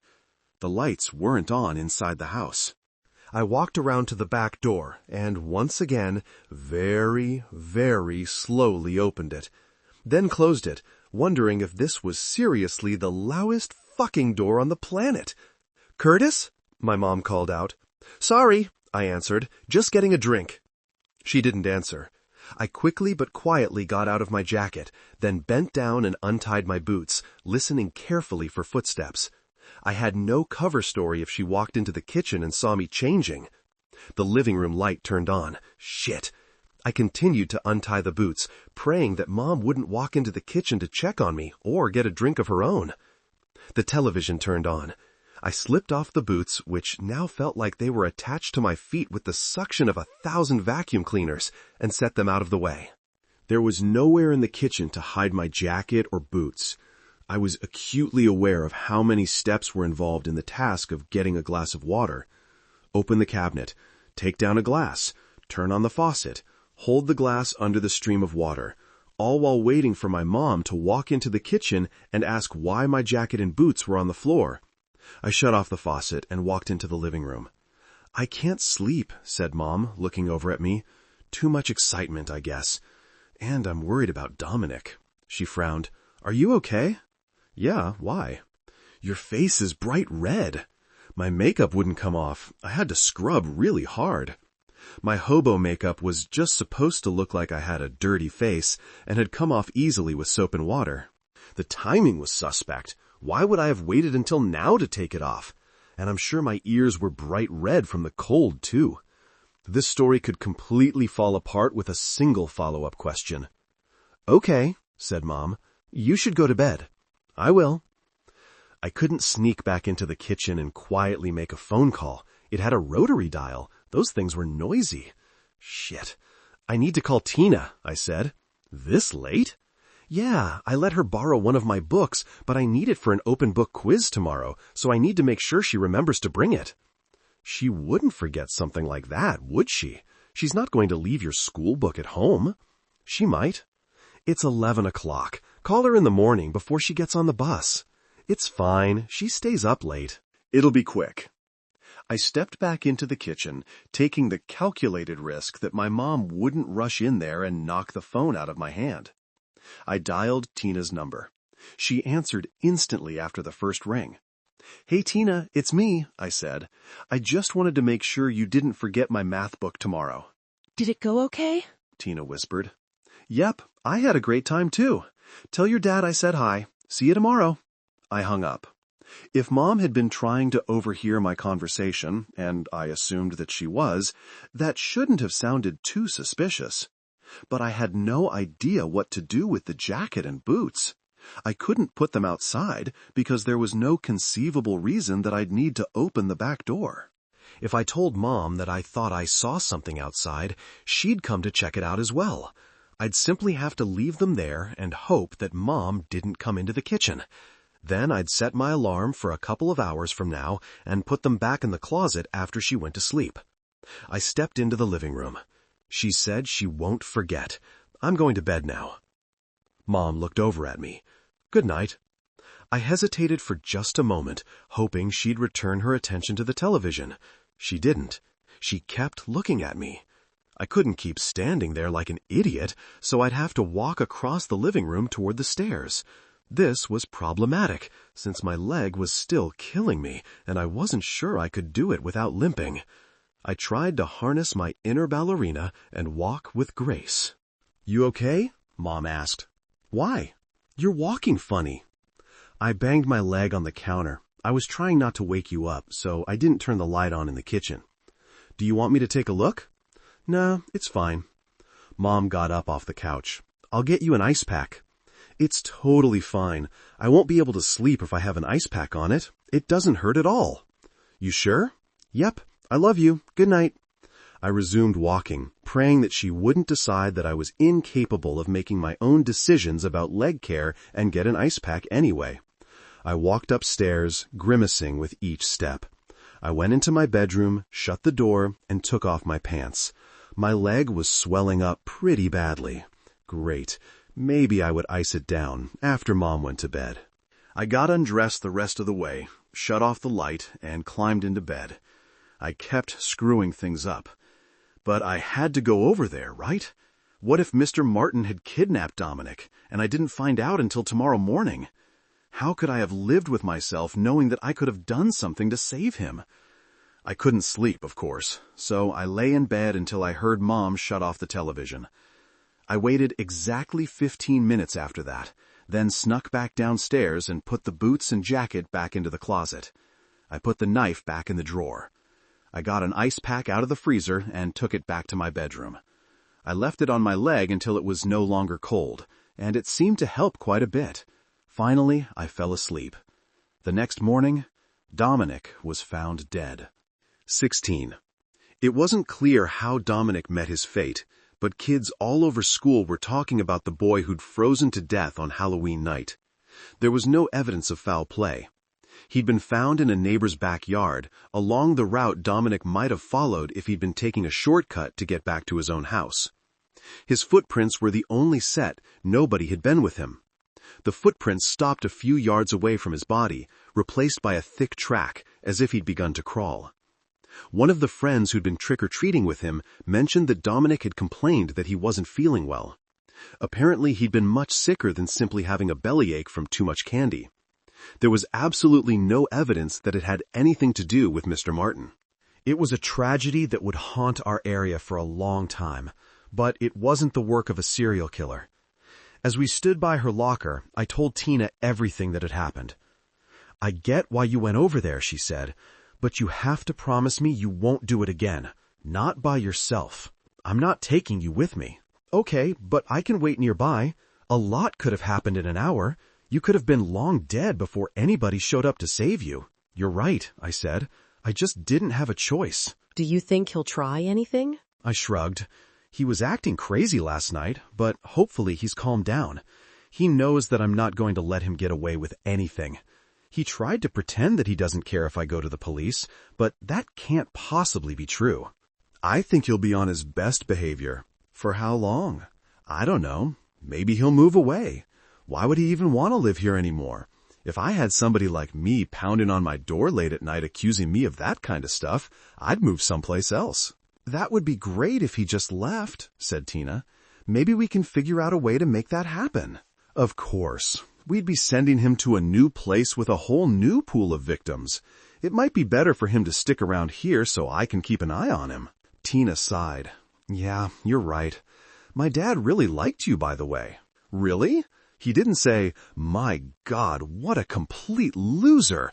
How could you possibly be attracted to somebody who's never going to amount to anything? He's gross. He's totally gross." Nope, he sure didn't. Cool. He knows that I have flawless taste. I smiled, but the smile quickly faded. I think last night reset the whole thing with Mr. Martin. We have to assume that he's paying close attention to me again. So I guess we're back to saying that we shouldn't be seen together outside of school. I didn't realize we'd changed that, outside of Halloween costumes. We hadn't, but I was going to bring up the idea. The first bell rang and we hurried off to class. This would have been an agonizingly long day, even under good circumstances, simply because it was hard to get back into the vibe of education the day after Halloween. The death of Dominic, even though I didn't know him very well, and my latest encounter with Mr. Martin were going to weigh on my mind for the foreseeable future. I couldn't let this go on forever. When you're a kid, you don't think in terms of my childhood as being stolen. But I was getting tired of Mr. Martin ruining my life.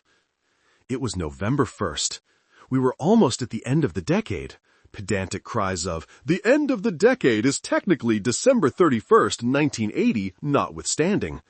And I wasn't going to start the 1980s living in fear of that asshole. I was going to finish this. Somehow. The mood was grim at home. We didn't know Dominic very well, but still, when an 11-year-old dies in your area, in a city not really known for its shocking tragedies, it carries a lot of weight. I was too exhausted to have another sleepless night. I still woke up a couple of times, unable to shake the weird feeling that somebody was in the house. But when I crept around to investigate, I saw nothing unusual. Maybe it was Dominic's ghost. The next day was Friday, which was normally cause for celebration, except that I had 3 different tests, none of which had received the level of studying that they required. If I'd been a teacher, I would have shown my students mercy and not scheduled tests on Halloween week, but I was not consulted on the matter. Second period was pre-algebra. I stared at the test. The formulas on the page looked as foreign as, well, algebra. This was going to be ugly. Somebody knocked on the classroom door. Mrs. Van Loren glanced over from her desk and scowled. She believed that algebra was the engine that drove all of humanity, so if somebody was interrupting her test, it had better be extremely important. She pushed back her chair, but the door opened before she finished getting up. Principal Taylor walked into the classroom. He seemed to suddenly realize that he was interrupting a test, so he quietly walked over to Mrs. Van Loren and whispered something to her. Both of them looked over at me. It became very difficult to breathe. I'm not sure why my mind immediately went to, oh shit, I'm in trouble. Maybe Mr. Martin had finally been arrested and they needed my statement. This could be good. Principal Taylor didn't look like this was good. He walked over to my desk. Curtis, I'll need you to come with me. I nodded. Okay. Bring your things. I picked up my backpack and stood up. We walked toward the door. Eyes on your work, Mrs. Van Loren announced. But of course, every eye was on me. Maybe I wasn't in trouble. Maybe something horrible had happened. Maybe Tina was dead? Maybe Mom and Dad were dead? I should never have gone over there. We walked out into the hallway. What's wrong? I asked. Principal Taylor didn't answer. He was walking so quickly that I had to jog a little to keep up. When we went around the corner, I saw a state trooper standing by my locker. If they just wanted to question me or deliver bad news, why would he be standing by my locker? At least nobody was dead. We walked over there. Here he is, said Principal Taylor, as if the trooper might not have noticed that he had a student with him. The trooper gave me a stern nod. Hello, Curtis. I'm going to need you to open your locker. There was absolutely nothing in my locker that I'd want to hide from the principal or the authorities. At least, there hadn't been before. I suddenly had a very good idea of where this might be headed. My mind went blank, and I couldn't remember my locker combination. I closed my eyes and spent a moment trying to focus. Do it, said Principal Taylor, mistaking my erased memory for reluctance. I turned the dial, hoping the combination would come back to me when my fingers started moving. It did. I unlocked it, then pulled open the door. As it swung open, I half expected to see a severed head dangling in there, but the inside of my locker looked the same as it had this morning, messy as hell. Please move away, the trooper told me. I stepped out of the way. The trooper began to methodically search through my locker. What are you looking for? I asked. Principal Taylor shushed me. It took at least 10 excruciating minutes for the trooper to finish going through my stuff. Finally, he reached for my backpack. Hand it over, please. I gave him my backpack. Everything was going to be fine. I'd had my backpack with me all day. Nobody would have had a chance to slip anything in there without me noticing. Unless I hadn't imagined that somebody was in the house last night. Oh, God. Mr. Martin wouldn't do anything like this, would he? What would he gain? Why would he do something that would force me to tell the authorities what I knew? This all had to be a huge misunderstanding. The state trooper would go through my backpack, apologize, and then I'd return to class, so Mrs. Van Loren and I could figure out what we were going to do about the pre-algebra test that I'd abandoned. The trooper unzipped my backpack and began taking things out and setting them on the floor. Books, pencils, a notebook, an empty can of root beer that I'd meant to throw away a couple of weeks ago, some empty potato chip bags. When I got out of this mess, I'd have to start cleaning out my backpack on a regular basis. Oops, said the trooper. Yep, here we go. He took out a large baggie filled with what I immediately knew, without ever having seen any in real life, was marijuana. That's not mine, I insisted. Of course it's not. Somebody put that in there. Of course they did. The trooper, instead of looking gleeful at his discovery, seemed genuinely disappointed in me. Do I need to use handcuffs, or are you going to come with me without any fuss? I informed him that I wouldn't cause any problems. The bell rang before we made it out of the building, which meant that plenty of my peers got to see me led out of the school and into the waiting car. No good could come from telling my story to the trooper while we were in transit. He wasn't going to say, "Wait, you're telling me that Gerald Martin planted this on you? Oh my goodness." Well, let me send you right back to class so I can capture the real criminal. I was taken into the station, fingerprinted, and placed in a holding cell. At least I got a cell of my own. though there was plenty of snickering from the adjacent cell, probably because of my constant sniffling as I desperately tried not to cry. Mom and Dad showed up a while later. I thought they were there to take me home to be grounded for the rest of my life, but instead they just stood outside the cell. "Why would you do this?" Mom asked. "How would it ever even occur to you to sell drugs?" "The bag wasn't mine," I insisted. "Somebody stuck it in there." "Who?" I hesitated. This was going to sound crazy. "Gerald Martin." "You're saying that Gerald Martin put a bag of weed in your backpack?" "Yes." "And then he called the police, pretending to be a concerned parent of a student who was one of your customers?" "Yes." "How would he get it in there?" "I don't know. He has a friend. I think his friend broke into." I realized that this theory was not being well received and just trailed off. "I confronted Mr. Martin about Todd's disappearance, and now he's trying to get back at me." "You did what?" Dad asked. "I went over there. He admitted what he did. And then I went over again on Halloween night because I thought he was responsible for Dominic going missing. I'm not selling pot. He or his friend put that in my backpack. Where would I even get that much pot? How could I afford it?" "You stole money out of my safe," said Dad. My stomach plummeted. "Or did Gerald Martin's friend break into our house and steal that too?" My mind raced. Should I accept that I was screwed and stop talking? "Yes, Father, I stole the money, but only so I could buy an illegal gun with which to force a confession out of Mr. Martin. Was that more credible than the idea that I stole money to buy marijuana to sell to kids at school?" For now, I needed to just shut the hell up.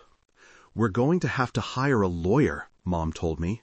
"Your father and I think it will do you good to spend the night here." "What? You're going to leave me in jail?" "Just for one night." "No!"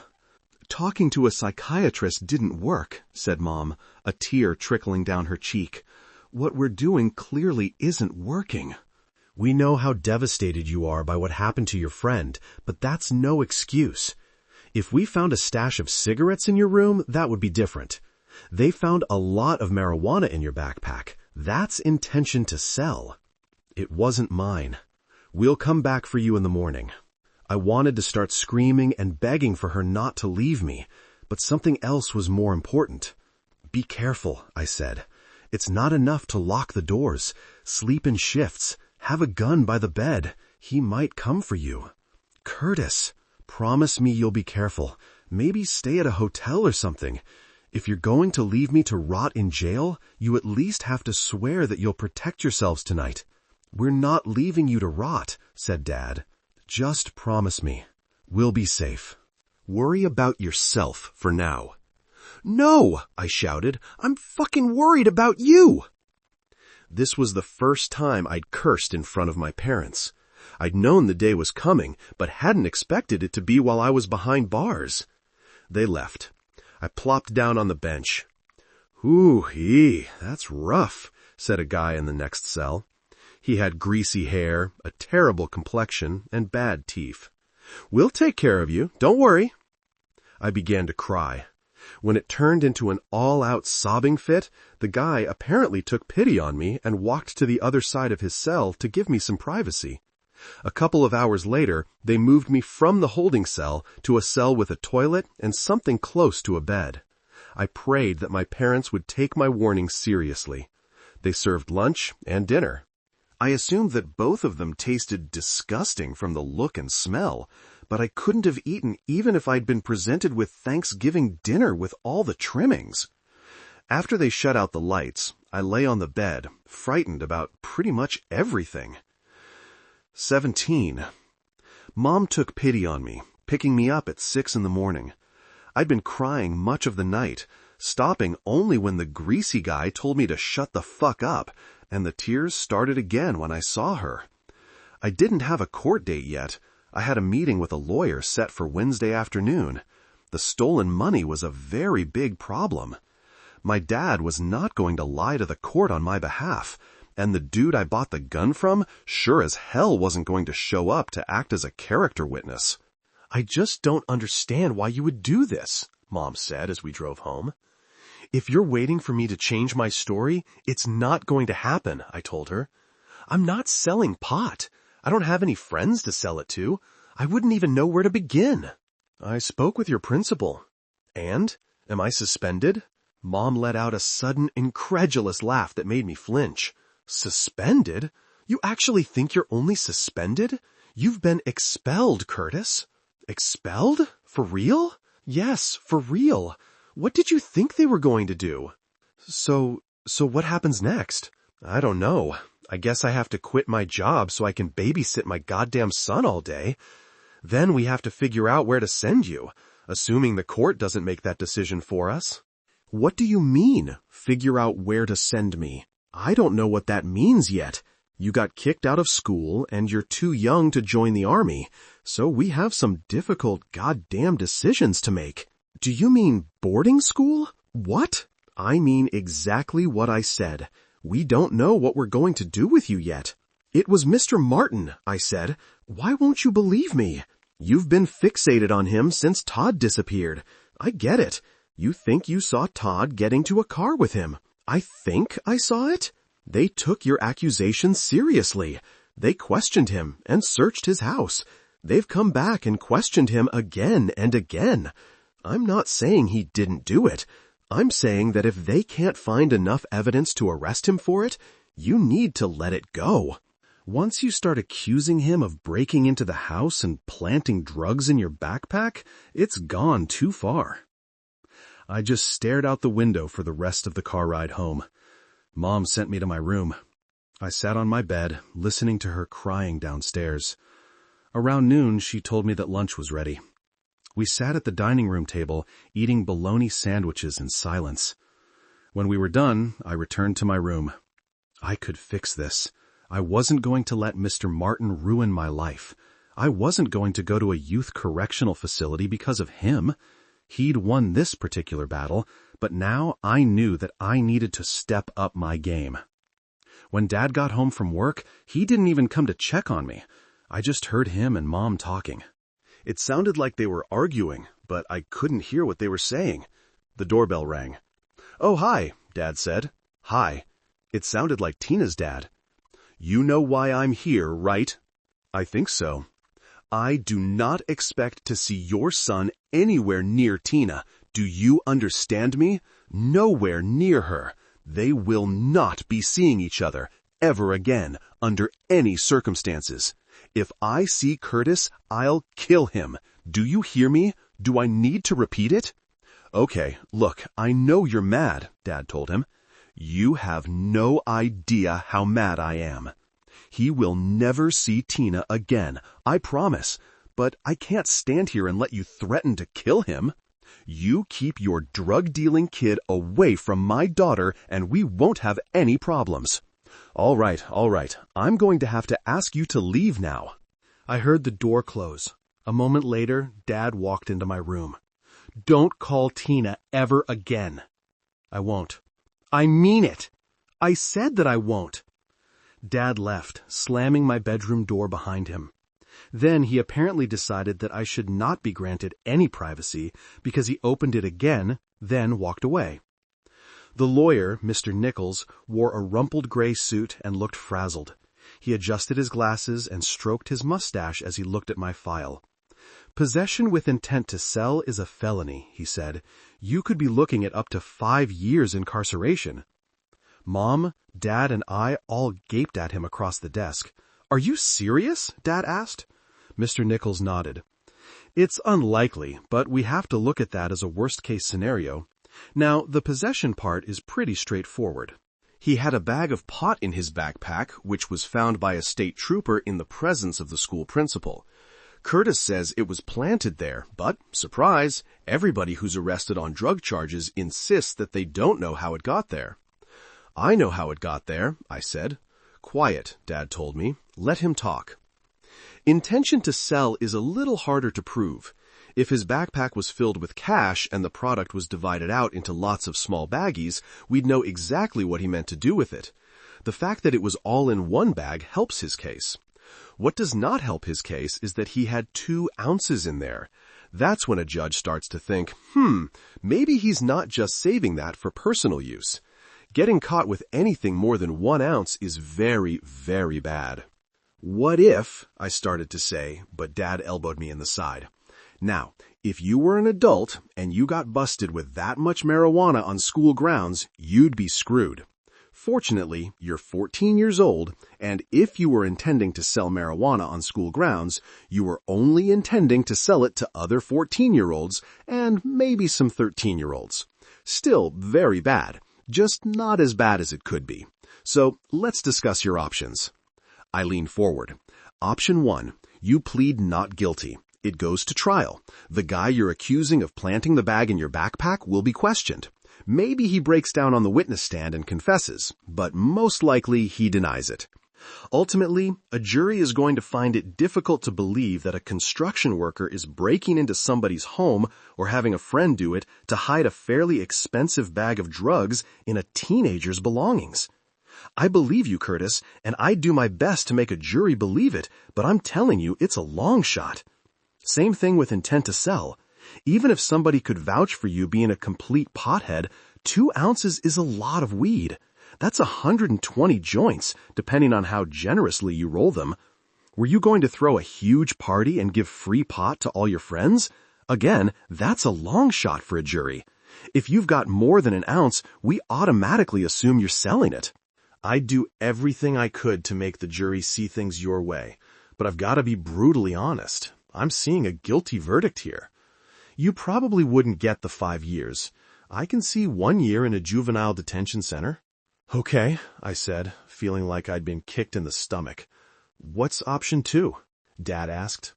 Plead guilty. Try to work a deal where your incarceration time is nowhere close to a year. Maybe 90 days. Maybe only 60. Maybe none at all. Maybe I could set something up where you just get probation. That's not so bad. It just means that you're on your absolute best behavior at all times, and that you have to meet with a probation officer on a regular basis. Be ready for a surprise home inspection at any time. Dad nodded. What would that mean for college? Well, I'm not a college admissions counselor. It wouldn't be ideal, obviously. His juvenile criminal record would be permanently sealed when he turned 18, so this wouldn't haunt him for the rest of his life. So you think it could just be probation? It could be. When would we know? The system doesn't move fast. Could be a few weeks, could be a few months. Jesus. What's your suggestion? Mom asked. Mr. Nichols sighed. I'd love to say that I could deliver a not guilty verdict for your son. I'm simply not convinced of that. Maybe I can dissuade them of the idea that he was going to sell it, though that's not remotely a guarantee. But your son's backpack was in his possession the entire morning at school.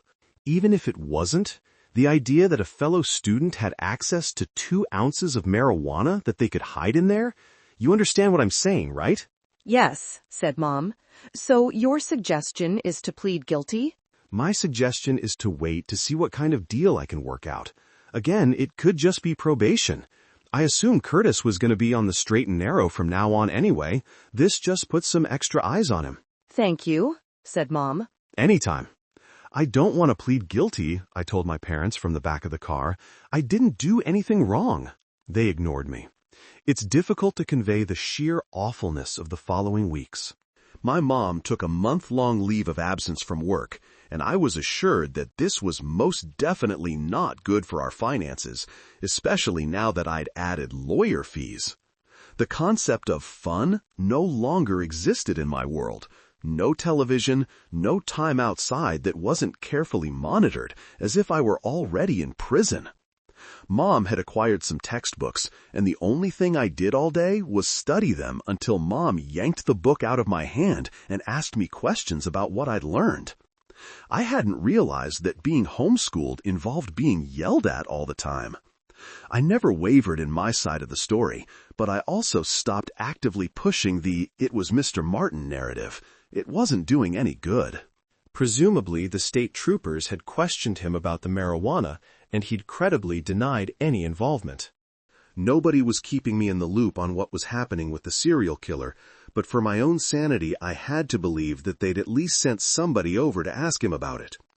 One positive thing was that Mr. Martin and his friend hadn't broken into my house and tried to kill me and my family. I suppose that planting drugs in my backpack had been his next move, but he wouldn't take it further than that as long as I was a good little boy. I didn't get to talk to Tina, of course. I wondered if she believed that Mr. Martin was the real culprit, or she thought she'd been sort of dating a drug dealer. Again, for my own sanity, I had to believe it was the former. If anything, I'd never offered her any weed. Thanksgiving arrived.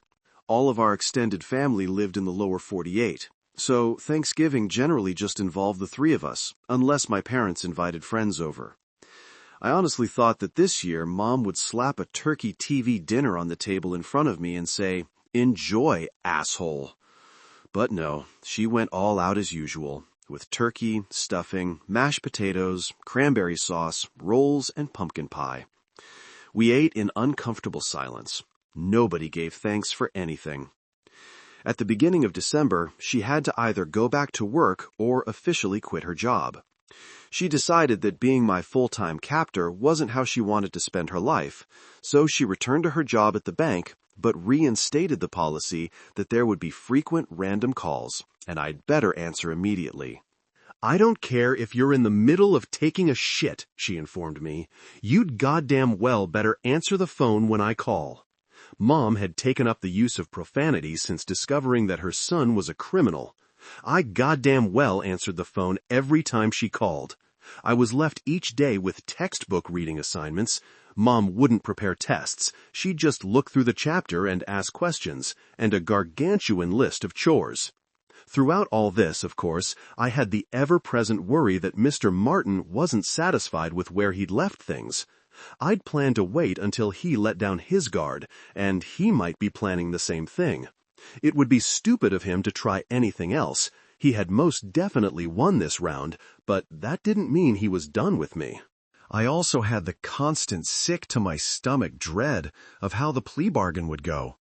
What if Mr. Nichols said, "Sorry, Curtis, there was nothing I could do. It's 5 years in juvie hall for you. As your lawyer, I'm advising you to kick somebody's ass the first day, or else your life will be a living hell, and you'll always have to give up your dessert." Wednesday, December 20th. Snow everywhere. 13 degrees below 0 Fahrenheit. 25 below Celsius. Cold. Technically, the second to last day of autumn. Mom, Dad, and I sat in Mr. Nichols' office. He let out a long, deep sigh. "So," he said. We all stared at him expectantly. "The lady who'll be prosecuting the case is a real hard-ass. I knew that, but I thought she'd be a little more reasonable than this. She acknowledges that her job is a lot harder because she hasn't identified any of your customers. But what she's saying, and I'm just the messenger here, is that a jury might think your friend's disappearance is related to the drugs." Dad's eyes went wide, and his face transformed into an expression of pure rage that quite honestly scared me. Mr. Nichols held up his hand, silencing Dad before he could start screaming at him. "I would fight that. To me, it's irrelevant.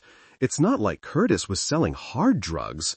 Still, her perspective is that he could be involved with non-law-abiding citizens, and the unsolved disappearance of his best buddy isn't going to help his case." "So, no plea bargain?" Mom asked.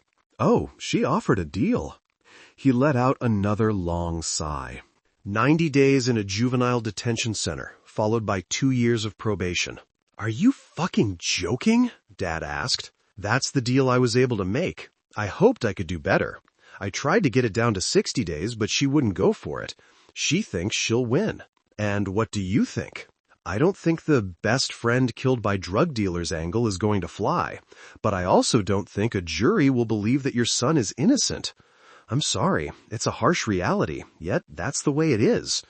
His incarceration would start after the new year. He'd still get to spend Christmas at home." "Oh, well, that's a treat," I said. "Shut up," Dad told me. "All I can do is offer my advice," said Mr. Nichols. 3 months sounds terrible, and let's be honest, it is terrible. But if you're standing in front of the judge and he sentences you to 5 years, you'll wish you'd taken this deal. With good behavior, they'd probably release you before your sentence was up, instead of transferring you to a state prison when you turned 18. Mom and Dad looked absolutely shell-shocked. "You can have some time to discuss it," Mr. Nichols said. "Not a lot of time. The deal expires today. You don't have to decide right this minute, is what I mean." "I'll take the deal," I told him, and then I began bawling. 18. Friday, December 21st, the last day of autumn. Mr. Martin had fucked up. If he wanted to get me off his back, his plan might have worked. Mr. Nichols could have offered me a year of probation, and it's entirely possible that I would have thought, you know what, I need to just consider myself lucky that it wasn't worse, suck it up, and let this whole thing go. I think Todd would have agreed that it was okay to let Mr. Martin get away with it, all things considered. Instead, his plan worked too well. He'd deposited me firmly into the category of, what do I have to lose? During the drive home yesterday, I'd pretended to be contrite. Not to the point of lying and admitting that the marijuana was mine, but I tried to act very mature and say that I'd be on my absolute best behavior for the 3 months of incarceration, and then put all of this behind me. If they sent me to boarding school after my release, I'd be the best student that school had ever seen. This was the wake-up call I needed to turn my life around. Basically, I needed Mom and Dad to feel comfortable going to work. I wanted them to know I wasn't suicidal. I wanted them to know I wasn't going to run away. I wanted them to think I was going to sit at home and try to enjoy my freedom before it was taken away. When Mom suggested that maybe she should stay home, I said that it didn't matter to me either way. No suspicious, no, you should go, I'll be fine. She went to work. So did Dad. Though I was feeling like I had nothing to lose, I knew that wasn't actually true. And I also didn't want to be a complete idiot. Showing up on school grounds would be disastrous. I assumed I was quite famous around there, and somebody would report me, which in turn would mean a call to my parents. So I had to wait until school was over. Since this was a gigantic favor, I thought I needed to ask in person, not over the phone. When I called a taxi, it was already dark. Fairbanks was down to less than 4 hours of daylight now. After he picked me up, the cab driver asked why I wasn't in school. I said that I'd been expelled. He said, bummer, and that he could relate. He dropped me off in front of Ed Lorene's house. Hey, after our fight, he'd said that if I needed anything, to let him know. I'd see if the bully actually meant it. I stood there, shivering in the cold, hoping the address in the phone book had been correct. A few minutes later, the bus pulled up to the end of the street, and yes, Ed got out. There were a few other kids with him, but they'd separated from him by the time he reached his driveway. Ed grinned. "Hey, pothead, how's it going? Here to try to kick my ass again?" "I could use your help." "Come on inside. My parents won't be home for a couple of hours." We went inside his house. Ed took off his too light for the cold weather jacket and threw it on the living room floor. "I'm not going to make you hot chocolate or anything like that, so don't even ask." "So I take it you heard about what happened to me." "Of course I did. Everybody did. You innocent?" "Yeah, I believe you." "You know why? Because I kept asking around to figure out who your customers were to see if they could hook me up, and nobody knew a damn thing about you selling weed. Are you here to sell me some?" "No." "Well, shit, what do you need?" "I know who murdered Todd Lester. It's the same person who planted the drugs in my backpack. His name is Gerald Martin. He abducted and murdered at least 4 other kids. This summer, I tried to force him to confess at gunpoint, and I was successful, but he got the gun away from me and threatened to kill my family if I said anything." Ed only needed the high-level explanation. This wasn't the time to get into the whole feeding tube threat. Tonight, I'm going to sneak out of my house, go over there, and force him to take me to where Todd's body is buried. "I'm in," said Ed. "You need to know the plan first. He's dangerous." "Yeah, I recognize that the child killer might be dangerous. "What's your plan?" "Can you pick a lock?" I asked. "My older brother can. He'll pick a lock for you if I ask him to. And he's got a car. I'll bring Bert and Josh, too." I wasn't going to ask you or anybody else to confront him directly. If your brother can help me break into his house, that saves me the trouble of stopping at the library to learn how to do it myself. Once I've got him, I wanted you to follow us to the burial site and then help me dig. "The ground will be frozen," said Ed. "I know. That's why I'll need your help." "Why don't you let him take you to the spot and then call the police?" "Because if he takes me to the wrong place, he can tell them he was bluffing to buy himself some time to be rescued. I need absolute proof first. Again, I'm not asking you to put yourself in danger. I'll take all the risks." "I don't mind taking risks. How dangerous do you think that asshole will be if he's up against 5 of us?" "I'm not sure," I said. "But again, he's murdered several kids. He might have a gun." "So will we." "I honestly thought you'd be a lot more reluctant."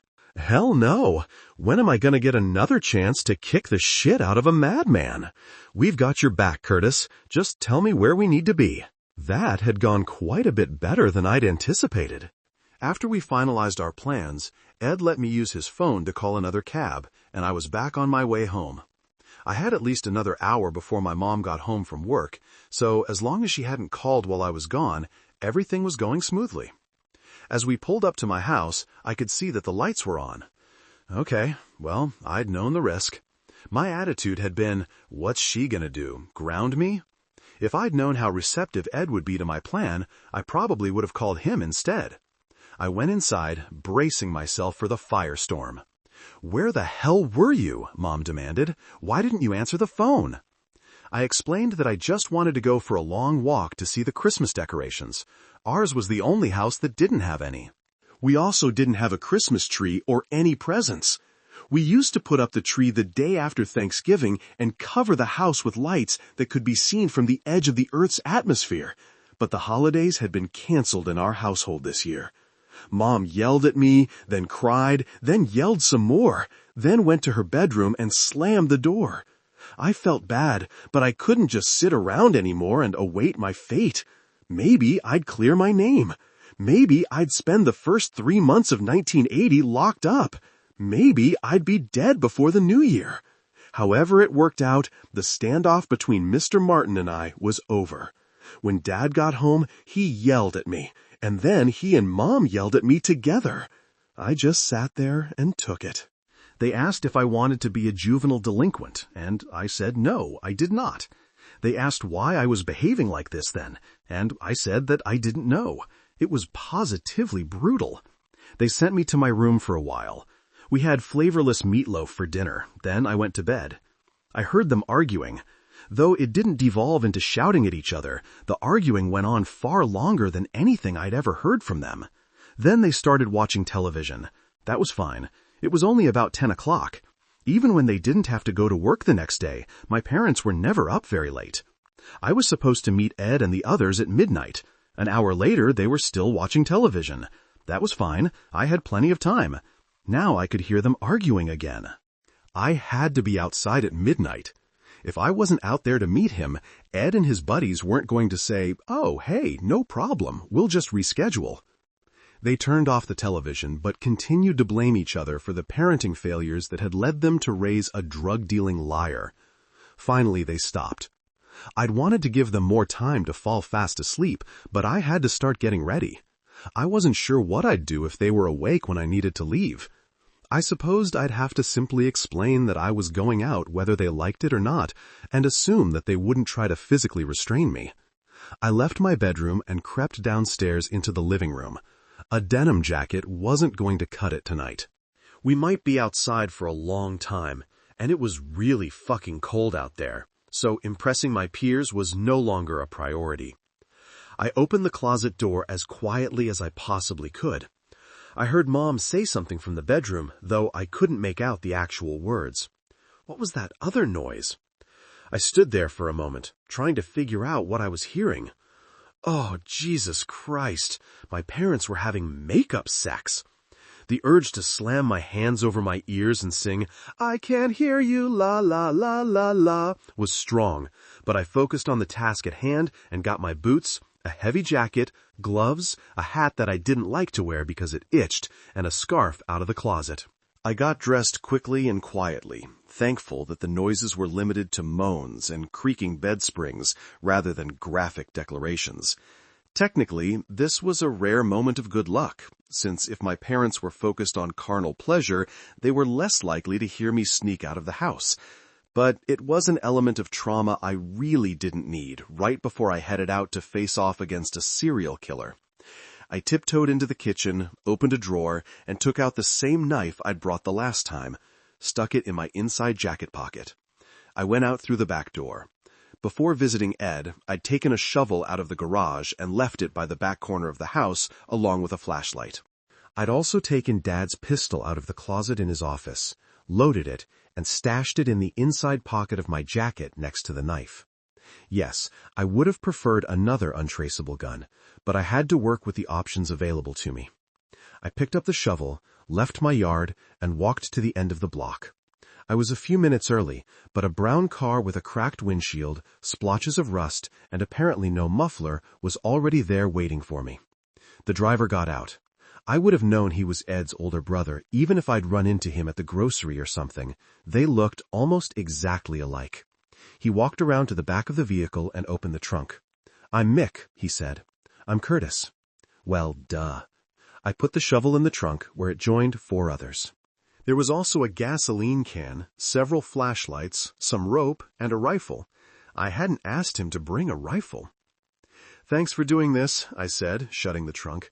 "Whoa, not so hard," Mick said. "You want to break it? This ain't a Rolls Royce." "Sorry. Get in before we both freeze to death." I opened the back door. There were already 3 people sitting there. Ed's buddies, Bert and Josh, and between them, Tina. "Tina," I said, because sometimes you say unnecessary things out loud. "Get in and close the door," said Ed from the front seat. "You're letting in cold air." "I'm not sure there's room," I said. "Everybody scoot over. No, let Tina sit on his lap." Bert got out of the car, followed by Tina, and then Bert got back in while Tina gave me a tight hug. "I'm sorry," she said. "There was no way my dad would have let me call you." "Get in the goddamn car," said Ed. I got in, and Tina sat on my lap. We closed the door. "Where to?" Mick asked. I gave him directions to Mr. Martin's house. "You surprised?" Ed asked me. "I figured you'd want the chance to see your girlfriend again." I had conflicting emotions about it. I was thrilled to see her again, and I was not opposed to having her sit on my lap, but we weren't on our way to a party. This could get bloody. "I told my dad I was spending the night at a friend's house," said Tina. "Since I haven't talked to you in almost 2 months, he didn't think anything was weird about it." "Ed told you what we're doing, right?" I asked. "Yes, I know it's dangerous, but you need help." We drove into Mr. Martin's subdivision. A few houses away, I told Mick to stop. He parked on the side of the street and shut off the headlights. "It's just going to be me, Mick, and Ed for right now," I explained. Mick was going to pick the lock, Ed was going to hold the flashlight for him, and I was going to keep watch. The 3 of us got out of the car and retrieved a couple of flashlights from the trunk. Then we walked toward Mr. Martin's house. 19. It was after midnight. There'd been snow since October, but winter had officially begun. The northern lights were out in full force, displaying beautiful green streaks across the night sky. Nobody ever got used to them.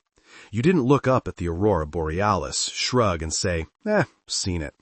Even now, I took a few seconds to admire them before turning my attention to the extremely unpleasant task ahead. We quietly walked up Mr. Martin's driveway and around to the back of his house. Mick, armed with a straightened-out paperclip, began to work on picking the lock to his back door. Ed held the flashlight beam on the doorknob. I stood there and wondered what the hell I was doing here. This could go so horribly wrong, and I could drag others down with me. "Hurry up," Ed whispered. "Shut up," Mick told him. "I'm trying to concentrate." "You said you could do this." "I didn't say I could do it fast." It's okay, I quietly assured both of them. We're not in a hurry. We were in a hurry, of course. Every extra second we were out here carried the risk of getting caught. But I didn't want them to keep bickering, and I didn't want Mick to get flustered. We'd be fine. Hurry the fuck up, Ed whispered 10 minutes later. Kiss my ass, said Mick. No, because my lips would freeze to it. Can you pick the lock or not? It's not the kind of lock I thought it would be. And it's cold. What does it being cold have to do with anything? Metal contracts in the cold. Oh, for fuck's sake. Guys, you're being too loud, I warned. Do you think you'll be able to pick it? I will if he shuts the fuck up, said Mick. I've been shutting the fuck up for half an hour now. It's been 5 minutes. It's been 10 minutes, I said. It's not a big deal. Just keep working. Here, give me the paperclip, said Ed, 20 minutes after we'd arrived at Mr. Martin's back door. How about I shove the paperclip up your ass? How about you bite my dick? How about you bite my dick? I really need you guys to knock it off, I said. Then I realized that we weren't alone out here. A great big moose was walking through Mr. Martin's backyard. This wasn't entirely unheard of. Alaska was chock full of moose, and, yes, on rare occasions they would walk through your yard, even in a neighborhood like this. There's a moose over there, said Mick. Ignore the moose, said Ed. Worry about the lock. But it's right there. I see the fucking moose. What I don't see is an open door. The moose stopped walking and turned to look at us. Hi, Moose, said Mick, waving to it. I honestly was starting to wonder if Ed had told his brother the full story of why we were here. Maybe Mick thought we were breaking into Mr. Martin's house to steal something. We all watched the moose for a moment. Then it continued on its way. Ed punched Mick in the shoulder. Get back to work. Don't punch him so hard, I said. We're trying to be quiet. You think I won't stop what I'm doing and kick your ass? Mick asked Ed. As far as I can tell, you're not doing anything. I'll kick your ass, and then you can walk home. Oh yeah, Mom will love that. Let me die like that kid who just froze to death. I'll do it. You can be a fucking popsicle for all I care. This was a bad idea, I said. We should leave. If we were here much longer, Bert, Josh and Tina might come check on us, and we'd wake up Mr. Martin for sure. No, wait, I've almost got it, said Mick. Bullshit, said Ed. I've almost got it if you quit moving the flashlight. Ed held the flashlight steady. Mick twisted the paperclip around a few more times, and then there was a click. See? No problem at all. I wasn't sure if I was relieved or disappointed. I really didn't want to go in there, but I also didn't want to spend 3 months in kid prison. Thanks, I told Mick. Go back to the car and let the others know that everything's fine. Ed, you wait here while I go in. I'll come in with you. I shook my head. I'm not going to get you killed. Teamwork, man. Stay outside. Whatever. I very slowly opened the back door, half expecting a blaring alarm to go off, waking up Mr. Martin and everybody on his block. It didn't happen. I stepped inside and then very slowly closed the door again, not shutting it all the way to keep the noise level to a minimum. I was in his garage. It was an extremely tidy garage, almost creepily so. His car was parked inside, so he was definitely home. I walked over to the door that led to the interior of the house, thinking that if it was locked, I might have to just abandon discretion and try to kick it open. I took off the itchy hat and shoved it into my pocket. I hated that thing. The door was unlocked. I opened it and stepped into his kitchen. I walked through his living room and into a dark hallway. The door at the end was open, revealing the bathroom. There was a door to the left and the right. Both were closed.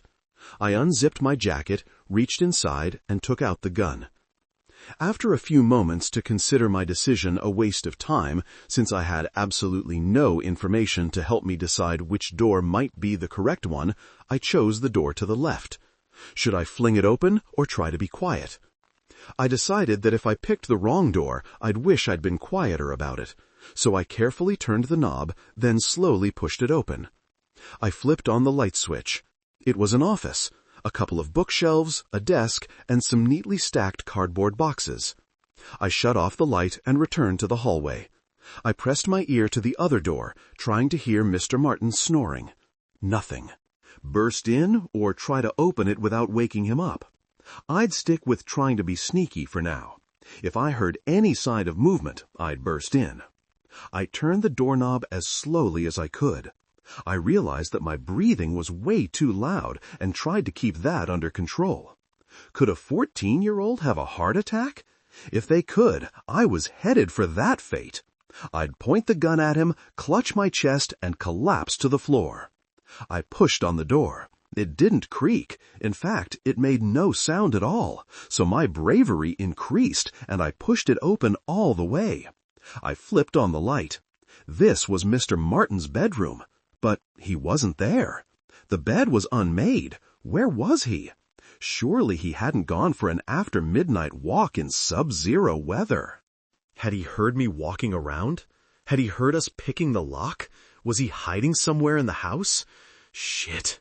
It felt like making a beeline for the back door and getting the hell out of there might be the best course of action. Except that if Mr. Martin knew I'd broken into his home, he wouldn't simply say, "Oh, well, he left on his own, so there's no need to pursue this matter further." It was more important than ever that I follow through with the plan. I peeked under his bed. Nothing. I opened the closet door, ready for him to pop out with a butcher knife. He didn't. He wasn't in the office. Wasn't hiding in the bathroom behind the shower curtain. I walked back into the living room. He wasn't there. Wasn't in the kitchen. I hadn't actually looked inside of his car. He might have been lying in the back seat, but if you heard kids trying to pick the lock to break into your house, would you really hide in your car? If he was in the house, I was pretty sure he was down in the basement. I didn't want to descend into the basement, but I had no choice. Too bad for me.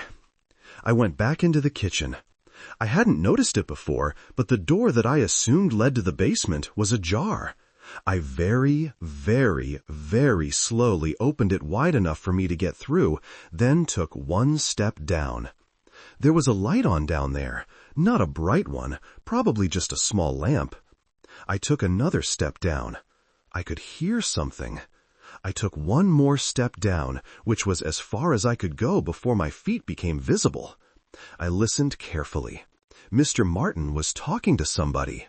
I know, he said. Sometimes it's just so hard, you know what I mean?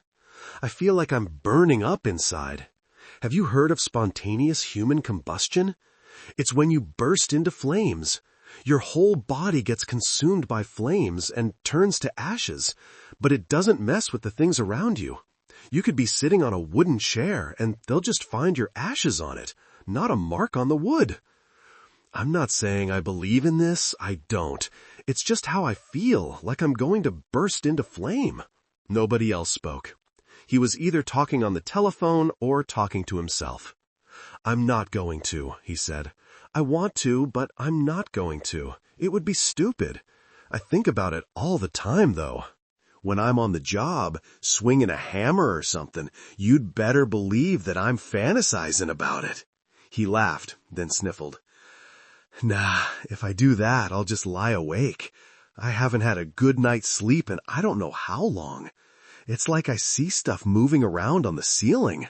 I can't tell if I'm awake or in the middle of a nightmare.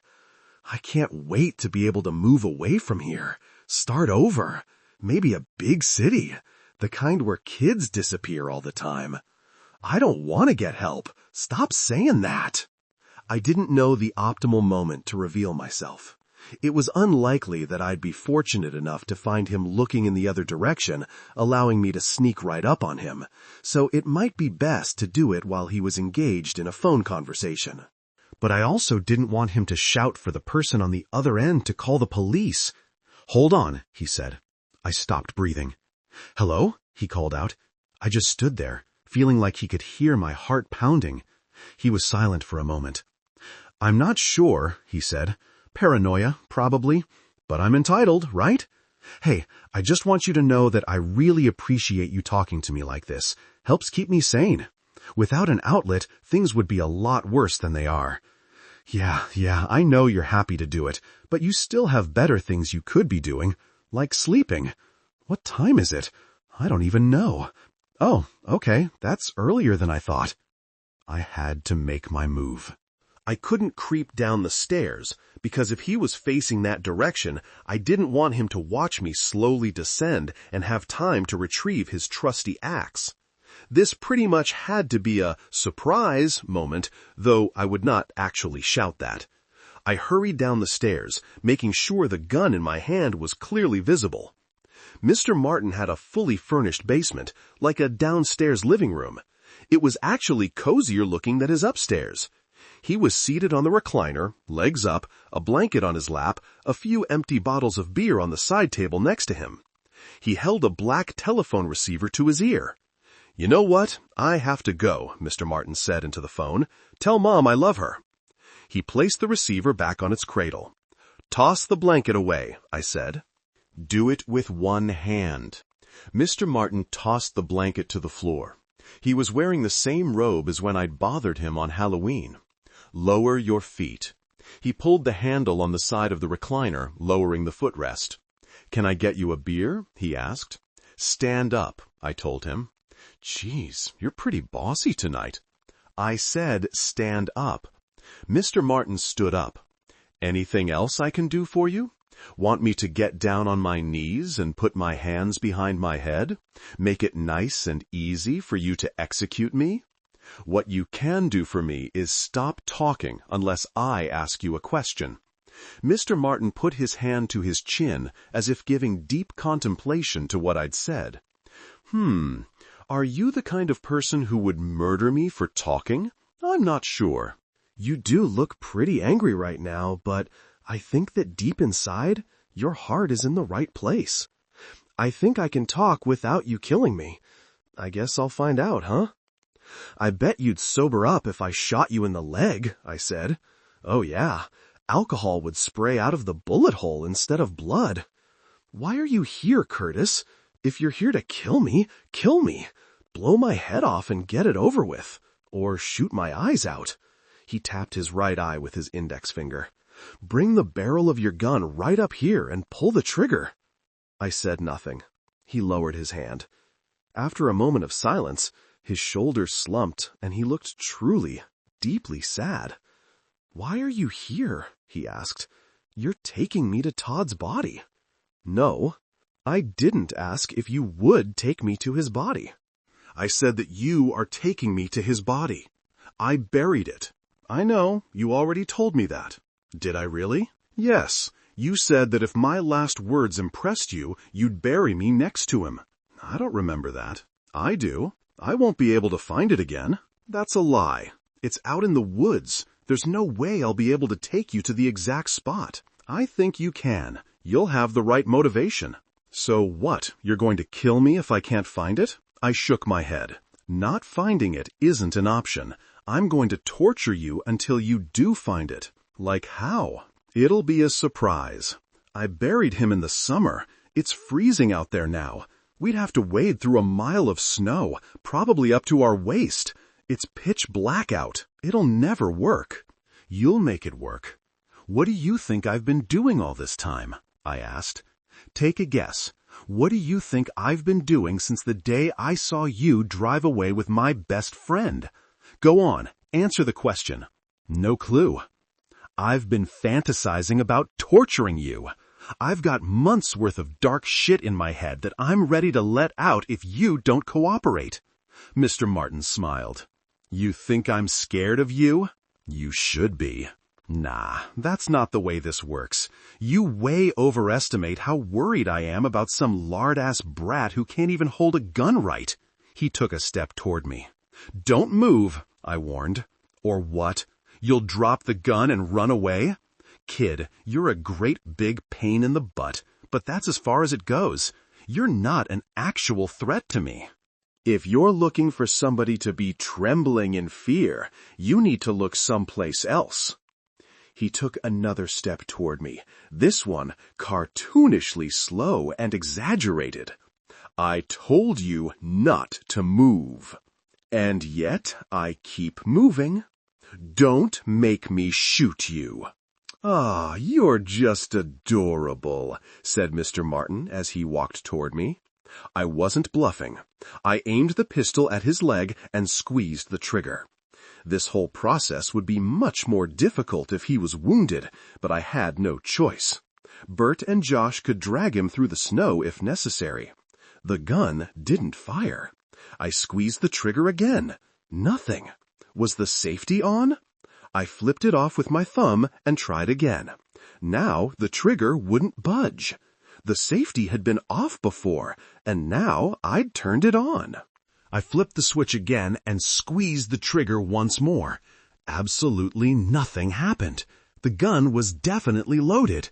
I obviously hadn't had a chance to test it before I got here, but I was almost positive I'd loaded it correctly. What the hell was wrong with it? My dad never went hunting and rarely went out for target practice, so the gun hadn't been fired in a long time. But still, I swung the gun at Mr. Martin's face.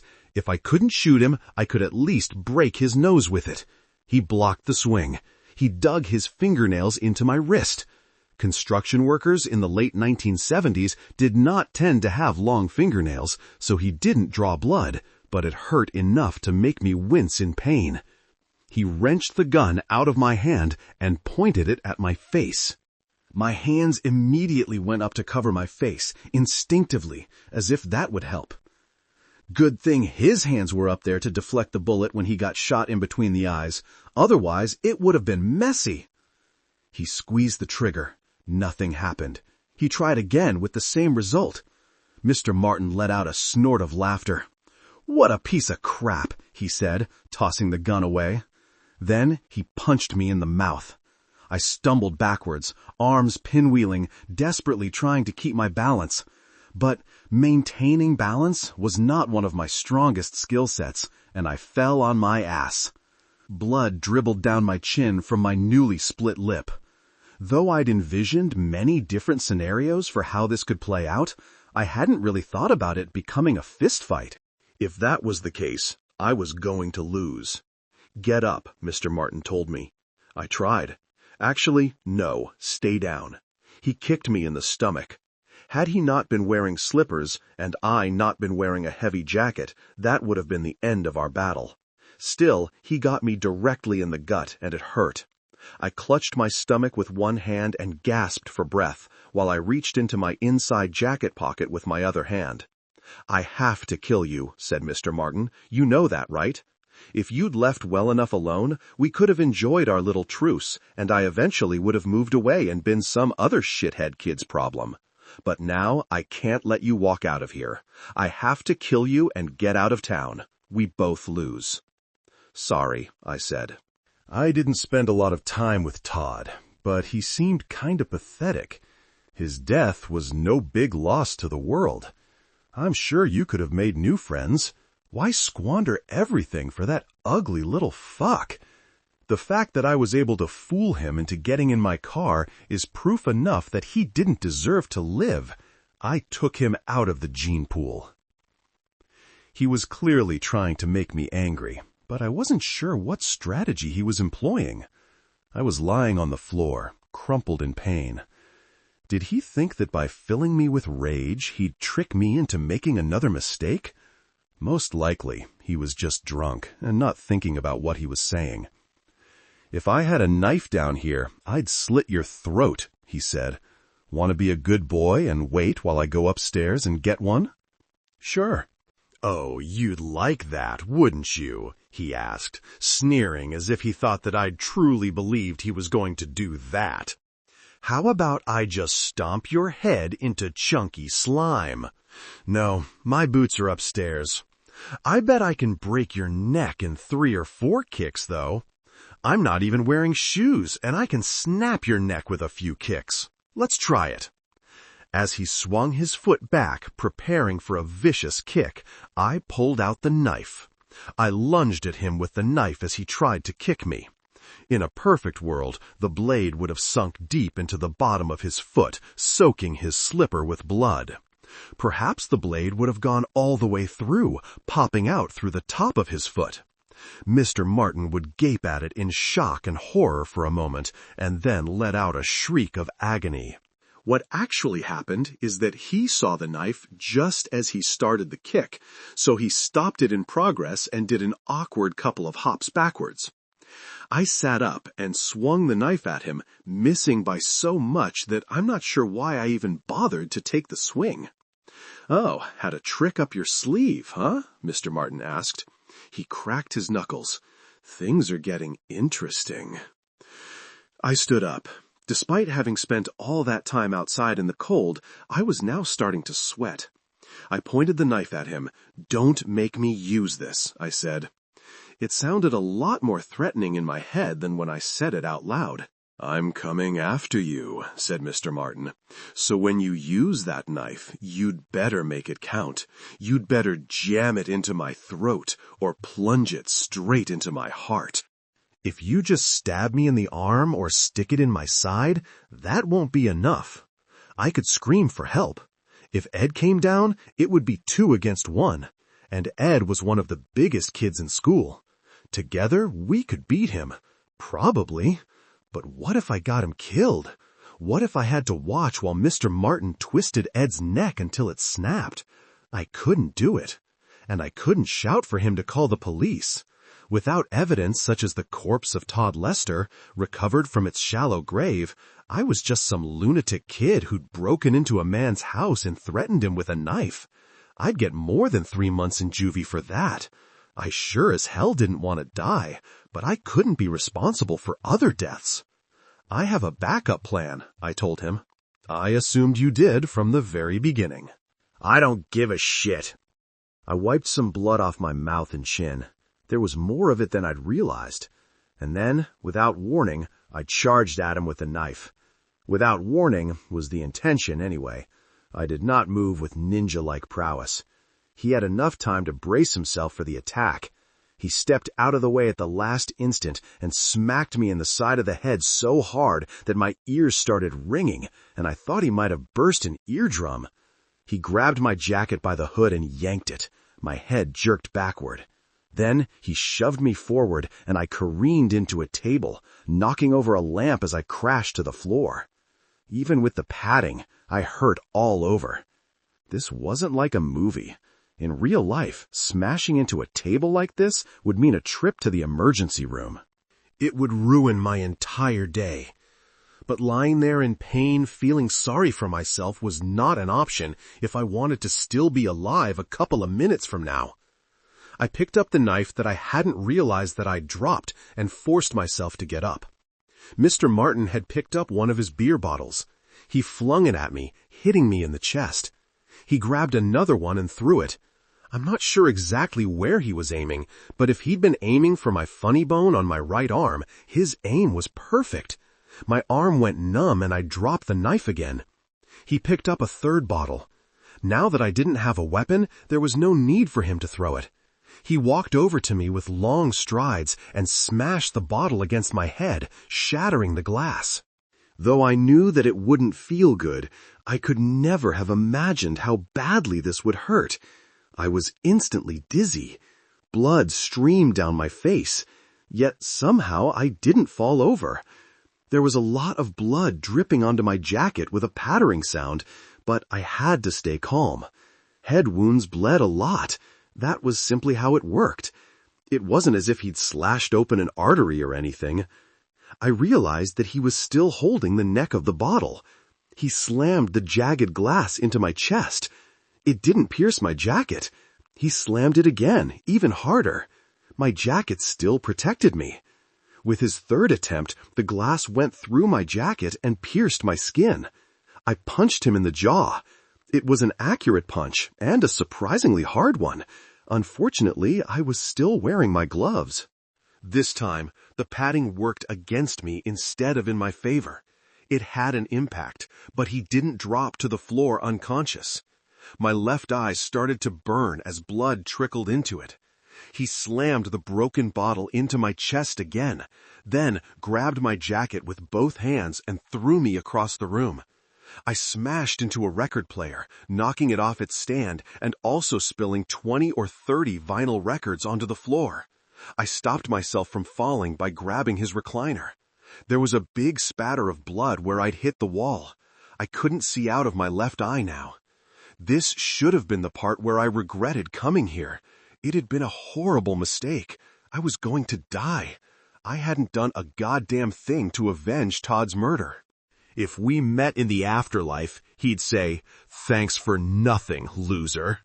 But I didn't regret it, because even though my whole body ached and my eye stung from the blood in it, and I was scared and I quite honestly wanted to call out for my mom and dad, I was also so angry that I felt like I could tear off his head with my bare hands, just rip it right the hell off and squash it between my gloved palms. For 4 months, this son of a bitch hadn't allowed me to have a moment of genuine peace. He was always lurking in my mind, keeping me from focusing on my schoolwork, keeping me from having a normal relationship with my girlfriend, trying to put a huge black mark on my future. I was done with him. This ended tonight, and I was going to win. I let out a cry of fury, which wasn't my intent. It just happened, and ran at him. His eyes widened in surprise. I guess he thought I was ready to just give up. I tackled him. I had rage, adrenaline, and determination on my side. Yet I was still a chubby, non-athletic teenager who was up against a serial killer who did manual labor all day. My attack elicited a grunt as I collided with him, but had no real impact. He shoved me against the wall again, adding a new spatter of blood to his decor. Then he strode toward me. I frantically looked around for something I could use as a weapon. There was plenty of stuff, but he got there before I could grab anything. He smashed me into the wall. The back of my head struck the wood paneling, and my vision went black for an instant. He did it again. And again. "You really thought you were going to beat me?" Mr. Martin asked. He ran his finger across my forehead, held it up so I could see the blood, then wiped it under my nose. "Gave you a blood mustache," he said. "You're too young to grow anything but peach fuzz, and you seriously thought you were going to win?" He smashed me into the wall once more. "That wasn't hypothetical," he said. "That was a real question. Did you really think you were going to win?" "Yes," I said. Some flecks of blood sprayed from my mouth onto his face when I said it. "You're an idiot. You could have made some new friends in the slammer. Now I have to beat you to death. I'm going to beat you until you're muck, Curtis. Muck. Sludge. But I may take some parts with me as souvenirs. Maybe your heart and one of your arms. I didn't keep any parts of Todd or the others, and I always kind of regretted it. I won't make that mistake again." I spat some blood in his face, this time on purpose. He smashed me against the wall yet again. "Let him go," said Tina. Mr. Martin and I both glanced over at the stairs. Tina was walking down them, followed by Ed, Mick, Bert, and Josh. They all had shovels, and they looked ready to beat somebody to death with them. Mr. Martin looked back at me, then back at them, then back at me. He wiped off the blood I'd spit in his face, stepped away from me. My legs began to buckle, but I forced myself to remain upright. "You kids better get off my property," he said. "You're trespassing." "Are you okay?" Tina asked me. I nodded. "Yeah, I'm fine." Then I winced as blood ran into my right eye as well. I kept it open because blindness would be extremely inconvenient right now, but it burned like crazy. All 5 of them walked down the stairs into the basement. Mr. Martin was starting to look twitchy, as if he wanted nothing more than to engage in wholesale slaughter, but knew he couldn't beat 5 shovel-wielding teenagers. "I'll call the police," he said. "I've done nothing wrong." He pointed to me. "He broke into my house. I'm within my rights to defend myself. You'll all go to jail. Every one of you needs to walk right back up those stairs and get the hell out of my house."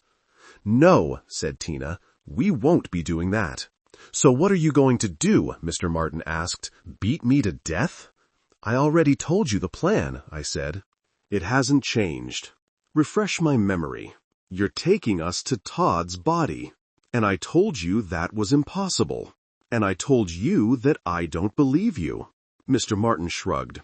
"I can't find it again. If you want to kill me, but there's nothing I can do." "We're not going to kill you," I said. "I'm just going to let them shatter your hands." I wished I'd said this in a more sinister and descriptive manner. "I'm going to let each of them shatter one finger in turn, starting with your pinky. Don't make the mistake of believing that they're going to do it quickly and efficiently.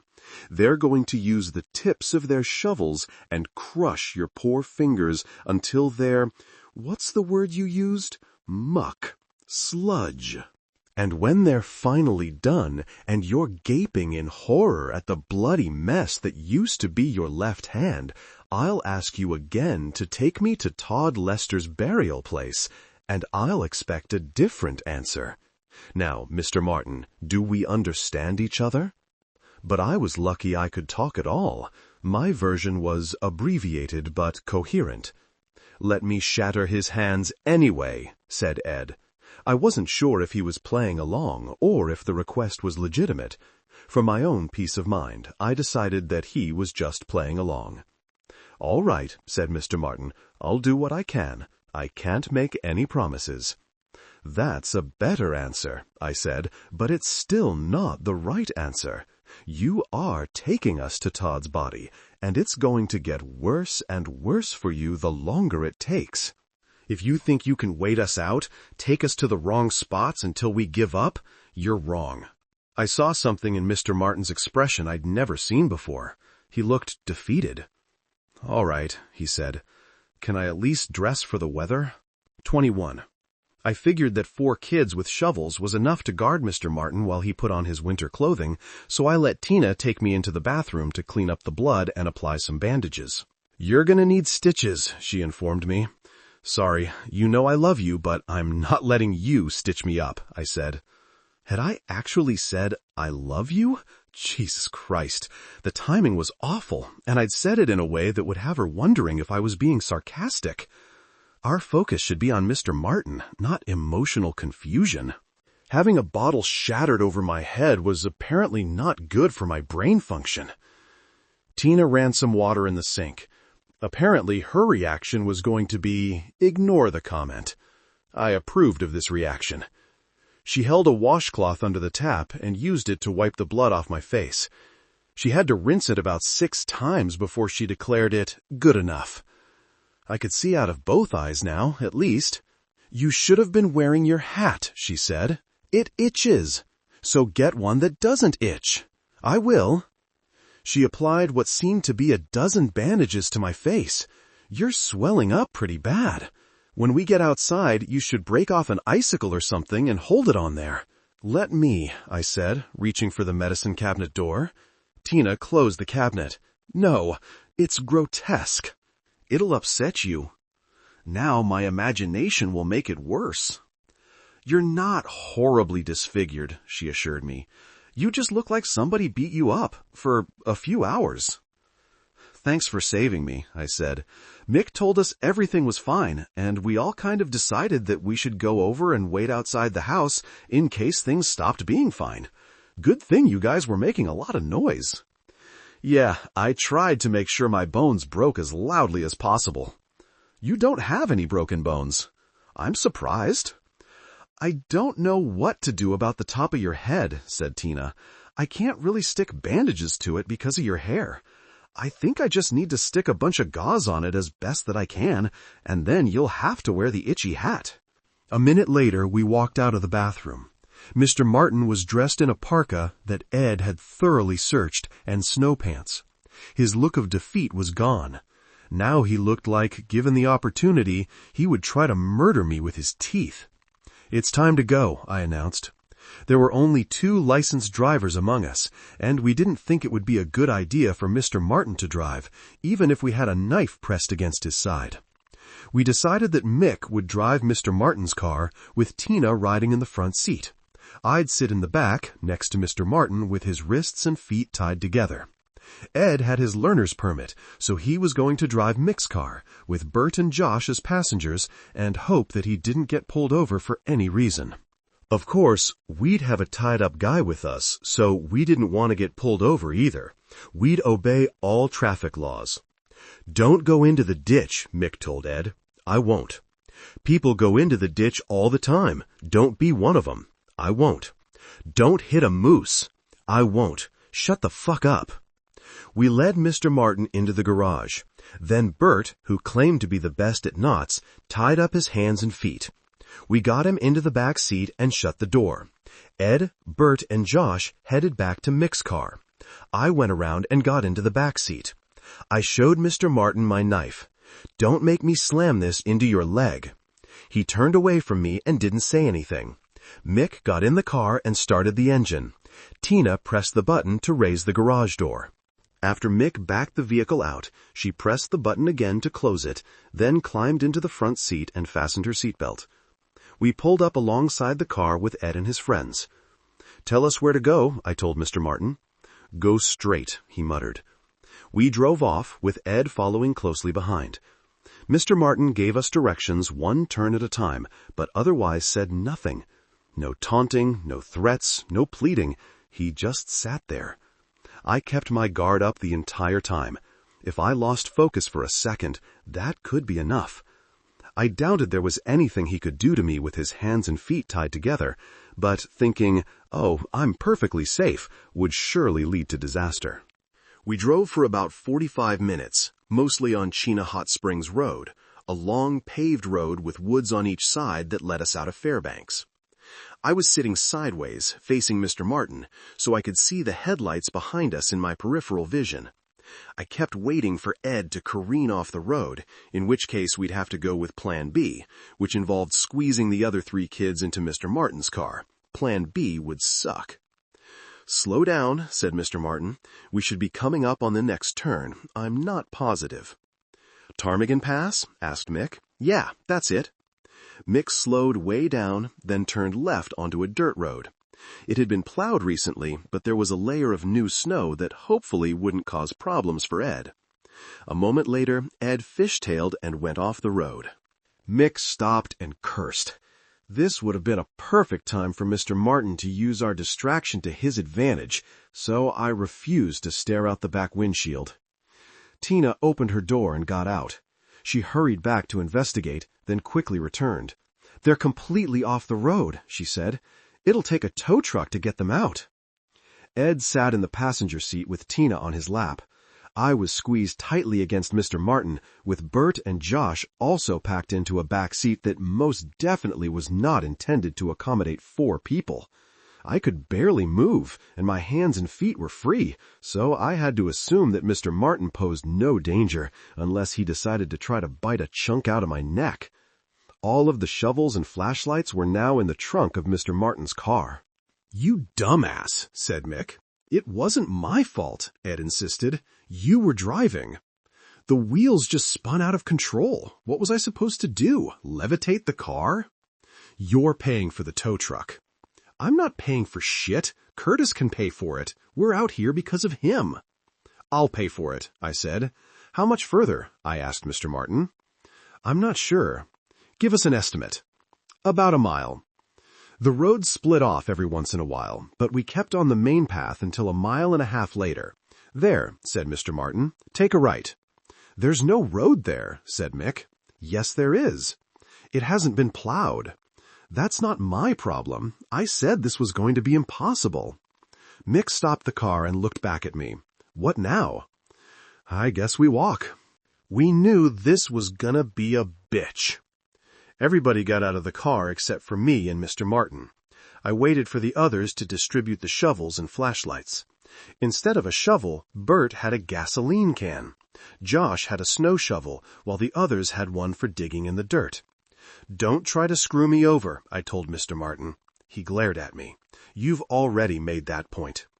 If I get the sense that you're jerking me around or trying to lead us into some kind of trap, even if I'm wrong, it will be horrible for you. Those guys are psychopaths. They would love nothing more than for me to give them the go-ahead to fuck you up. The whole reason they're helping me is because they hope you screw up. And the fact that I've said over and over that I'm not going to be able to find the grave doesn't mean anything to you? Nope, it sure doesn't. I slid out of the car on the other side, then went around to open the door for Mr. Martin. We'd lose a lot of time if I made him hop through the snow, so as he swung his legs out of the vehicle, I cut the rope binding his feet. He held out his hands. "Sorry," I said, "your hands stay tied." "What if I fall?" "Then we'll pick you up." He got out of the car. "This will be a lot easier if I can hold a flashlight myself instead of just telling you where to point one." "That's a good point," I said, "but fuck you."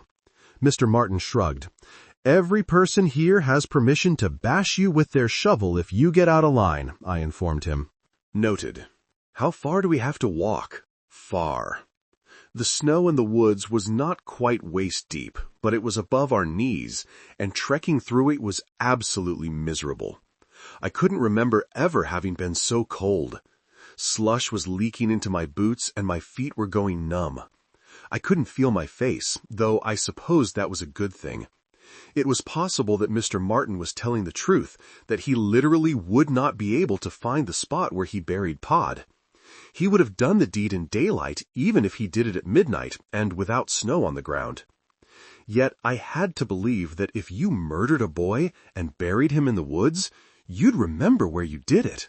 Even if it wasn't seared into your memory, you'd want to find your way back in case you heard that the area was being searched.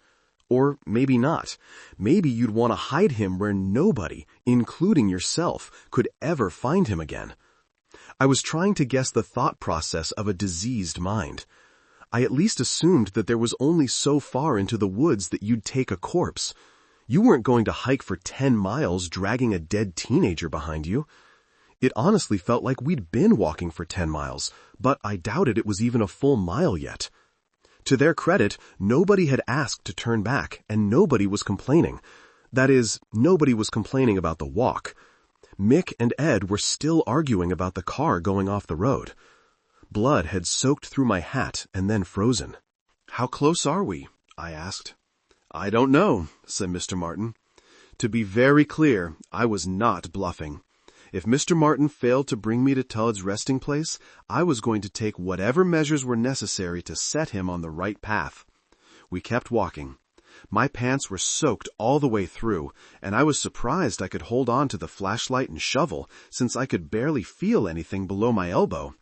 At least we had our trail in the snow to guide us back to civilization. We wouldn't all get lost out here and freeze to death. That was about the only positive aspect of this I could think of right now. I'd known this was going to be hell on earth, well, frozen over hell on earth, but it was worse than I'd expected. I wanted to move somewhere warm when this was over. "I think that's the spot," said Mr. Martin, pointing ahead. "Are you sure?" I asked. "No, I'm not sure. How many fucking times do I have to say it? I think it might be the spot. Shine your flashlight on that tree. That one. No, to the right. Yes, this could be it. No promises." It was going to take forever to dig through this frozen ground. I wanted to make sure that Mr. Martin wasn't just choosing a place to shut us up and buy himself some time. "If you're wrong, we're going to place your hand flat against a tree," I said. "Then I'm going to let Ed smash it with a shovel as hard as he possibly can." "I'm surprised we're not best friends, considering how sadistic you are," said Mr. Martin. "Is that where you want us to dig?" "Yes." "Okay, thank you." "How far down is he?" "A couple of feet." "We're going to work in quick shifts," I announced. "Ed, Mick, and I will start.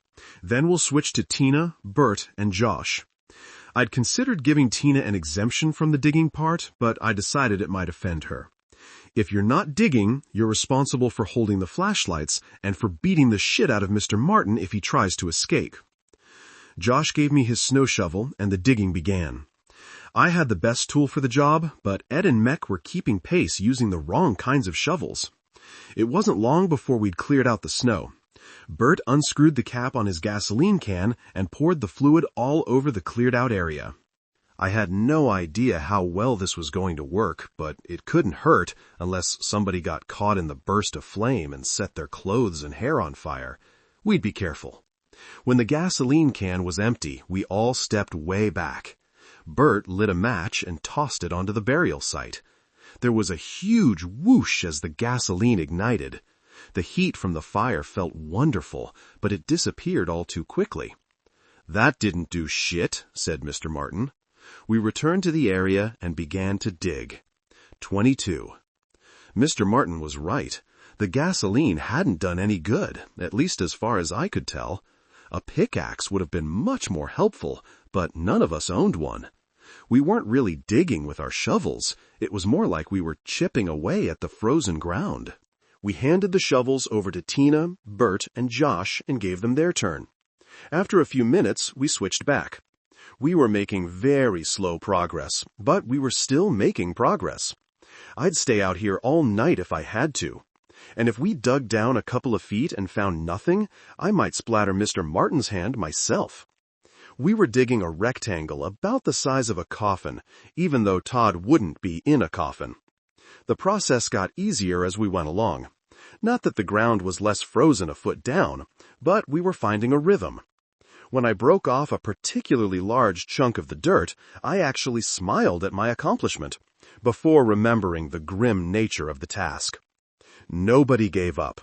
Mr. Martin looked angry and jittery. He didn't make any attempt to escape. He simply watched us work in silence. We dug about 2 feet down. Another large chunk of dirt came loose, revealing something black. "Let me have your flashlight," I told Tina. She handed it to me, and I crouched down to get a closer look. It was part of a garbage bag. I tore it away. Underneath it was the sole of a shoe. I thought I'd been digging at the front of the grave, by Todd's head. If this was the sole of his shoe, then we were an entire body length off, and all of the other digging had been a waste. But there was a shoe in the ground. Though I obviously couldn't identify Todd's shoe by the rubber sole, it suddenly seemed very likely that Mr. Martin had indeed taken us to the correct spot. "We're only going to dig here," I said, pointing to a spot in the center. "We didn't need to dig him all the way up. The state troopers could do that. I just needed to know that it was him. I didn't want to accidentally jam the shovel blade into his face, so I wanted to expose his chest, see what the buried body was wearing. I did it myself, moving with renewed vigor. I refused to let anybody take over. I dug down until I reached the garbage bag, and then tore it open, revealing light green fabric. Todd had been wearing a light green shirt when he was abducted. The realization hit me so hard that I collapsed. Todd was dead.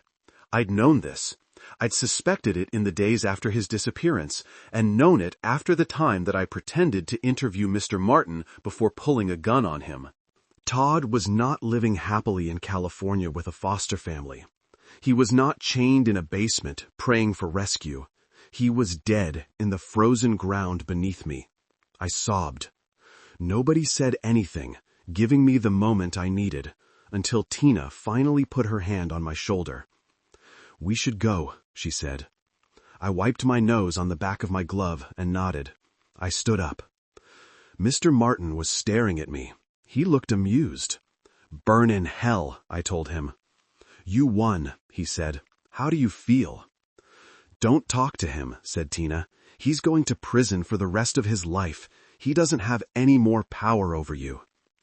"Look, I know it's cold as crap out here," said Ed, "but we don't all have to go back. A couple of us could stay here and watch over this asshole, and the rest of you can go get help." "That's a good idea," I said. "I'll stay." "Can we trust you not to bash his head in with a shovel?" "Yeah, I need him alive." "Okay. I'll stay," said Tina. "You sure?" Ed asked. "You look like you're freezing to death." "We're all freezing to death." "That's true. You two better not get it on while we're gone. Although, I guess that would be a good way to generate warmth." "I take that back. You two better get it on while we're gone." Ed grinned, but nobody else seemed amused. We'd succeeded, but it was difficult to be in a celebratory mood standing next to where my friend was buried. I asked you a question, Mr. Martin said to me, and I told you to burn in hell. You won. How do you feel? I feel fucking amazing. So, Curtis, I'm going to share a fact about my personal life with you, and I'm going to let you take as long as you need for it to sink in. This fact won't mean anything to your friends. I'm directing it right at you. Are you ready? Sure. Both of my parents are dead. Okay, so, like I said, take as long as you need. I had no idea what the hell he was talking about. Was he trying to play mind games with me? If he thought he could get out of this by messing with my head, he was sorely. Then I understood. Right before hanging up the phone, he'd said, "Tell Mom I love her." I see from your face that you figured it out. Do you want to share it with the others? He was on the phone when I went into the basement, I said. He said to tell his mom that he loved her. Then he hung up. And you assumed that I was talking to a relative, a brother, a sister, an aunt or uncle, any of those. That's what you assumed, right? Right. So, Curtis, have you known me to bluff? No. Correct. When I told you that I had a very dangerous friend, that turned out to be absolutely true, right? I wasn't making him up, was I? He paid you a scary little visit. Yes. I'm sure I was imagining it, but it felt like the wound on my head was suddenly leaking fresh, warm blood. Good. We're on the same page. So when I tell you that "tell Mom I love her" was a code phrase, do you think I'm pulling your leg? Or do you think my buddy went straight into action? We've been out here for a long time. Hours.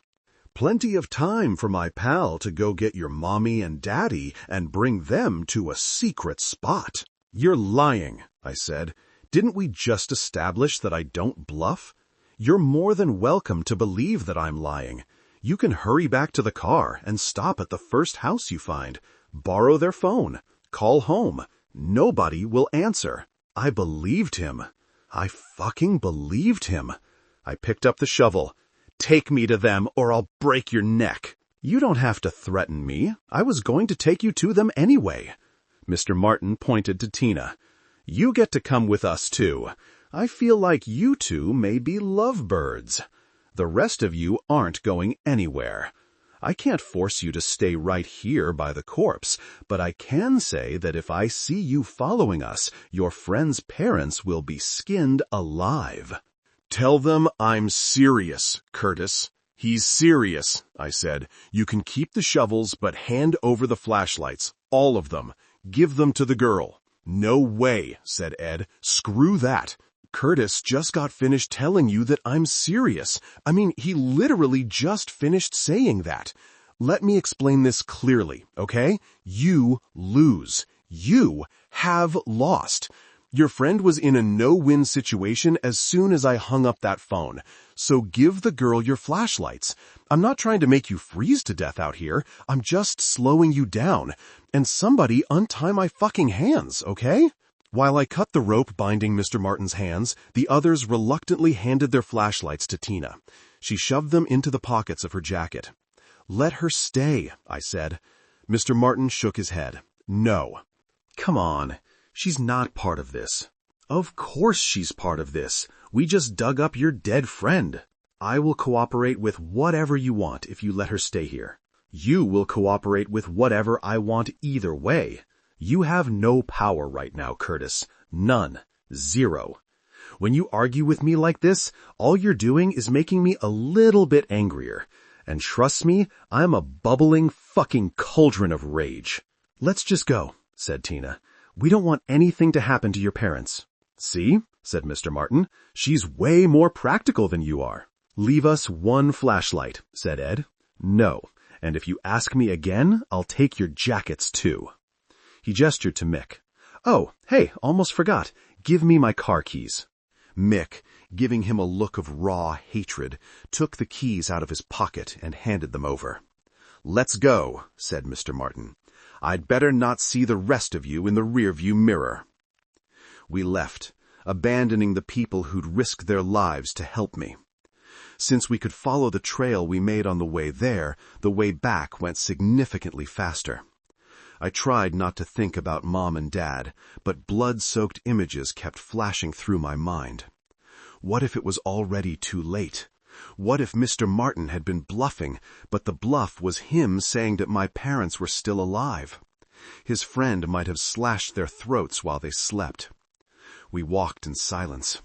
I wanted to apologize to Tina, and I wanted to reassure her that everything would be all right, but I didn't want to lie to her, and I didn't want to give Mr. Martin something to ridicule. I'd save the apology for when this was over. I'd make it up to her. The car was still there, which honestly surprised me a bit, because with the way things were going, I'd kind of expected it to be stolen or vandalized. "You're driving," Mr. Martin said to me. "I can't drive." "You're old enough for a learner's permit at least." "Yeah, but I don't have one." "That's insane. What kind of kid doesn't get their learner's permit on their 14th birthday?" "The kind whose best friend had just disappeared." Okay, fair enough. He looked over at Tina. "What about you?" "I don't turn 14 until next month." "Well, fuck. I guess it doesn't matter if I drive. You try anything, and I mean anything, and we won't make it to our destination. And if I don't show up, my friend gets to do whatever he wants to Mommy and Daddy. I know the kind of things he'll do if I'm right there watching. I can't even imagine what he'll do if he has privacy." We got in the car. I took the front seat and Tina sat in the back. Mr. Martin turned on the engine, and we sat there for a few minutes, waiting for it to warm up. Then he turned the car around, and we drove back to Chenna Hot Springs Road. "It's not all that far," said Mr. Martin, making a left turn when we reached the paved road, which would take us further away from Fairbanks. "You'll be reunited with them pretty soon." I said nothing. Mr. Martin chuckled. "Ah, the optimism of youth. I wish I were young again." "What are you talking about? You think you can still get out of this. I would be wallowing in nihilism and despair. But you actually believe that you're going to save your parents and have a happy ending with your girlfriend back there? It's cute. Delusional, but cute. I like it. Looking forward to extinguishing it." A few miles later, he turned onto a plowed route without a street sign. After a long and winding path, he pulled up in front of a small log cabin. Smoke billowed from a chimney. Another car was parked in front of it. Mr. Martin shut off the engine. "Here we are," he said. I opened my door. "Wait, hold on," said Mr. Martin. "Not yet." "Have either of you ever visited a prison? I don't mean to visit a family member who held up a convenience store or something. I mean actually toured the inside of a prison." "No," I said. "You?" he asked Tina. "No." "Well, what happens is that they have this rule that if somehow you are unlucky enough to be taken hostage, they will not release the prisoner. The prisoner can have a sharpened spoon to your throat and threaten to spray your blood all over cell block B, and they aren't going to open that door. It seems cold-hearted, but it makes perfect sense. You don't want prisoners thinking they can escape by taking hostages. The official policy of the United States of America is that we don't negotiate with terrorists. Oh, we'll talk to them, but we won't give them anything in exchange for releasing hostages from a hijacked plane. Again, if terrorists know that we will not cave in to their demands no matter what, they won't bother trying. Do you get the point I'm trying to make here, Curtis? Don't try to take you hostage? Exactly. Smart kid. My buddy will not release your parents in exchange for my life. If you try it, he'll just laugh at you. I'm glad I didn't have to explain that to you. Can I get out of the car now? I asked. In a second. My friend's name is Griffin. Okay. Kinda weird that I told you that, huh? It gives you extra information in case you try to snitch on us. It's almost like, if you really try to read into it, I'm not worried about you knowing things that you could use against us. Do you get that point, Curtis? Yes. The optimism of youth again. I've basically told you that you will not be coming out of that log cabin, and yet you're still going to come with me to try to save your parents, aren't you? Of course you are. Again, I wish I could find my own inner delusional child. Part of me, a very small part, did think that I should throw open the door, shout, "Run," and see if Tina and I could successfully flee. Mr. Martin didn't seem particularly worried about that outcome. Maybe that's what he wanted, a chance to chase us through the woods, to hunt us. Or maybe he thought I wouldn't leave my parents to die a horrible death. If so, he was absolutely correct. We all got out of the car. "How do I know they're in there?" I asked. "I could bring out a head or two if you want." "I mean it. I know you say that you never bluff, but for all I know, they're perfectly safe at home. I'm not going to be stupid enough to just walk into a trap." "I hear you," said Mr. Martin. He walked over to the front door, knocked twice, then opened it. "Hey, Griffin, it's me. Yeah, I've got him, plus a bonus. But he wants proof." Mr. Martin turned back to face me. "You'd recognize your mother's scream, right?" A piercing scream came from inside the house. I'd never heard her scream in pain like that, but it was definitely Mom. 23. Tina and I followed Mr. Martin through the front door. "Take off your jackets and stay a while," he said. I shook my head. "We're fine." I said, "Take off your jackets. Boots, too. You can leave on your hat so that we don't have to look at that gory wound on your head." Tina and I took off our jackets and boots. Mr. Martin didn't offer to take them for us, so we set them on the floor. Inside, the cabin looked just like a regular house, except for the log walls. It was nice and toasty warm. I wondered how Ed and the others were doing. "I'd give you the grand tour, but I know who you're here to see. Let's go." We followed Mr. Martin down a staircase into the basement. There was a roaring fire going in a small fireplace. That was the only pleasant sight in the basement. Griffin was down there. It was indeed the same guy who'd broken into my house and threatened me. Not that I doubted it would be, but it wouldn't have surprised me to find out that Mr. Martin's social circle included more than one other killer. There were 2 beds, side by side. Mom was chained to one, and Dad was chained to the other. It wasn't just handcuffs. These were thick chains with actual shackles around their wrists and ankles. Mom was in a blood-stained yellow nightgown, and Dad was in blood-stained blue pajamas. They both had a couple of cuts on their faces. Griffin was wrapping duct tape around Mom's head. Apparently he'd torn it off so she could scream. "Damn, Griffin, it looks like you've already gotten started." Griffin smiled and shrugged. "Took you a while to get here." "Oh, it went to complete shit. I can't go back to my house ever again." "Well, you're welcome here as long as you want." "Thanks. And you were looking to get out anyway." "Yeah, but still." Mr. Martin pointed at Tina. "Hey, lock her up for me, will you? We only have 2 beds. So handcuff her to the radiator." "All right." Griffin picked up a gun. "Hey, girlie, come on over here." Tina didn't move. "Can I shoot her if she disobeys a direct order?" Griffin asked. "Sure," said Mr. Martin. "Hey, girlie, come on over here before I shoot you in the stomach." Tina glanced over at me. What was I supposed to tell her? Not to do what he said? It was killing me to feel this helpless, but there had to be a solution. There had to be a way to convince Mr. Martin that he could let us all go, and we'd stay silent about it forever. I gave Tina a small nod. She walked over to Griffin. He searched around for a moment, found a pair of handcuffs on a shelf, and snapped one of the bracelets around her wrist. She lashed at him with her free hand, as if trying to rake her fingernails across his eyes. Griffin punched her in the face. Blood sprayed from Tina's nose as she dropped to the floor.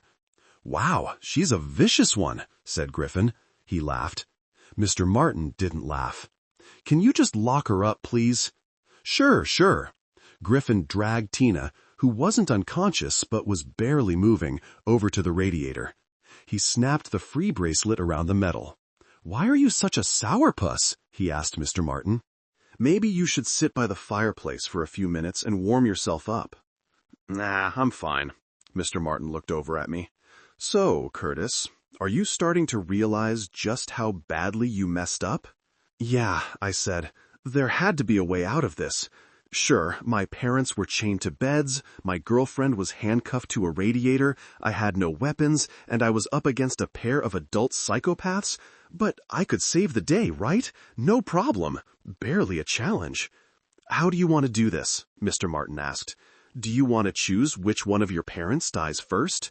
Do you want us to pin your eyes open so you have to watch every cut? Do you want to sacrifice yourself for them? Let me do it, I said. Excuse me? Let me do it. They didn't believe me when I told them about you. When I got arrested, they left me in jail overnight to teach me a lesson. Oh, that's cold, said Griffin. Sounds like my mom and dad. They were going to send me away to boarding school, so why should I care if you kill them? If you let me do it, I can't go to the police. I'm just as guilty as you are. I'll walk out of here, and you'll never see me again. What about your girlfriend? Mr. Martin asked. You have to let her go, too. Why wouldn't she go to the police? I'd make sure she didn't. You have that much control over her, huh? I guarantee she won't say anything. What about your friends? What about them? You think they won't squeal? I wasn't saying that you could return to your normal life, I explained. I'm saying that since you'd already planned to leave town, if you let me kill my mom and dad, we could go our separate ways. That's an interesting plan, said Mr. Martin. If I thought I could trust you, I'd consider it. But you haven't proven yourself to be very trustworthy, have you? Anyway, Griffin was looking forward to torturing and killing your parents. I wouldn't want to rob him of that experience. I wouldn't mind watching the kid have a go at it, said Griffin. Seriously? Mr. Martin asked. Sure, why not? There's an axe on the shelf. Let him chop off an arm. I'll shoot him if he gets out of line. Is that what you want? Mr. Martin asked me. Do you want to chop off your mother's arm? I'd rather shatter my dad's kneecap, I said. He broke his knee before and said it was the worst pain he'd ever felt in his entire life. This was a lie. My dad, to the best of my knowledge, had never had a serious knee injury. But I hoped it sounded credible. I didn't want them to give me an axe. I was eyeing something else. Damn, this kid's a little sociopath, said Griffin. Maybe. Let him try. See if he'll actually splinter his dad's knee. I purposely didn't look at Mom or Dad's faces. I didn't want to be permanently haunted by their reactions. All right, said Mr. Martin.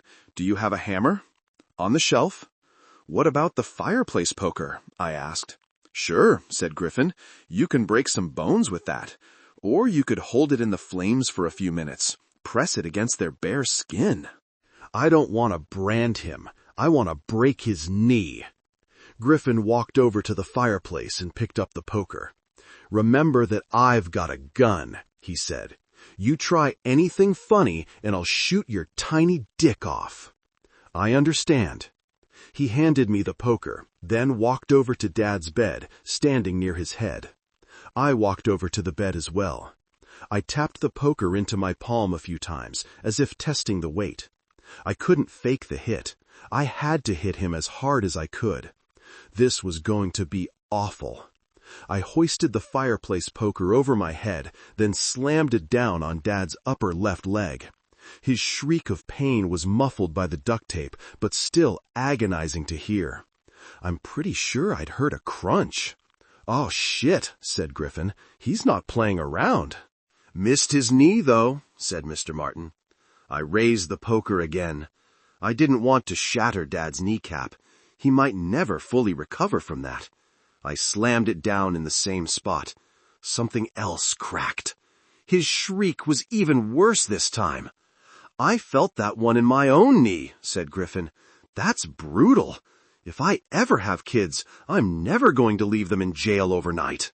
It turns them into lunatics. I wasn't quite getting the reaction I wanted. Griffin was still pointing the gun at me. I needed to take it up another level. This time, instead of holding the poker like a golf club, I held it pointing straight down above his leg. The sharp point of the poker was aimed at the spot where I had already broken bones. I couldn't understand what Dad said to me through the duct tape, but he seemed to be begging me not to do this. I looked over at Griffin, winked, and slammed it down. A bit of blood sprayed as the iron point went deep into his leg. More shrieking. Griffin's mouth was wide open with delight. He was loving this. He couldn't believe what he was seeing. He'd finally lowered the gun. I pulled the tip of the poker out of Dad's leg and wound it back for a swing as I strode toward Griffin. He was only 2 steps away. He raised the gun again. I swung the poker as hard as I could. I got him right in the side of the chin. Some blood and several teeth sprayed into the air, and suddenly his jaw was no longer even with the top half of his face. He howled and dropped the gun. His screams, not muffled by duct tape, were far worse than Dad's. He staggered around, clutching his mutilated face. A large piece of his tongue slipped out of his mouth and fell to the floor. Apparently he'd bitten it off. I turned my attention to Mr. Martin. He'd picked up the axe. He quickly moved over to Mom's bed and held the blade over her neck. "Put down the poker," he told me, "right now. Put it down, or I'll chop her head off." It was hard to hear him over Griffin's wailing, but I got the idea. Mom struggled against the chains, though of course that did no good. I dropped the poker. "Kick it out of the way. I mean, kick it hard. I want to hear some toes break." I kicked the poker away. It didn't go very far. "Put the axe down," I told him. "Down where?" "Down into her neck." "Sure, I can do that." "Drop it on the floor." "Oh, wait, you think this is a negotiation," said Mr. Martin. No, that's not what's happening here. I gave you an order and you followed it, but you don't get to tell me what to do in return. The only good thing for you is that you won't have to see what Griffin would have done with your mom's severed head." He raised the axe. Griffin was still staggering around, holding his jaw as if trying to completely detaching from his face. He walked past Tina. She stuck out her leg and tripped him. Griffin fell to the floor, landing face first. It is not possible, using mere words, to successfully convey the scope of Griffin's reaction to his already broken jaw smashing into the concrete floor. It simply cannot be done. The noise he made was almost beyond the ability of humankind to comprehend. I do not believe it could ever be duplicated. There was no way for Mr. Martin to not look over at his friend. I had to make a decision in an instant. If I charged at Mr. Martin, would he swing the axe down, chopping off my mother's head? Or would he use that axe to defend himself against my attack? What would he do? I thought, in that instant, that he would use the axe for self-preservation. I had to move fast. I had to move really, really fast. I couldn't be Curtis Black, the overweight and clumsy 14-year-old. I had to be Curtis Black, Olympic athlete, moving with lightning speed. I ran at him. My feet did not slip out from under me. I didn't accidentally bash into Dad's bed. I didn't trip on the fireplace poker. I charged at Mr. Martin, and I'd guessed correctly. He did not slam the blade down onto Mom's neck. Instead, he adjusted his grip on it so that he could slam it into my chest. I got there first.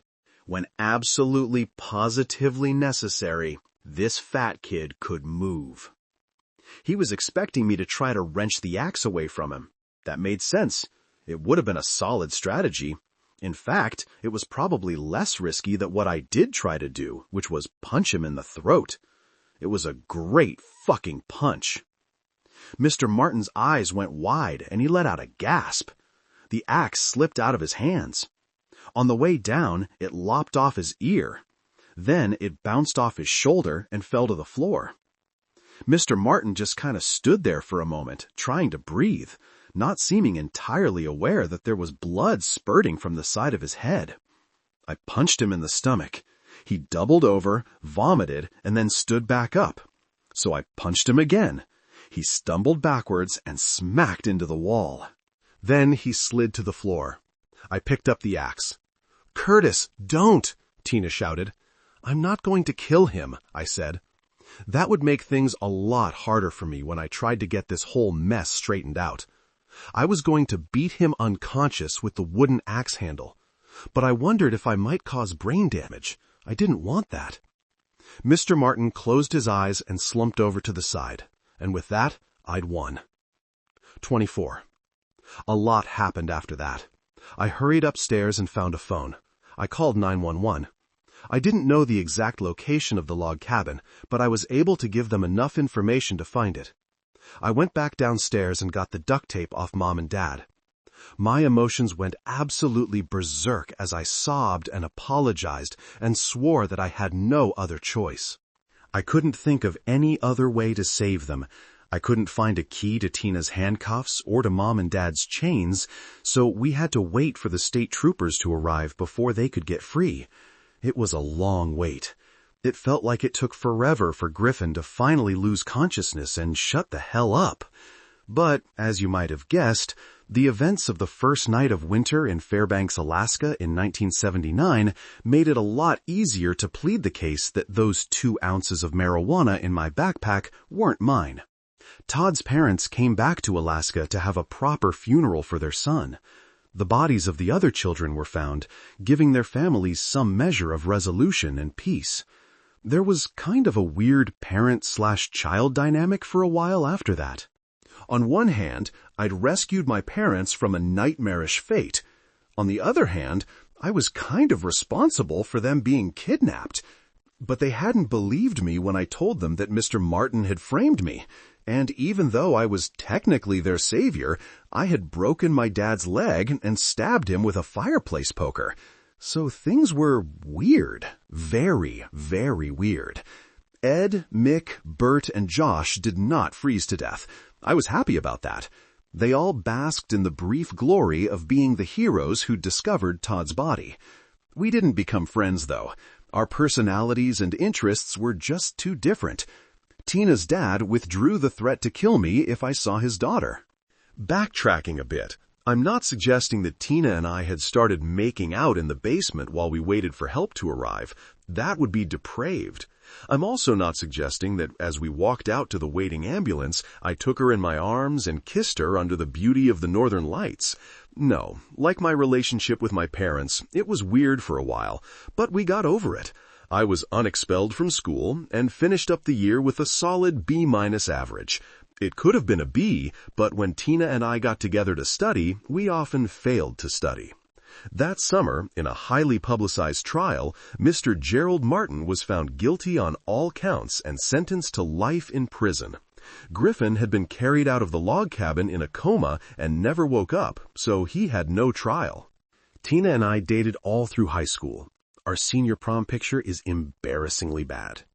We dated all through college. She graduated with honors. I did not. We got married in 1989. Our son Matt was born in 1990. It seemed kind of close, but if you did the math, he was born 9.5 months after our wedding. Our daughter Vivian was born in 1993, the same year that Mr. Martin died in prison. He wasn't beaten to death by his fellow prisoners, unfortunately, nor was it something slow and painful. Cardiac arrest. His heart basically said, "Fuck this guy," and gave out. I honestly wasn't sure how to feel about this, so I decided to play with my kids instead. We made it through Y2K without the world ender. Our second daughter, Marcy, was born in 2003.